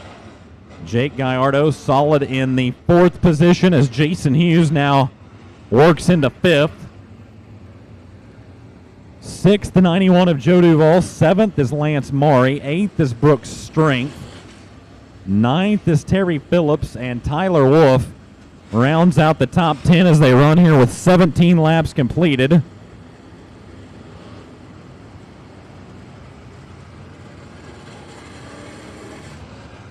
So 17 down and 23 to go.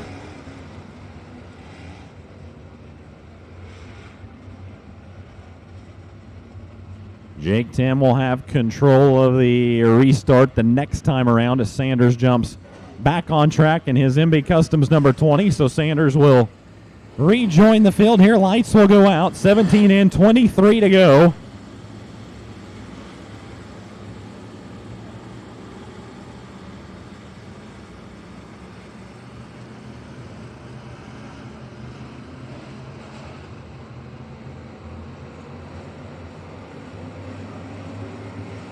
Bill quickly tightens up behind Jake Tim. He'll fire in between turns 3 and 4, and we're back green here at Revolution Park.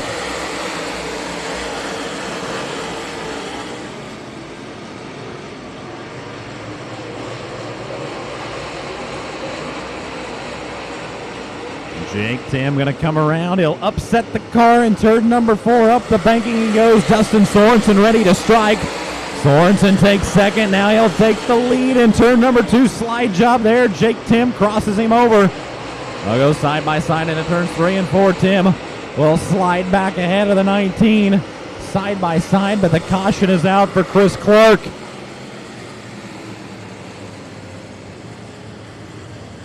So a couple of Minnesota young guns going to duke it out for the lead. Jake Tim and Dustin Sorensen going at it for the top spot. That gets slowed, though, as the 8C of Chris Clark goes around in turn 2. Sorensen with some damage to the left rear quarter panel. The 19, he will roll to a halt here as they were getting ready to start throwing haymakers out in front of this one. The 49 of Tim and the 19 of Sorensen.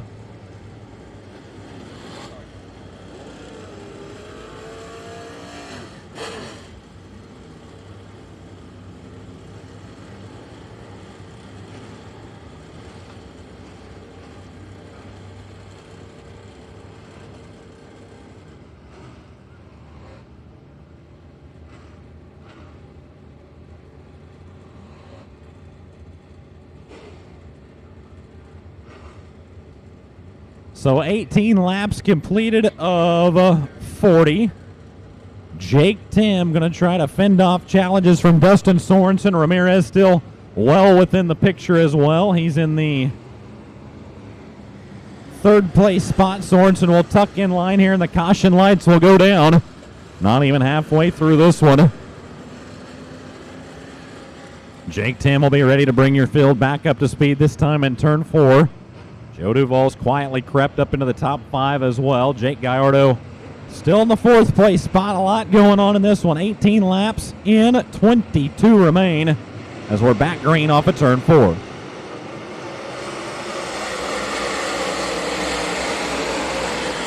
Now Dustin Sorensen roots Ramirez off the top line. Joe Duvall will try to do the same. Now Sorensen will drive to the hub of the racetrack through turns 3 and 4. Will pull alongside Tim for the top spot. Not quite able to get alongside the 49. Now Ramirez blasts back down to the inside of the 19 of Sorensen. They'll leave a lane to work with. Now he'll take the top line away down the back straightaway. Derek Ramirez back into second by the 19 of Sorensen. Here comes the 91 of Joe Duvall working the hub of the racetrack. Big Daddy may have something to say about the outcome of this one before it's over with. Won that American Racer Modified Series event back here in May. Brooks Strength is coming up through the field as well. The 444 slides ahead of Jake Gallardo into the top 5. Brooks Strength is rolling right now. And Duvall in 4th and 5th now. Gallardo's going to come back around him down the back straightaway. Those two will be side by side for the 5th place spot in the 3 and 4. Gallardo wrestling the car along the hub of the racetrack. Strength will take 5th back at the line.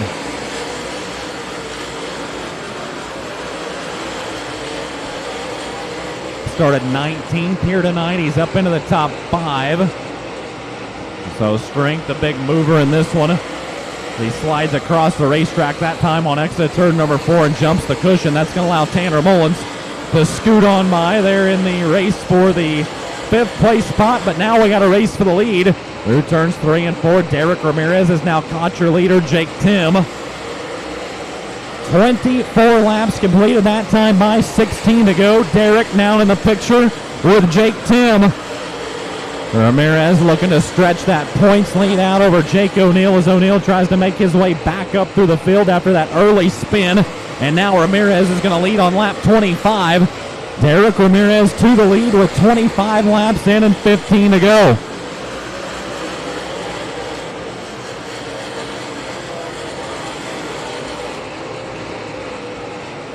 $14 now remain, this time by Derek Ramirez.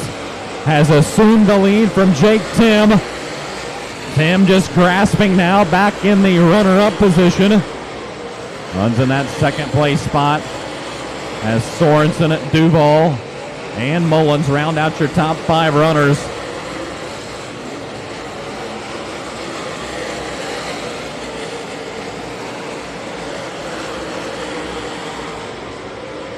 $28 in, 12 to go this time by Rodney Sanders off and into the infield in the 20, so we lose Rodney Sanders, and now Dustin Sorensen's able to fly right past the 49 of Jake Tim down the front straightaway. Tim, seems like that 49 car may be going away here in the late stages of this one as Sorensen was able to race by, and now Joe Duvall may very well do the same.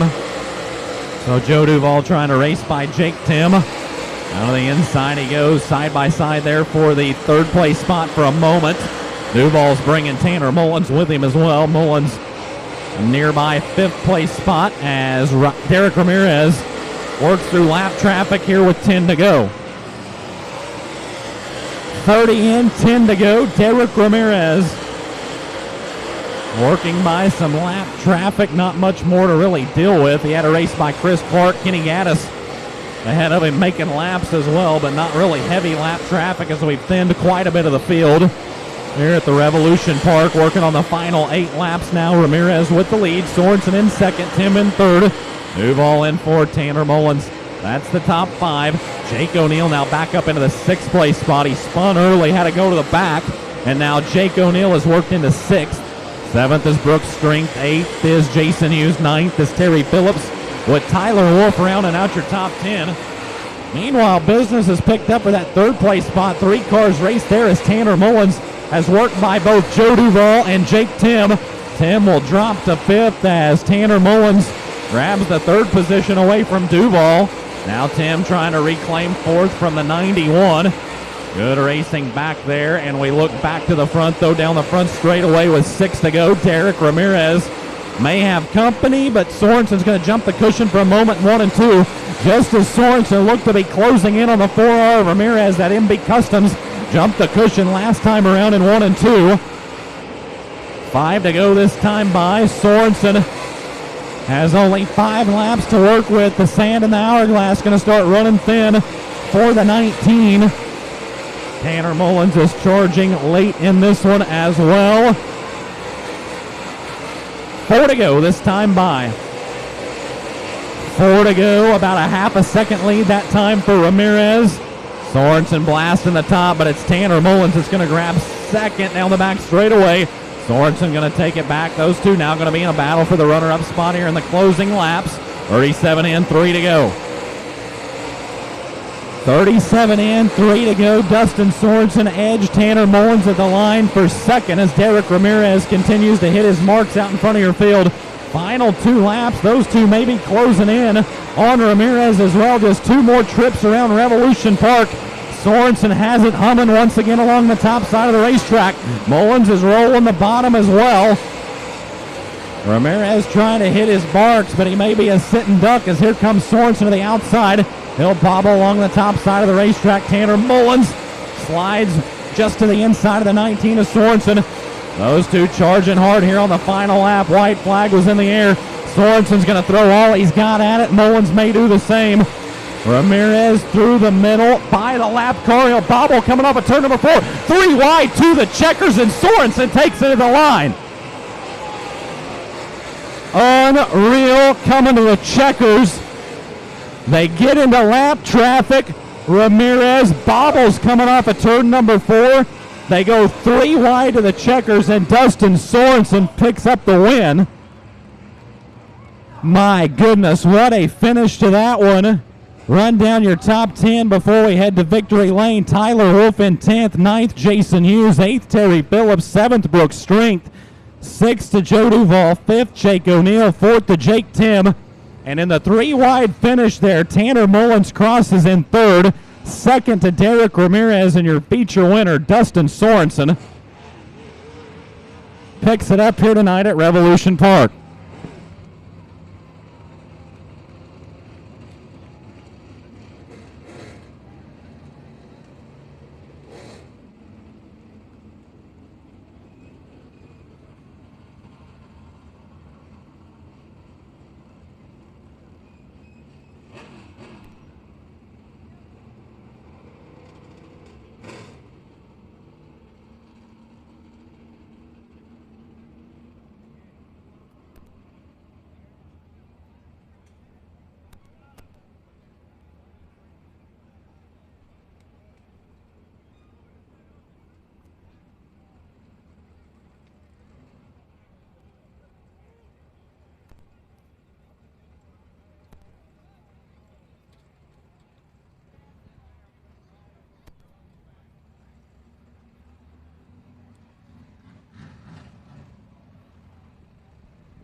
So Dad, Mike, and all the crew down here to meet the driver of the MB Customs Carroll Corn Popcorn CJ Auto Sales. Number 19, how about it for Dustin Sorensen? Dustin, we will get you in front of this 19 car. First things first, and probably the easiest question to ask right here, just take us through that final turn. Man, I could smell antifreeze the last 5 laps. I was overheating, and I saw Tanner underneath me, and I'm like, man, I got to go. I was kind of running conservative down a lane, and then I just started hitting the cushion as hard as I could. And I don't know. I thought when Derek drove in on top over there, I was going to run second, and then he messed up, and I came down beneath him. And I don't know. I'm sure Tanner was beneath me. That was awesome. Talk about the race leading up to that point. Obviously, you had a few looks at Derek. Did you think you were going to be able to stay with him, or did you need something to happen there late? Once we got to clean traffic, I felt really good. Like I could once I got past Jake, and felt like I could reel him in. I apologize to him. I think I got him to undo him on that restart. But before that restart, I thought I was going to take the lead too, and then that caution come out at the worst time. But man, that's awesome. These $10,000 wins, they really help you get down the road too. Yeah, this is awesome. I was happy to win the first one this year, and then this one's even better, especially with a show like that. This was fun. There he is, fans. Dustin Sorensen wins here tonight at Revolution Park.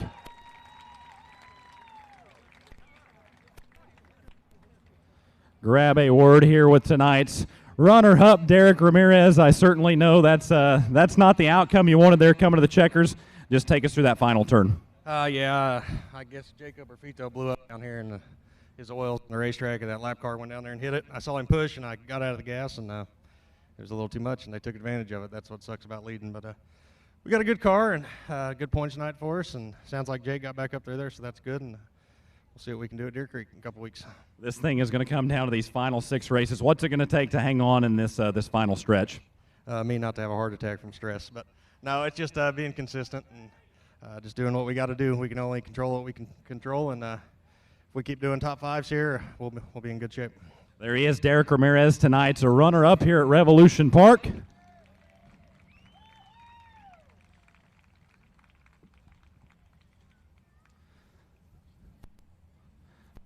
Tanner, you were in contention for that one right there at the checkers as well. Things got jammed up coming through lap traffic. Just take us through the finish of that one. I didn't think I was even going to get that close starting. I think we started 16th or something, but to get up to 3rd, that's pretty good for us. So we'll take it, and can't thank all the fans and all the sponsors on the car, and my wife and Tanner, everybody who helps out. I couldn't do it without them.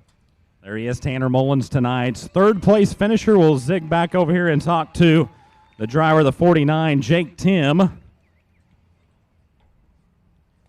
Grab a quick word with your 4th place finisher, Jake Tim. First half of the race, this thing looked really good, just seemed to struggle late. Yeah, my right rear came apart about halfway through the race, and it's going flat right now. But I don't know, I felt really good right away. Then I felt a shake, and I think I thought I had my wheel, but I guess my tire's coming apart. So, but to Dustin, it was an awesome race. Pretty awesome facility. Thanks to all the fans for coming out. Thanks to all my sponsors: Herco, River City, R&R, Horman's HVAC, Riverland Trucking, Oak Ridge Fabrication, OFI Performance, MB Customs, J&S Cattle, Swift Springs. I don't think I'm forgetting anybody. My dad, my mom, Spencer, Mike, Kurt, Cody, my girlfriend Emma, Jenna, my sister, everybody that makes this possible and allows us to be on the road all the time racing. Couldn't do without them. There he is, race fans. Tonight's 4th place finisher, Jake Tim. That'll do it from USMTS Victory Lane. We'll get with Zach Clark in the next few moments, and we'll bring tonight's support class action to you here from Revolution Park. On behalf of the USMTS, appreciate you guys attending this show here tonight. Hopefully we'll be back for more here at the Rev. Again, thank you, folks, for having us here at the Revolution Park.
So a couple of laps scored into this factory stock main event here tonight at the Revolution Raceway Park.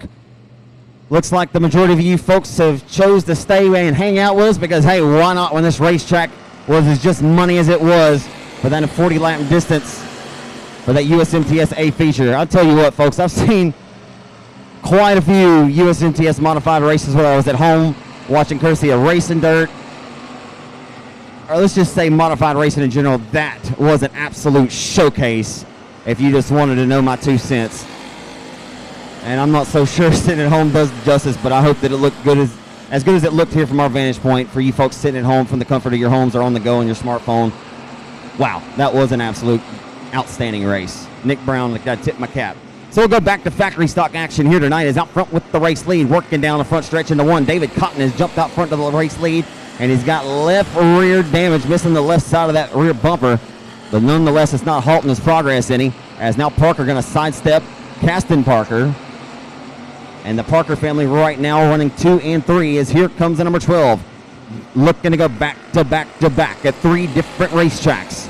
Bossier City, Louisiana racer, the driver of the Superior Barn Grill, number 12 of Bo Perry. He's working the wheel and he's working it well.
Factory stock main event back underway, and right now I'll tell you what, the factory stock's trying to put this outstanding service back to the test as the mod drivers just did it.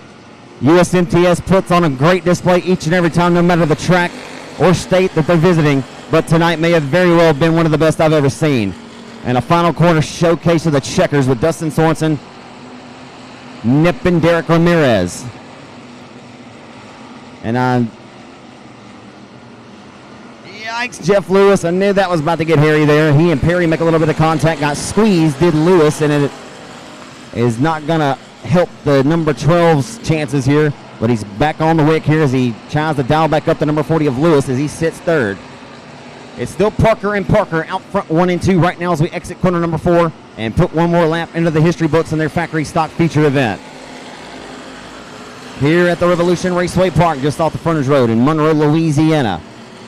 About an hour and a half down the road from Mississippi. And about an hour and a half west of Shreveport. Off of Ford, down the front stretch. Bo Perry has now disposed of the veteran racer Jeff Lewis and rolled his way to third for the time being, but for how long, because Lewis has that outside line. But Parker trying to halt his progress, and now Perry gets up out of line and playing bumper cars at the midpoint of the back straightaway. as Perry has a tire down. 12 car with a tire down, and it's just a matter of time. And we get a caution up here at the top of turn number 2 for Logan Gordon. It does appear in the L88 car.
Factory stocks going at it hot and heavy tonight. Could Jeff Lewis get back to victory lane and only a second night back behind the saddle of the number 40 car?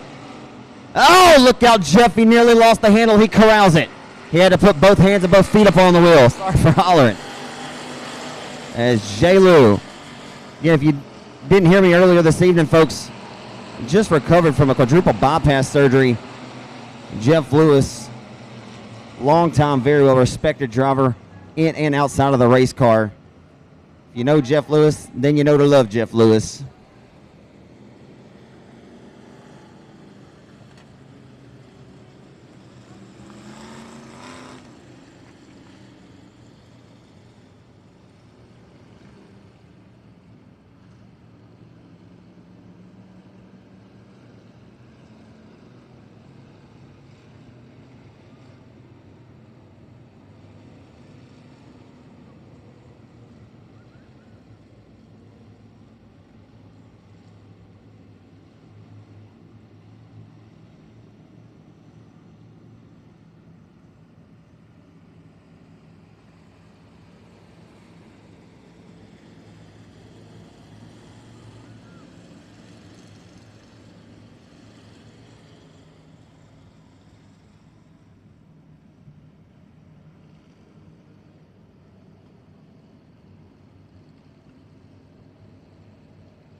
You got a good one, Blue, here in your factory stock main event, going door-to-door for the race lead. David Cotton back on it, rolling down to the inside. I'll tell you what, folks, could we deliver back-to-back photo finishes tonight here at the Revolution Raceway Park?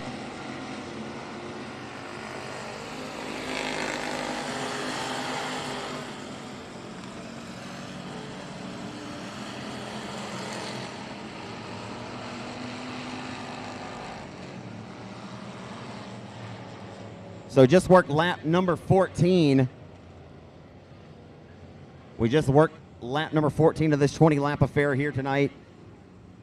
And what a race we've got here for the factory stocks as well. What do you say we go back-to-back photo finishes here at the Rev tonight?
Back underway here at the Rev in your factory stock feature event.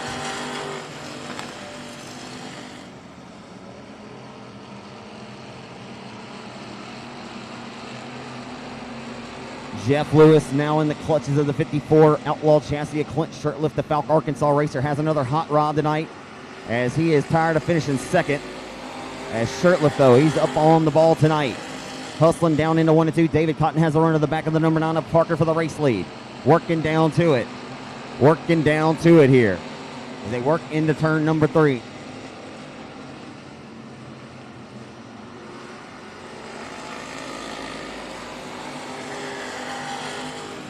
So the factory stock's putting on an outstanding display here as Cotton lurking all in the shadows of the 9 of Parker as they work into turn number 3, working down to it.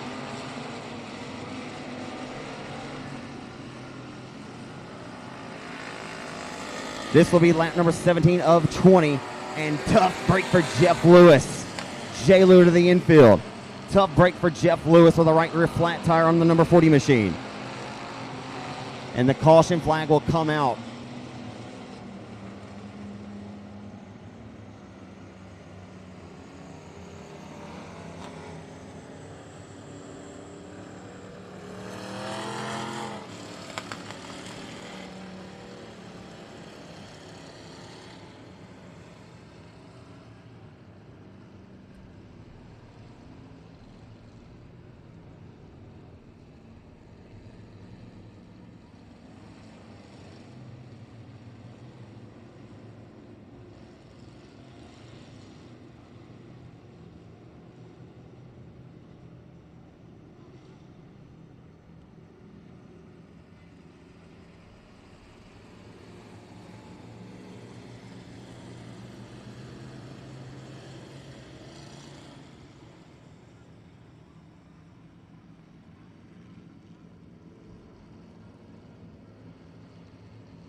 We've got a good one brewing here for the final time through 3 and 4. Can we get a back-to-back photo finish?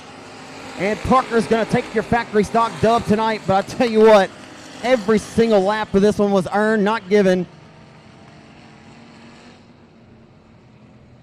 So John Parker Jr. scores your factory stock dub tonight here at the Revolution Park, and a pair of back-to-back showcases here at the Speedway to kick off our main event.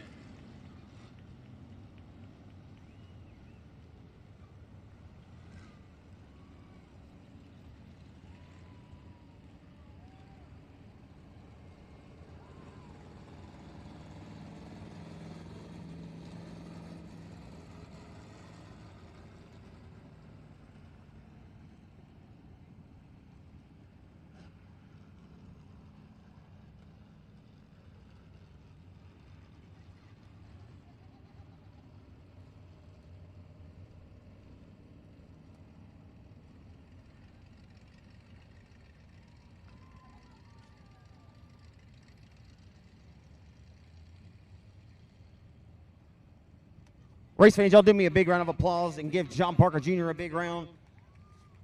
I was looking to run down there and snag an interview with him, but I was already a day late and a dollar short, so I'm going to see if we can't consolidate these next two, and we'll knock them both out.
Your limited modified feature event is underway here at the Revolution Park. And it's going to be Shane Hebert jumping out front to the lead early on in this one.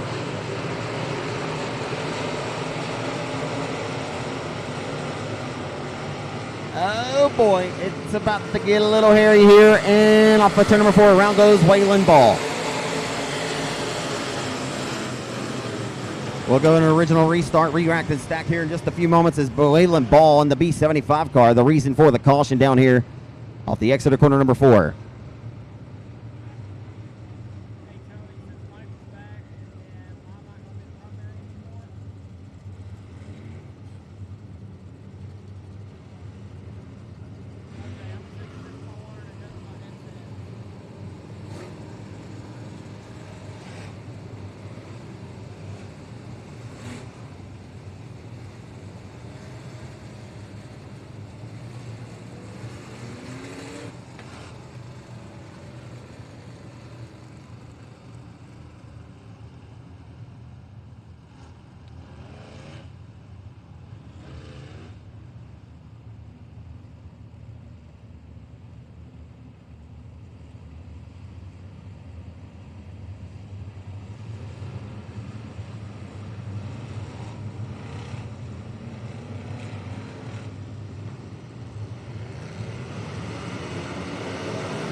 So looking to get this one back to the green flag here in a few moments as a few of them getting checked out here on the back straightaway. It's Ray Goodman in the car number 56.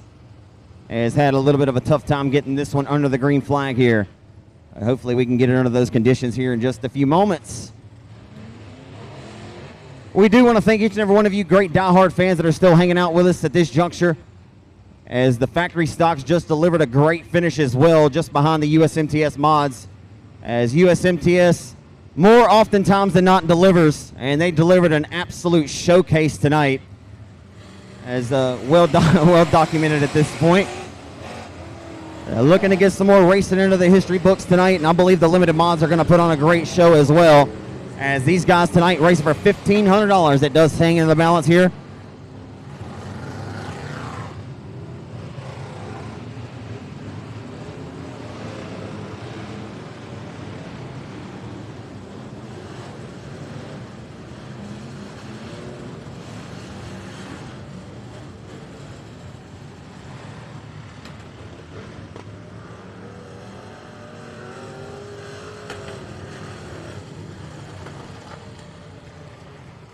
So once more, an original restart. The lights go out.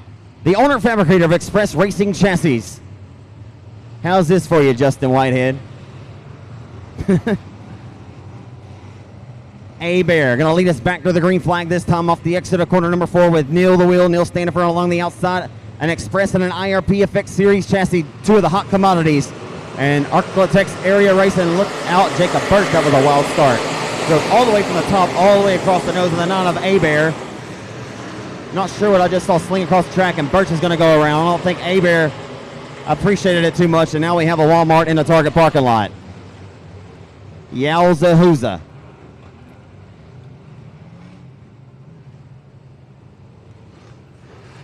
That looks like the parking lot when everybody's leaving from Bayou Stock.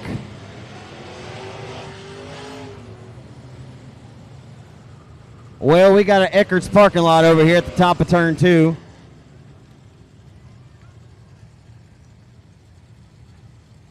I'm not sure if you guys saw what I kind of saw there on that restart. The 5J of Jacob Birch restarted on the outside and drove all the way down to that bottom lane and nearly chopped the nose of the 9 of Chase A-Bear. And I'm not so sure that Chase went in there and roughed him up a little bit, but I did see something go flying across in the middle of 1 and 2. I don't know if that was fluid or what it was. I really can't really take into account what I seen there, but from that point, everybody was just losing the handle. But I think it all kind of began there with Birch and A-Bear.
So again, getting this parking lot cleaned up over here in turn number 2.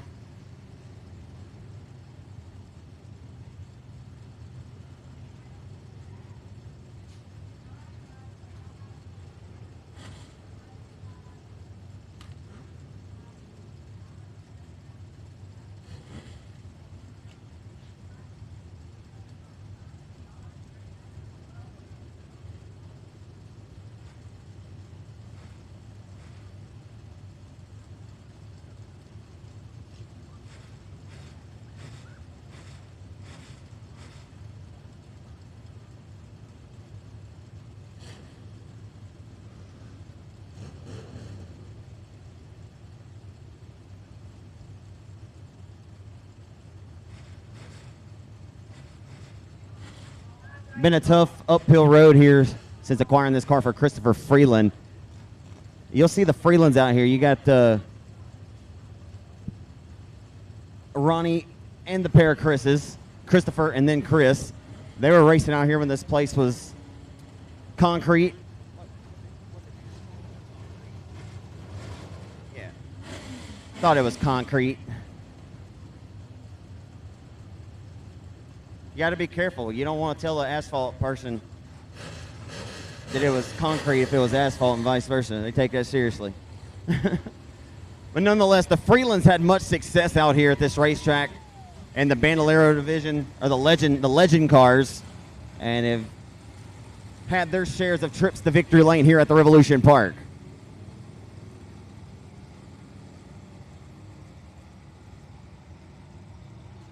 I want to see a show of hands real quick, guys. Class is in session.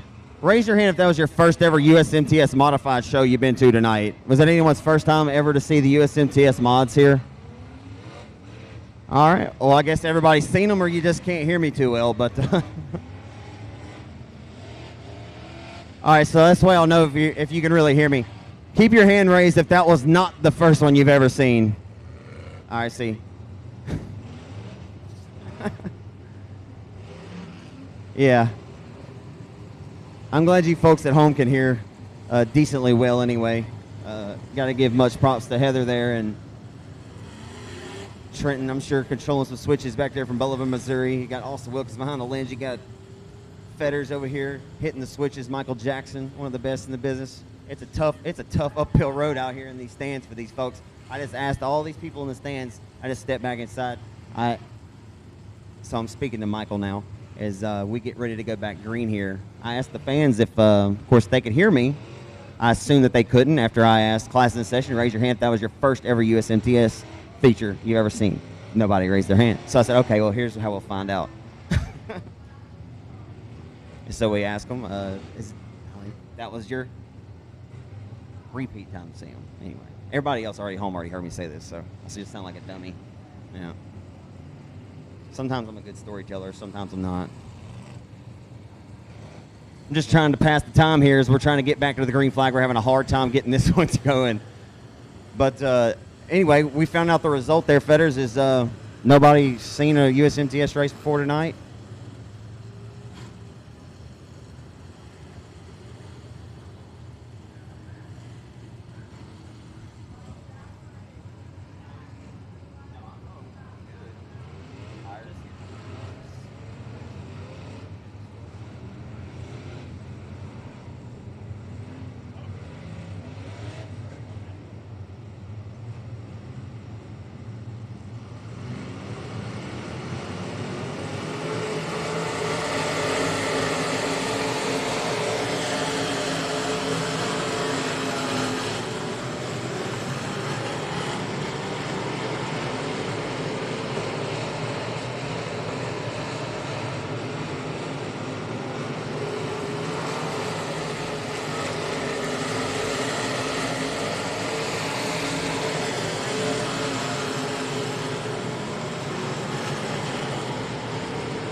So Shane Hebert back to work here with the race lead as he works into turns 3 and 4 this time.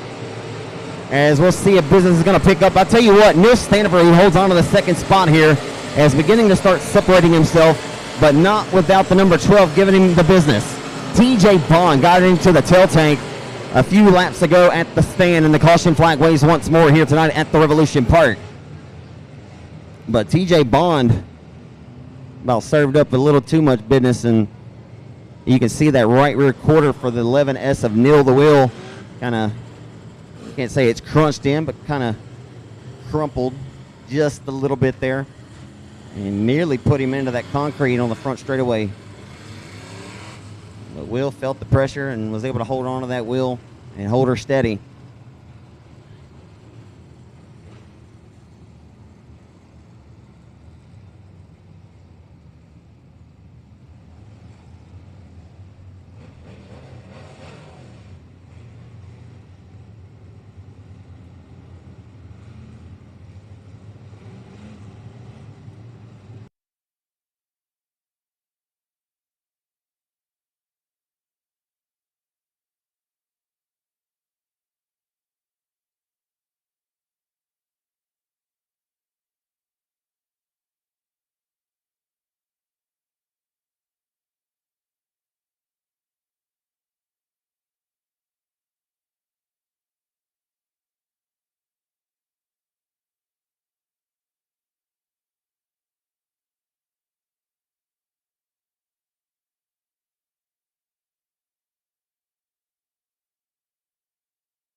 Backing away is Shane Hebert, trying to put himself back in victory lane for the third time in the last week.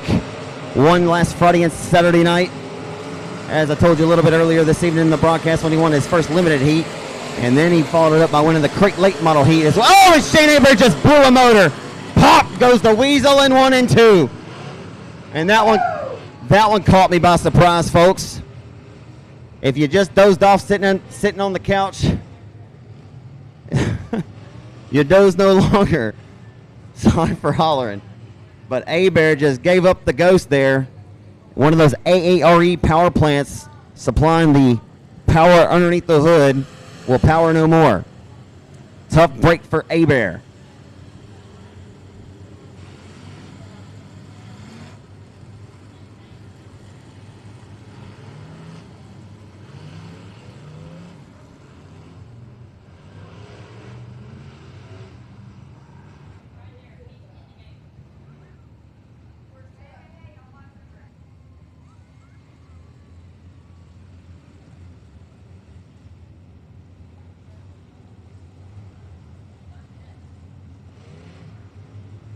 So tough break for Hebert, who very rarely has a setback or any kind of mechanical woe to really speak of in this car.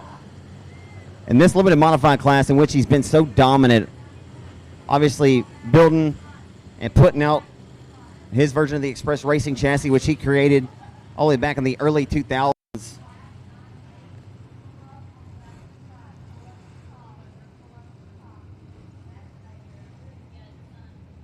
As we'll have one Hebert remaining on the speedway, his son Chase here, who's going to pull up to the back straightaway in that black 9 Express Racing chassis.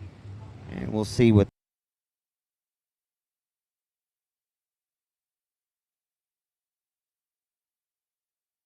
Sometimes you'd rather be lucky than good, but I think that it's a dose of both. The 11S, he's a above average, better than good. That is for certain. Neil Standifer. I caught up with Neil in the pits after his third place finish at Arclotech Speedway last month and kind of talked to him a little bit about the life that he balances outside of being the Simpson High School basketball coach. As whenever basketball season comes around, it's kind of difficult to balance both. You know, you got the kids, you got to stay coaching them, and to be a good coach, you got to be dedicated. And you know how racing is. Once you're in racing, you're either all in, all chips on the table, because if you only have like kind of one foot in the door, it's kind of hard to be successful in this. And so he goes really hard at it in the months that he can put as much into it as he can. He's got a lot of great helpers. His father-in-law, Jeff Lewis, his 40 years of knowledge around this sport definitely is a great asset to him. And his wife, Brittany, and his kids, they all love the sport, so it goes hand in hand. But here shortly, we may not be seeing a whole lot of Neil once we get out the orange Spaldings and we start dribbling them up and down the court. But tonight he's trying to put this Hoosier, this black rubber in victory lane. We'll see if he can get that job done just as soon as we can get Hebert officially pushed off the speedway.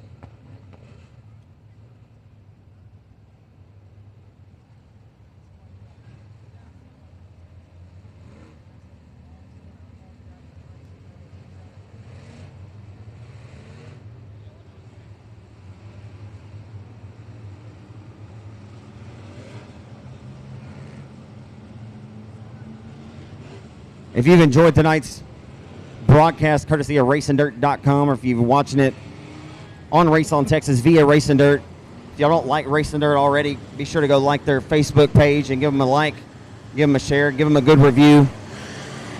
Trenton Berry, Austin Kruger, from the first time I met these guys down at Royal Purple Raceway all the way back in 2012, just been a great bunch, and they love the USMTS series, and they do an outstanding job of providing all the great coverage and the content of it.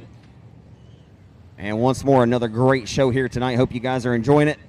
And if you do not already like the USMTS Modifieds, the United States Modified Touring Series, as well on Facebook, I believe they have an Instagram and Twitter as well. But y'all be sure to go give them a like and a share there, and give them a good review. Tell them that may have been one of the best mod races you've seen, because I don't think you'd be telling a story.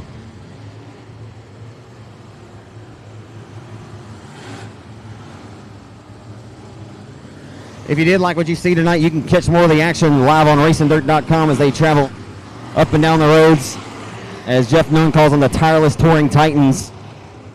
Walked many a miles. Not sure exactly how many states were represented tonight, but it was a tough field. 37 cars. My guess would be 12 different states.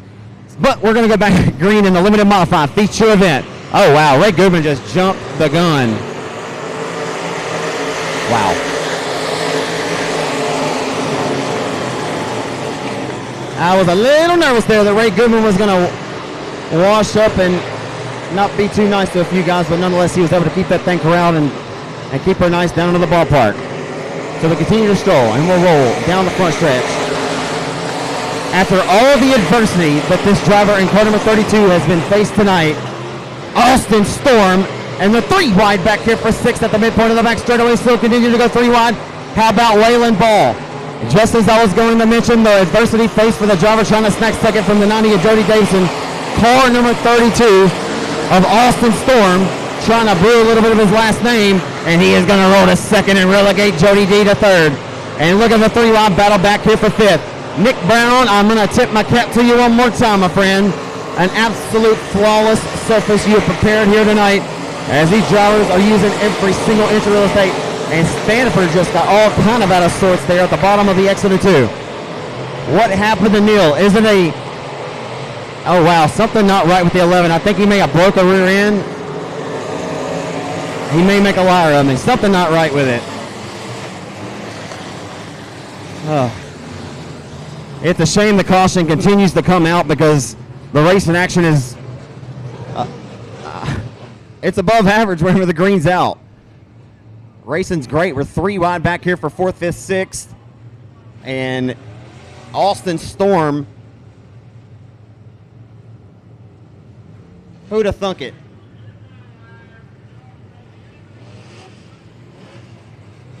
So Austin Storm is obviously rolling into this weekend here around his hometown of West Monroe, Louisiana, after having won or earned a very hard-fought victory over at the Arklatex Speedway.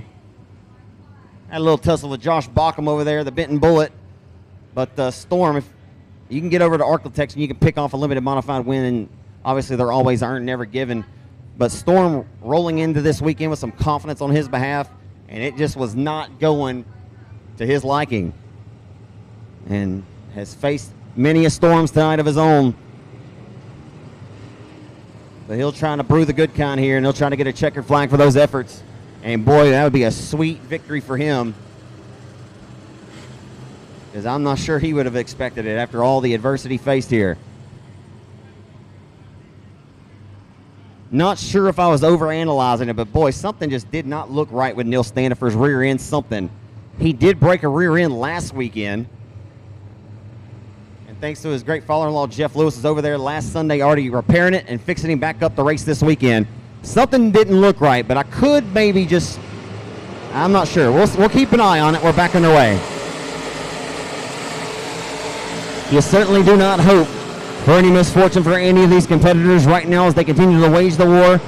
And the 11S of Standifer sings his song and rolls it in the 3 with auto-tune. Off the exit of 4. Hugging the hub, locking his elbows off of exit, propelling his way down the boulevard into 1. Standifer with a push that time in 1 and 2. Irons it out.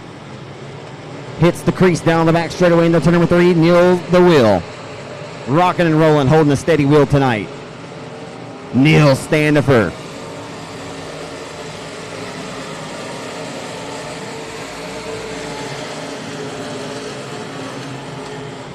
This next time by, it'll be 10 and 10 laps to go here for your limited modified feature event at the Revolution Park tonight.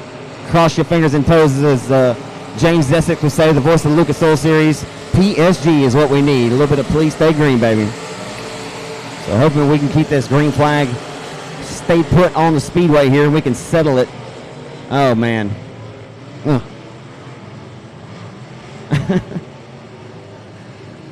That's not what they call an announcer's jinx. Nah. Back when Bill Kitchen and I were calling the action at Arklatex Speedway week in and week out, it was nearly every time from the first time I announced at Arklatex for several years, anytime we'd start talking good about any driver, it went all down here for that driver. Didn't matter who it was, so we just, you know, we're just kind of looking at each other, being quiet all the time. We were afraid to talk about anyone, but nonetheless, it just happens to be like that.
So Neil Standifer, your race leader here. So I very well may have been overanalyzing what I could have possibly seen maybe going awry in the 11S, because everything is held up and held steady there for him. And I don't believe that we have any issues there under the undercarriage of that IRP Effect Series chassis, as Standifer has been able to hit his marks and looks just as impressive out front as he did each and every one of these previous restarts. So we'll see if he can hold on once more as we go back to the green flag this time.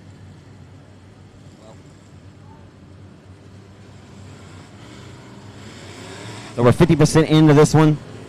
We got the other half to go yet. 10 laps to go of this 20-lap affair.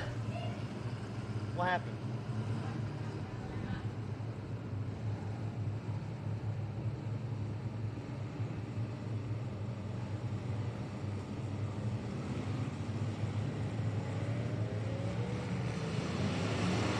We'll keep our eyes on Butch Redlin, I believe, and Paul Eady perhaps may have a disagreement on the racetrack. We'll keep an eye on it.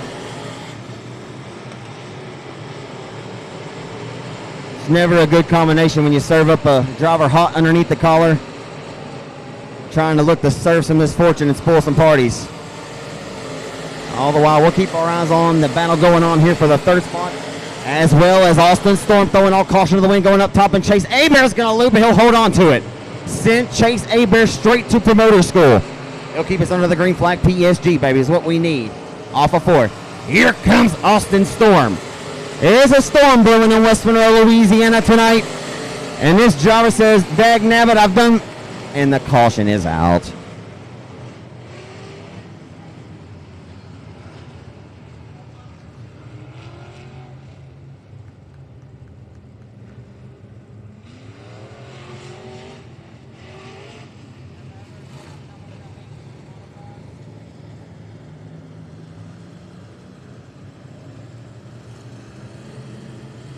What an unfortunate time to have the caution flag come out.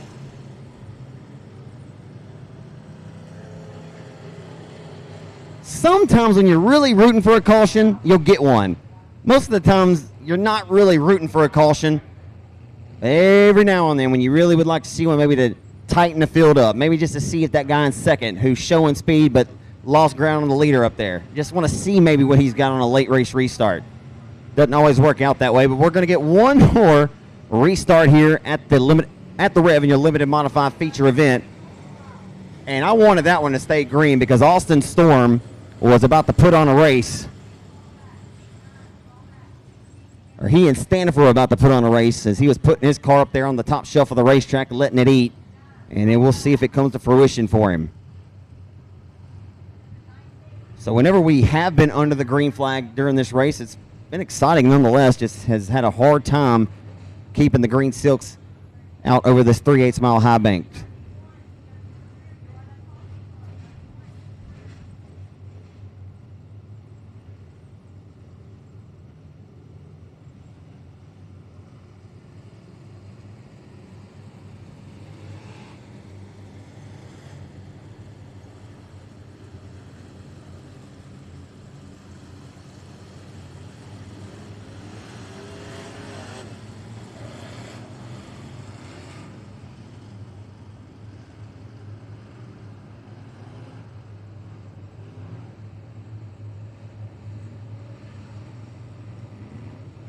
Lights are going back out. How many of you folks think Neil Stanford is going to hold off Austin Storm and get this job done? As Storm has got a good car here tonight. He's missing a little sheet metal. It car look a little funny, but it wants the money, honey. Oh my goodness gracious. Come on, guys.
Neil Stanford leads us back to the green flag here in Monroe, Louisiana tonight.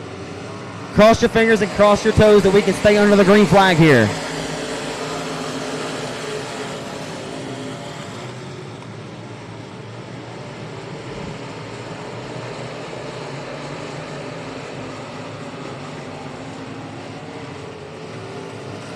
Here comes Austin Storm with the white flag out this time. He's going to work it down to the inside of Neil Stanford. Neil slams the door shut. Down the back straightaway for the final time in the turns 3 and 4. Who's it going to be? Austin Storm drives that all the way back into Bastrop before he turns left. Neil Standifer is going to be a limited modified feature winner tonight here at the Revolution Raceway Park.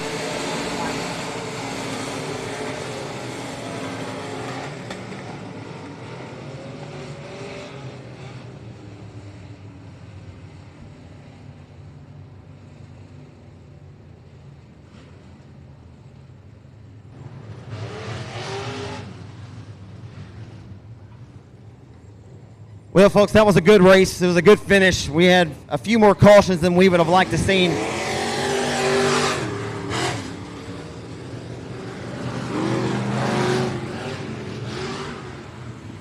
And Ray Goodman's fun meter has now officially been pegged out, getting the good out of the 56 car. But you got to tip your cap to Austin Storm, as I've said several times. He had quite a few hardships tonight that he was able to fight through, and he'll be pretty content with a second place finish tonight, although he gave Neil Standifer everything he was worth there in the waning stages. Yeah, we're going to get a quick interview here with Neil Standifer, and we'll roll the next race on to the racetrack. If I got to call it from the infield, we'll do so. Everyone give him a hand. Neil the Wheel, Neil Standifer, your winner in 11S.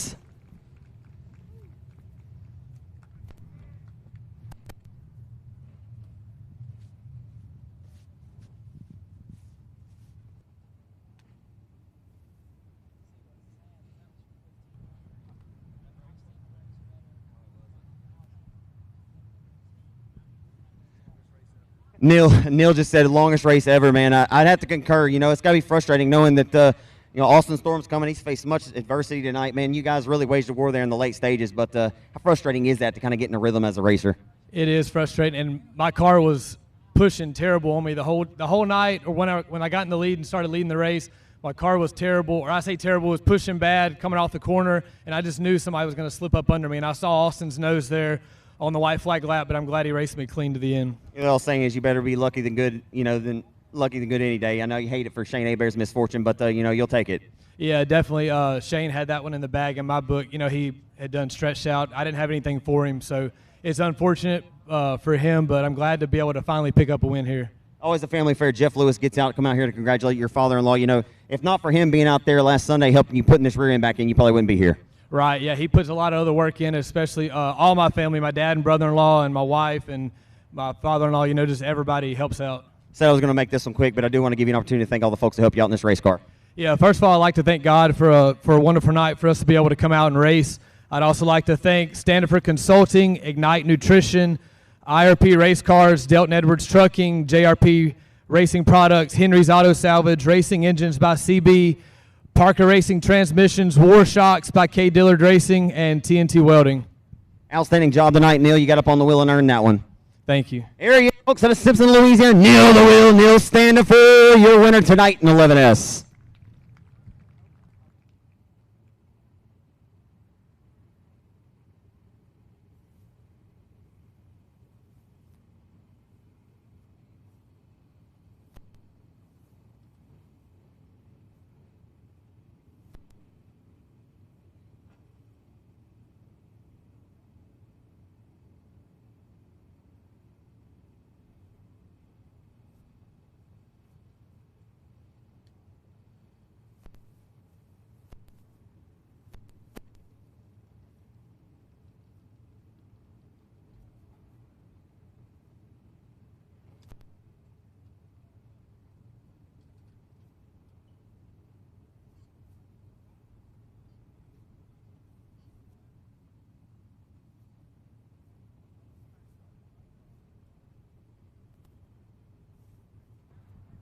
Race fans, y'all do me a favor so he can hear you so he climbs back in so he can soak it all in. Give Neil the Wheel another big round here, folks.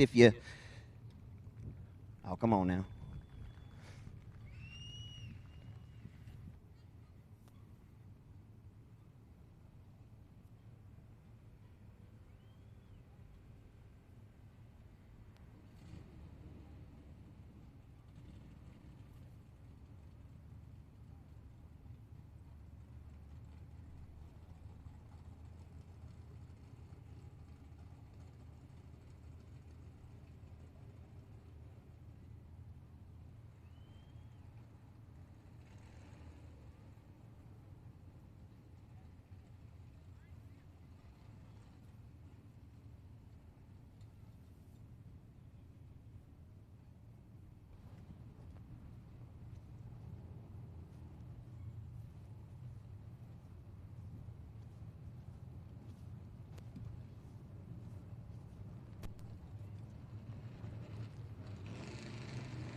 Race fans, I just want to make note that, look, Nick Brown spends a lot of time out here at the racetrack, and I don't think that he expects nobody owes him anything for that. He elects to get out here because he loves this sport, pours his heart, soul into it, and sometimes nights are more rewarding than others. But I hope that, again, that USMTS finish and the way this racetrack has been prepared and the way it's been raced all night by these great competitors, that it's given him some sort of a sense of gratification anyway. So I know I've tipped my hat to him several times.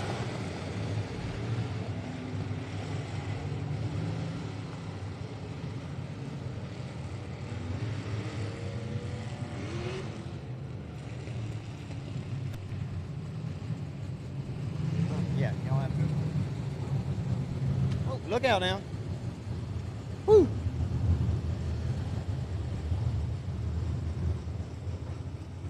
I'm a hero. I just saved that guy.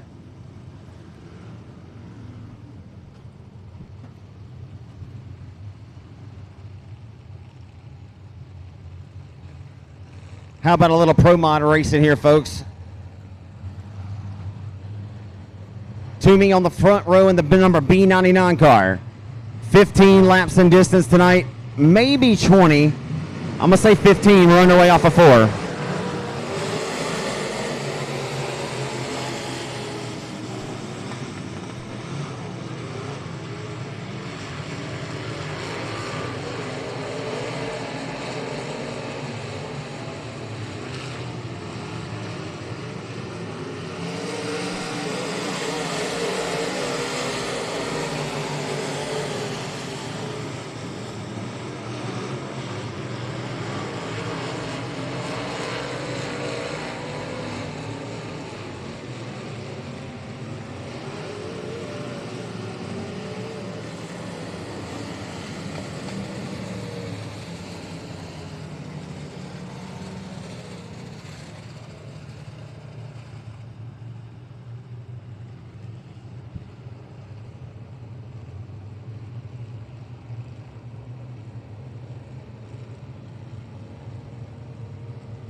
Your Pro Mod main event takes the green flag, and we are back underway here at the Revolution Park.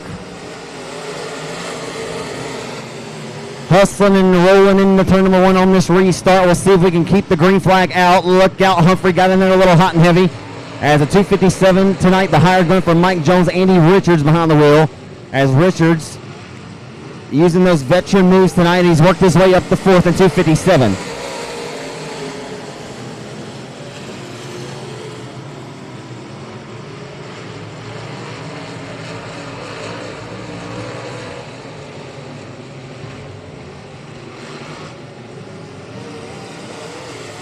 You got a good one brewing here for a second. Pace trying to slam the door shut as Richards just went by him at a quick rate. Hello and goodbye. Devin Richards up on the wick tonight. And here comes the Mad Hatter, Chase Hatton.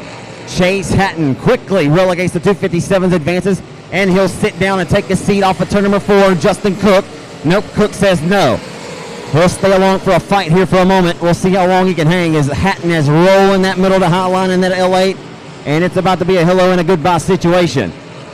Not able to quite comfortably put the number 360 to the wayside here, and we get a caution in the middle of turn number 2.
Four laps complete.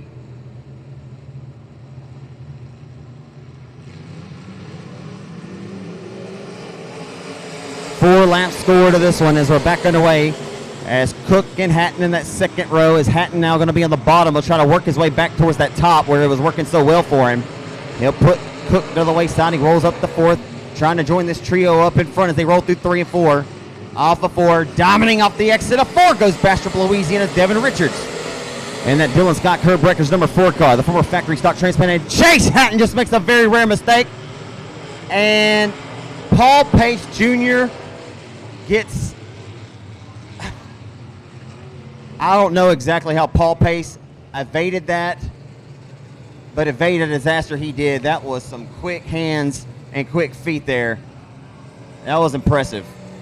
From where I was sitting watching from my vantage point, to be able to avoid Hatton spinning right there in front of him, that was nothing less than impressive.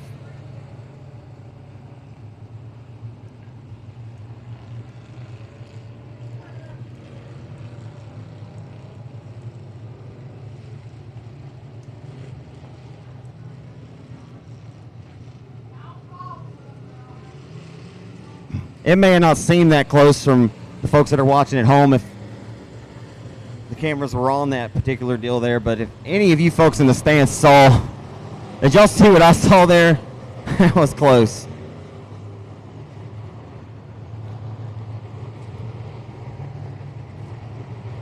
We often talk all the time in racing about, a driver's just stricken with bad luck, bad luck, bad luck, bad luck. And at some point,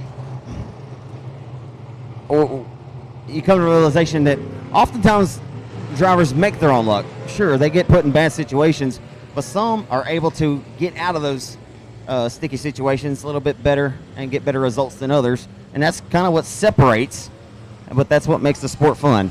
Because if everybody was the exact same, then we wouldn't be able to race it out every given Friday or Saturday night. It's a chess game any given night. Who can be the quickest, but who can also keep their nose clean in these races, especially the pro mods. These slick tires. This slick tire along with this the motor underneath the hood of a lot of these machines out here makes it a sketchy situation at times where these cars want to go spin cycle, but again, it's up to the driver to keep these things corralled.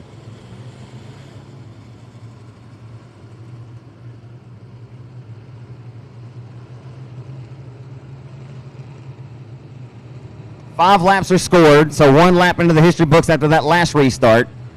So it was 4, now 5. We'll see how many we can get on this one. Hopefully all the way to the checkers. We're back underway at the Rev. And a good run for Paul Pace there to the inside of the speedway for second. He'll try Bastrop, Louisiana's Devin Richards washes up off of exit. Got the car hung out a little bit there. Lost side bite. Opens up the door for Pace to get a real run here.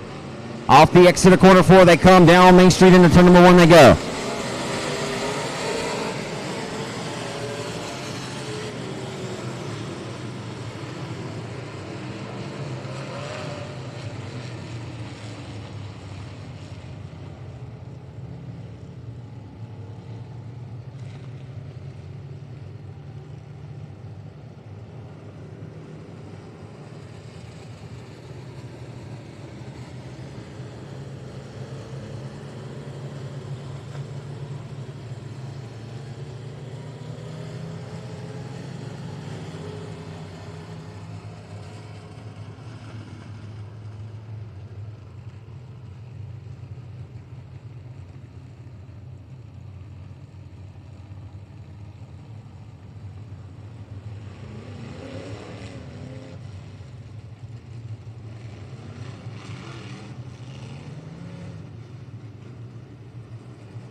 Yeah, so my World 100 fan, or the gentleman who was asking me for updates on the World 100, I know that was a while ago, and I'm sure you probably found out by now.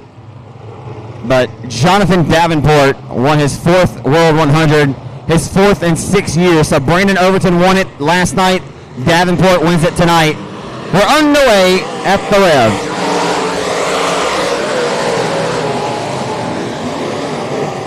And this time a much better restart. Here comes Trent Humphrey down the back straight. We're going 3 wide for second.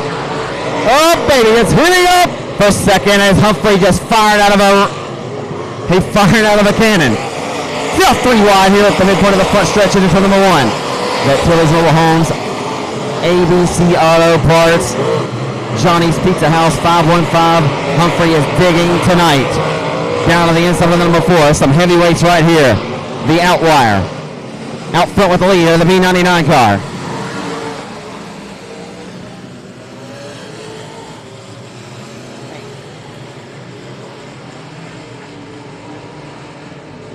Jacob Toomey.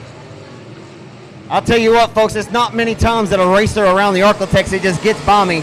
I don't know where Jacob Toomey come from, but I know he's got a B99 alongside, and that's a number by the likes of Ben Leedy in these neck of the woods, and I just assumed that maybe that was one of Ben's mounts that he was behind the wheel of tonight. But nonetheless, you got to give much credit and respect to Jacob Toomey for showing up and showing out to this juncture. If we can keep this thing under the green flag here, I think we'll have a really, really nice race shape up here to the finish, as we have just hit that point of the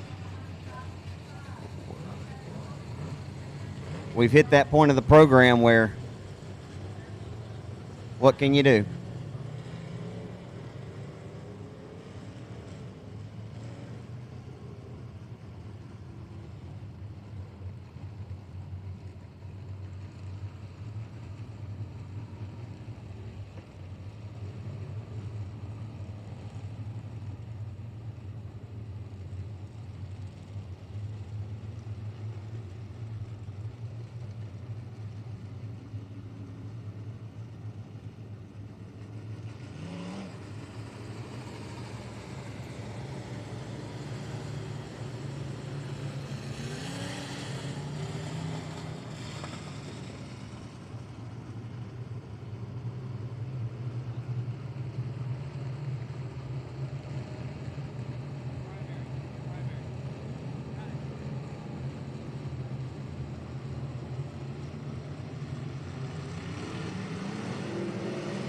back underway at the Rev. All the competitors who are at the back doorstep of Jacob Toomey are all wondering, who is this Jacob Toomey? They're trying to bring Jacob to them as they roll into turn number 3.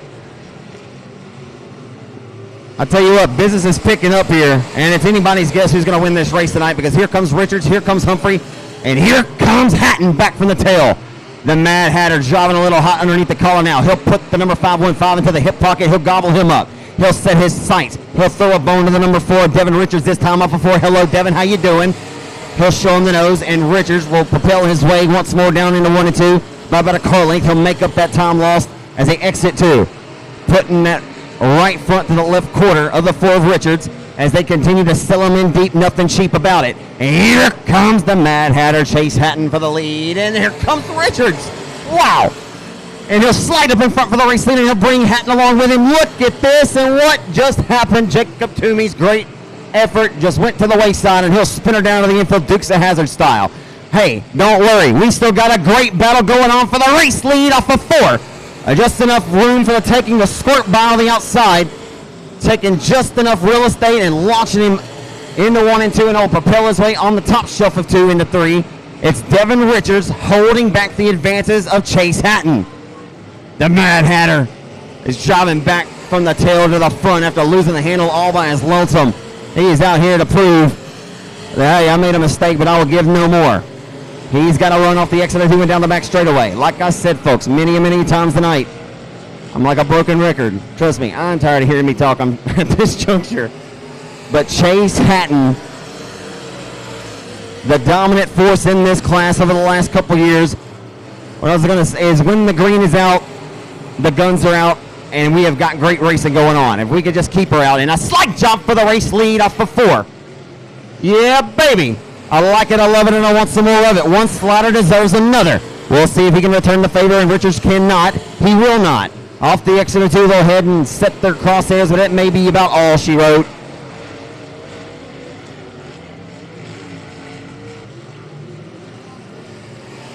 What a song has been sung here, or sang song for the L8 of the Mad Hatter, Chase Hatton.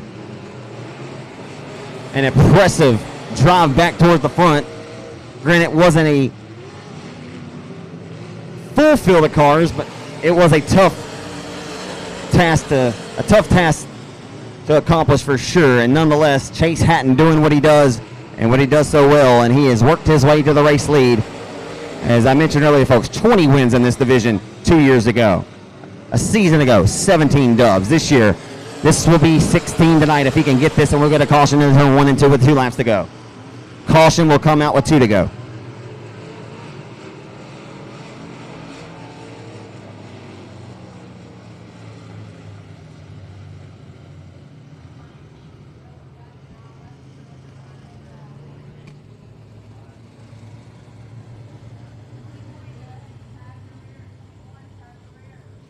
I know I've said it time and time again tonight, ladies and gentlemen, but we've been plagued by these cautions.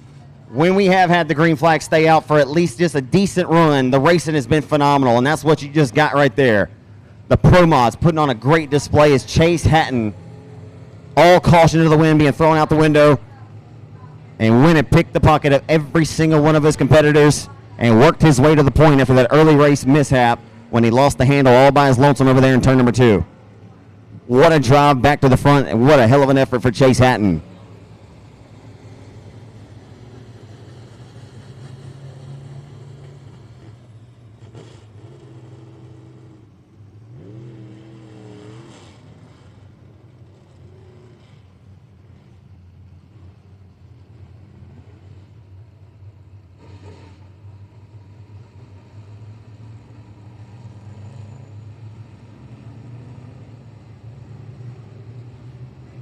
Green, white, checkered restart, 18 score to this 20-lap affair, your Pro Mod main event. Hopefully we can get this one down pat to the checkers here. Final trip, or the next trip by will be the final one to the white flag, as here comes Humphrey out of nowhere. He'll put the 4 car to 3rd and may roll back to 5th here, as Humphrey may have something here on the white flag lap for the L8 of the Mad Hatter, Chase Hatton. Got that Lazy 8 power barking like a big dog underneath the hood. Papa Ray Ingalls. He'll continue once more to be the dominant force here in the Arklatex all over the Mid-South. The Sims point leader wins one in the state of Louisiana tonight. The Texan and a D-Berry. Chase Hatton, get your Pro Mod win tonight.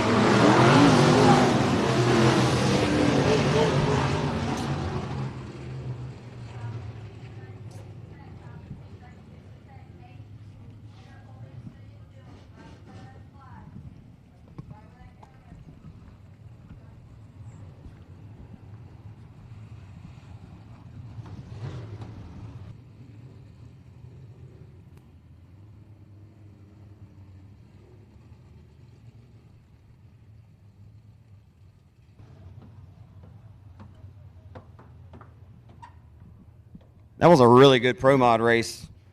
Had a few more cautions again than we'd like to see, but it was still a great race when the green was out, folks. The current Southern Topless Economy Modified point leader over in the great state of Texas comes over here. The D-Berry Texan that takes some Louisiana hard-earned lunch money tonight. Chase Hatton getting ready to climb out. There he is, folks. For all of you folks left here, give him a hand. Out of D-Berry, Texas, the Mad Hatter, Chase Hatton, fourth the dub in L8.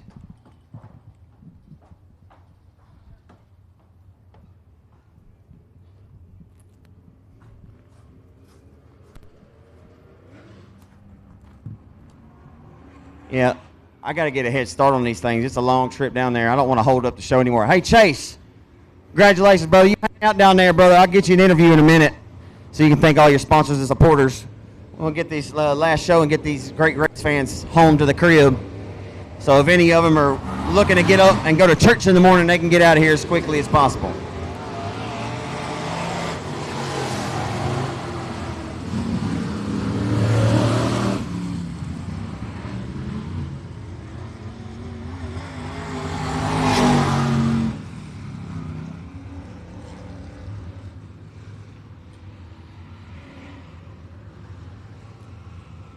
So I'll find somewhere, somehow, some way to allow Chase Hatton an opportunity to thank his sponsors, supporters, and talk about that race there.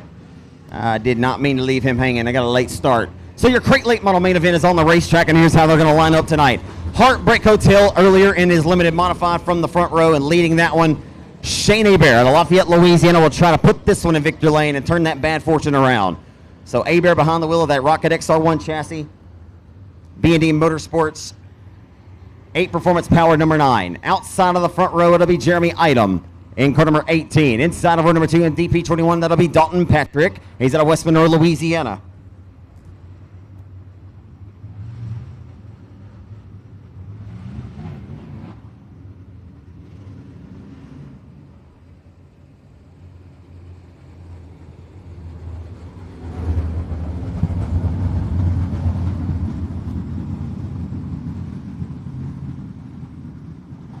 So Dalton Patrick inside of 2, I couldn't see. Outside of 2, it'll be the former limited modified standout and open wheel standout in the car number 27, driving a Longhorn Racing chassis. The Bulletproof Tees, Johnsonville Company LLC, number 27, Chase Del Rio from West Monroe. The 11X tonight, it's Lee Patton in car number 11X. And Jamie Trewick in car number 3. The lights are going to go out. We're underway. James Shirley in 00. We're underway in your 20-lap crate late model feature event. Not sure what you can translate from here to there. The 50 G's on the line, just about a hopscotch, skipping and jump down the road as Super B Speedway in Chatham, Louisiana next weekend for these crate competitors. And I'm sure the majority of these will all be hunting down the 50 coast over at Joey Hannah Brown Speedway next weekend. As Jeremy Idle, we're going to jump out front to the early race lead. This is the first time we've seen Hebert challenged in the last couple of weeks in this brand new Rocket XR1. They work down the front stretch into turn 1. Crates using the bottom, using top. Del Rio back in third, running about a half a lane lower than that fluff on the top shelf, if there is any fluff left. As Jeremy Idle right now, your race leader, as he heads down the front straightaway into 1. Here comes Hebert. Smells blood in the water. He'll be the shark here, working down the next straightaway, putting the pressure on Item. Item will serve him papers. Hebert elects to say we'll see you back in court as he heads down the front straightaway. If all Jeremy Item's works as they hustle into 1. Hebert able to get much dive off the exit of 2. That time he did not find it as he did on the previous circuit. Rolling into turn number 3. Jeremy Idle working the hub and working it well. Down the front stretch, they come into turn number 1. Abear breathing down his neck.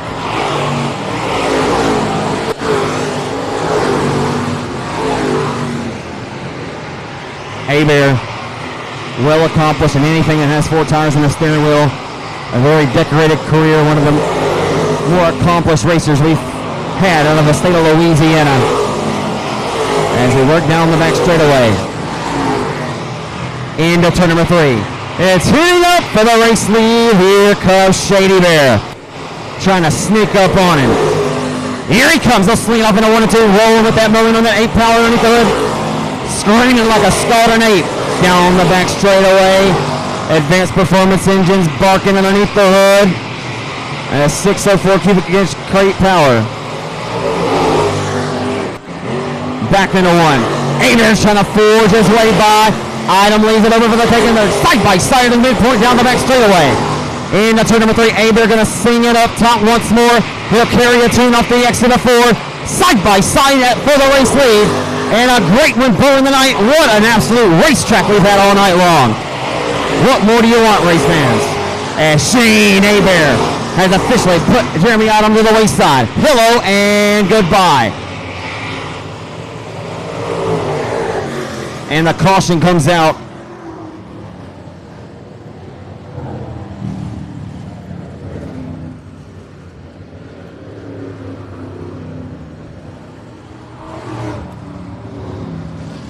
Folks, I'm confident when I tell you this that I'm not selling you a bill of goods. Y'all have all seen the same thing I saw. I've said it for how long that I'm just a fan. I am just a fan armed with a microphone.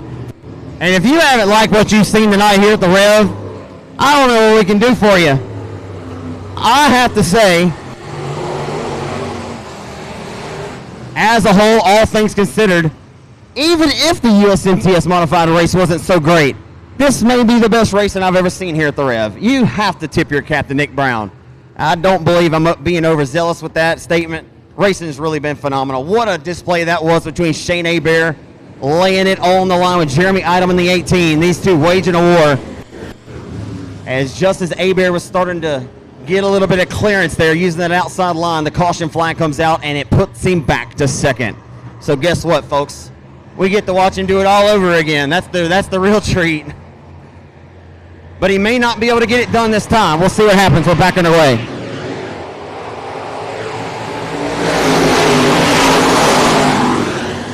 Here comes Abear as well as Del Rio firing well on the restart.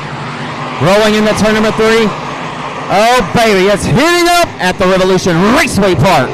Off of turn number 4, down the front stretch into 1, halfway in. Championship left to go. All of a sudden, that Johnsville LLC number 27 Longhorn has come to life. He's bringing the DP21 of Dalton Patrick along with him. He's a few car lengths lurking behind. As Abear now going to swap lines, he'll go to the hub of the racetrack. He'll try the bottom of Item, can't get him and sidestep him just yet. What a race we have brewing here tonight in the crate late models at the Rev. Down the back straightaway, they head off into turn number 3.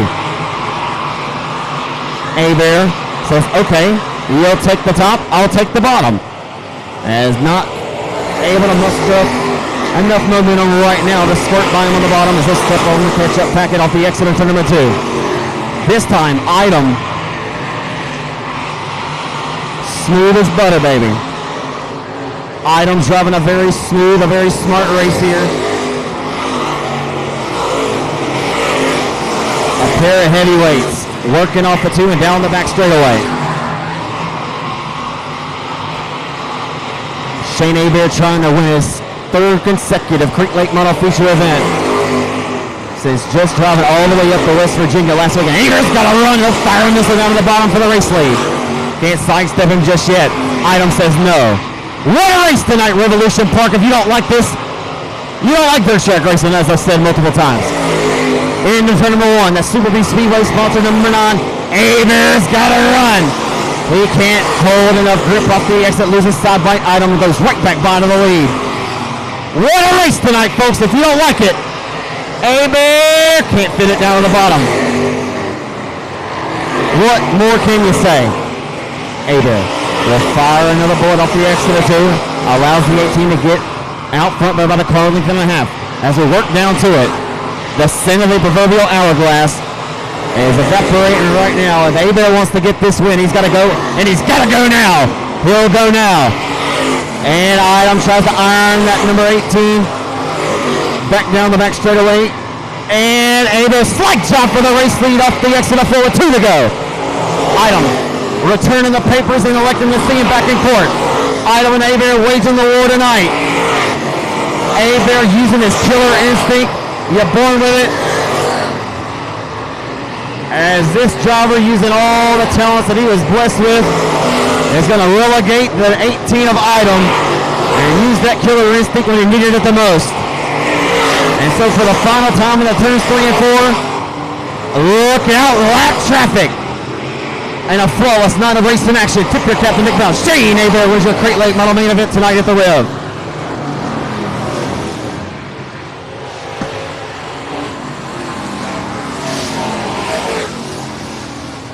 Oh, baby. How's that, race fans, for a good old dose of, hey, we'll see you later. Everybody have a great Saturday night. Shane Hebert says, turn out the lights, the party's over. That was a good one, folks. Race fans, y'all do me a big favor. If you're getting up and you're getting ready to head to your vehicle in the parking lot, the least you could do here is maybe hang out for just a second, give Shane Hebert a big round. That was an absolute war there. Let's give a hand to these top 2 guys, Jeremy Idom in the number 18, as well as the number 9 of Shane Hebert out of Lafayette, Louisiana. What a race.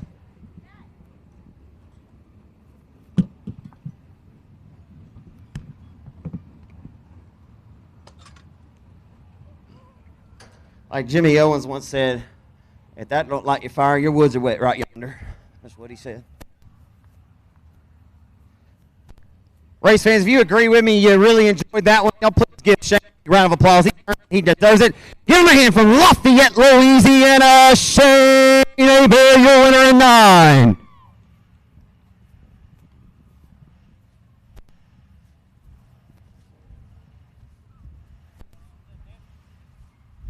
Real quick, hey, this guy don't like to take any credit. I mean, awesome racetrack tonight, dude. This was the best racing we've seen here yet, man. That was awesome.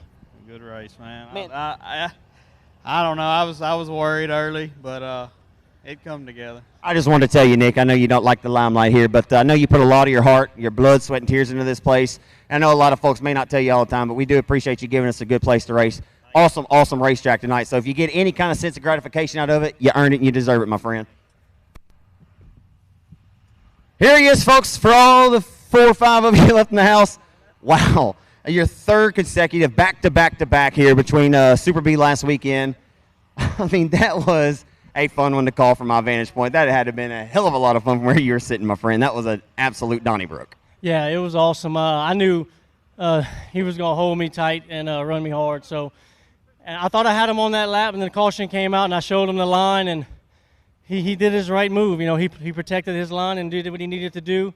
And I guess I just got enough, you know, once I figured out I couldn't pass him on the outside, I just started cutting the center and really getting a good drive on entry center. Didn't have much off exit, but I looked like I was trying to make him overdrive just a touch to where I knew come down to it I was going to have to slide him. It was these cars have no exit speed, so you're just a sitting duck if you pinch it too hard center off. So I had to keep the car free. And I knew one time when I got down on the back straightaway that we were even, I had to just slide them. I mean, that was end result. You already mentioned it was a perfect segue. I was going to ask, is it kind of, I mean, do you have any time to be discouraged once you've gotten by him? You kind of earn that spot, and then the caution does come out. But you've been in this sport long enough. You know, I'm sure it's happened to you a time before. Are you just that confident in your race car? Because the way you were driving it was so much, I mean, demand out there. It seemed like you were confident you could get back up there. Yeah, I knew we had the speed to keep up with them. I knew these cars are big momentum, so when you break their momentum a little bit, it takes you about a lap to get going. So I just try not to put myself in a bad situation where I'd pinch the car and it cost me a whole lap just to catch back up to them. So if I knew I couldn't get by them, I just let off a little and tuck behind them. That way we still had the same straightaway speed. And that's kind of was my game plan going. I figured he would probably get me on the start, just being on the outside. And so I already had a game plan of what I needed to do to try to, you know, get around him. I know you'd like to sweep the night tonight. Hard luck, and we'll get the good out of it here. I believe this is the last race of the night, correct? You know, we'll just get the good out of it real quick. what a race you've had in the limited mod. I mean, that you've always called that thing your moneymaker. Does this kind of heal the wound there a little bit? I mean, it looked like you popped a motor. Yeah, we did. I ended up breaking a crankshaft, it looked like, but I think we had that one in the bag, so it's always disappointing. You're never going to gain a win that you had, so it is what it is. It's racing. That's why we come out here every week, because we love to do this. Final thing, I just want to wrap up 2 points real quick. How much fun is that, though, to know you can race with a guy like Jeremy like that? I mean, door to door, I mean, sportsmanship shown. I mean, you guys were racing each other as hard as you could possibly be raced. That's what it's all about. Yeah, we didn't give each other an inch, but we gave enough to where we knew we weren't going to put each other in the fence. So I've raced with him a few times in Mississippi back in the day with modifieds, and we always talk, probably every other month or something like that. So I knew he was going to be keep his wheels straight as long as I kept mine straight. Shane, how confident are you heading to Super B next weekend for $50,000? Obviously, you haven't been running this deal very long, but we talked about it last week. If it has 4 tires and a steering wheel, you're well accomplished in anything you've ever driven. But you have to feel really confident, man, with what you've been able to do here. And I'm sure you picked up a little bit of notes in a short period of time. Are you feeling pretty confident going into that next week? Yeah, I think we'll be all right. The main thing, we hadn't touched the car. The main thing we did was just mess with different tire sipes and grooves and stuff like that. So that's kind of where we get in our notebooks and how long the tires last and in runs. So that's what's going to help us on that 100 laps. Hopefully we make the 100 laps, but that's a long race. Anything can happen there too. So just got to be there at the end. I know the guys are waiting on me. We can wrap up this broadcast. I want to give you an opportunity to thank all the folks to help you out, get you out here and allow you to chase your dreams, do something you love to do. Cool to see Chase back out here tonight as well, by the way. But I give you an opportunity to thank all your folks, and what an absolute racetrack we had. Nick Brown prepared a great one tonight. Yeah, the track was good. Once we bladed that top and got a little smoother on entry, it was definitely good. I like to thank AKA Construction, Swamp Daddies, Crawfish, Joey Brown Plumbing, B&D Motorsports, Donna's Attic, Specialty Automotive, Express Race Cars, Ape Engines, Brandon Hightower Racing. I'm sure I'm missing a few, but hopefully we'll get in victory lane again and get those two. Thanks for allowing us to get the good out of it. Always appreciate the time, Shane. Hell of a job tonight, my friend. Thank you. There he is, folks. Lafayette, Louisiana. Shane Aber, your Crate Lake monitor to wrap up tonight's action. And you got the fan club over there. Folks, on behalf of Trenton Berry, Austin Kruger with RacingDirt.com, Michael Jackson, Anthony Fetters, and the entire gang here that put on the production for you folks sitting at home in the crib. If you're still hanging out watching, not sure you are. But if you are, we do thank you guys so much on behalf of all the staff here, from the concession stand workers, ticket booth workers, anyone you come in contact with, from the flagman up in the flag stand, Justin Martin, myself, Zach Clark, with Race on Texas. We thank y'all so much tonight for choosing the Revolution Raceway Park as your official racing destination. Hope you enjoyed your stay. I believe we were treated to some fantastic racing tonight, and that is fact. I don't just believe it. It was some phenomenal racing. So, again, tip your cap to Nick Brown and commend him for the effort that he put on this great service that he prepared tonight, as these drivers used every inch of real estate that they could find. Everyone, please be safe headed home. Drive fast, take chances. In all seriousness, be blessed and be a blessing, and we'll see you at the next one.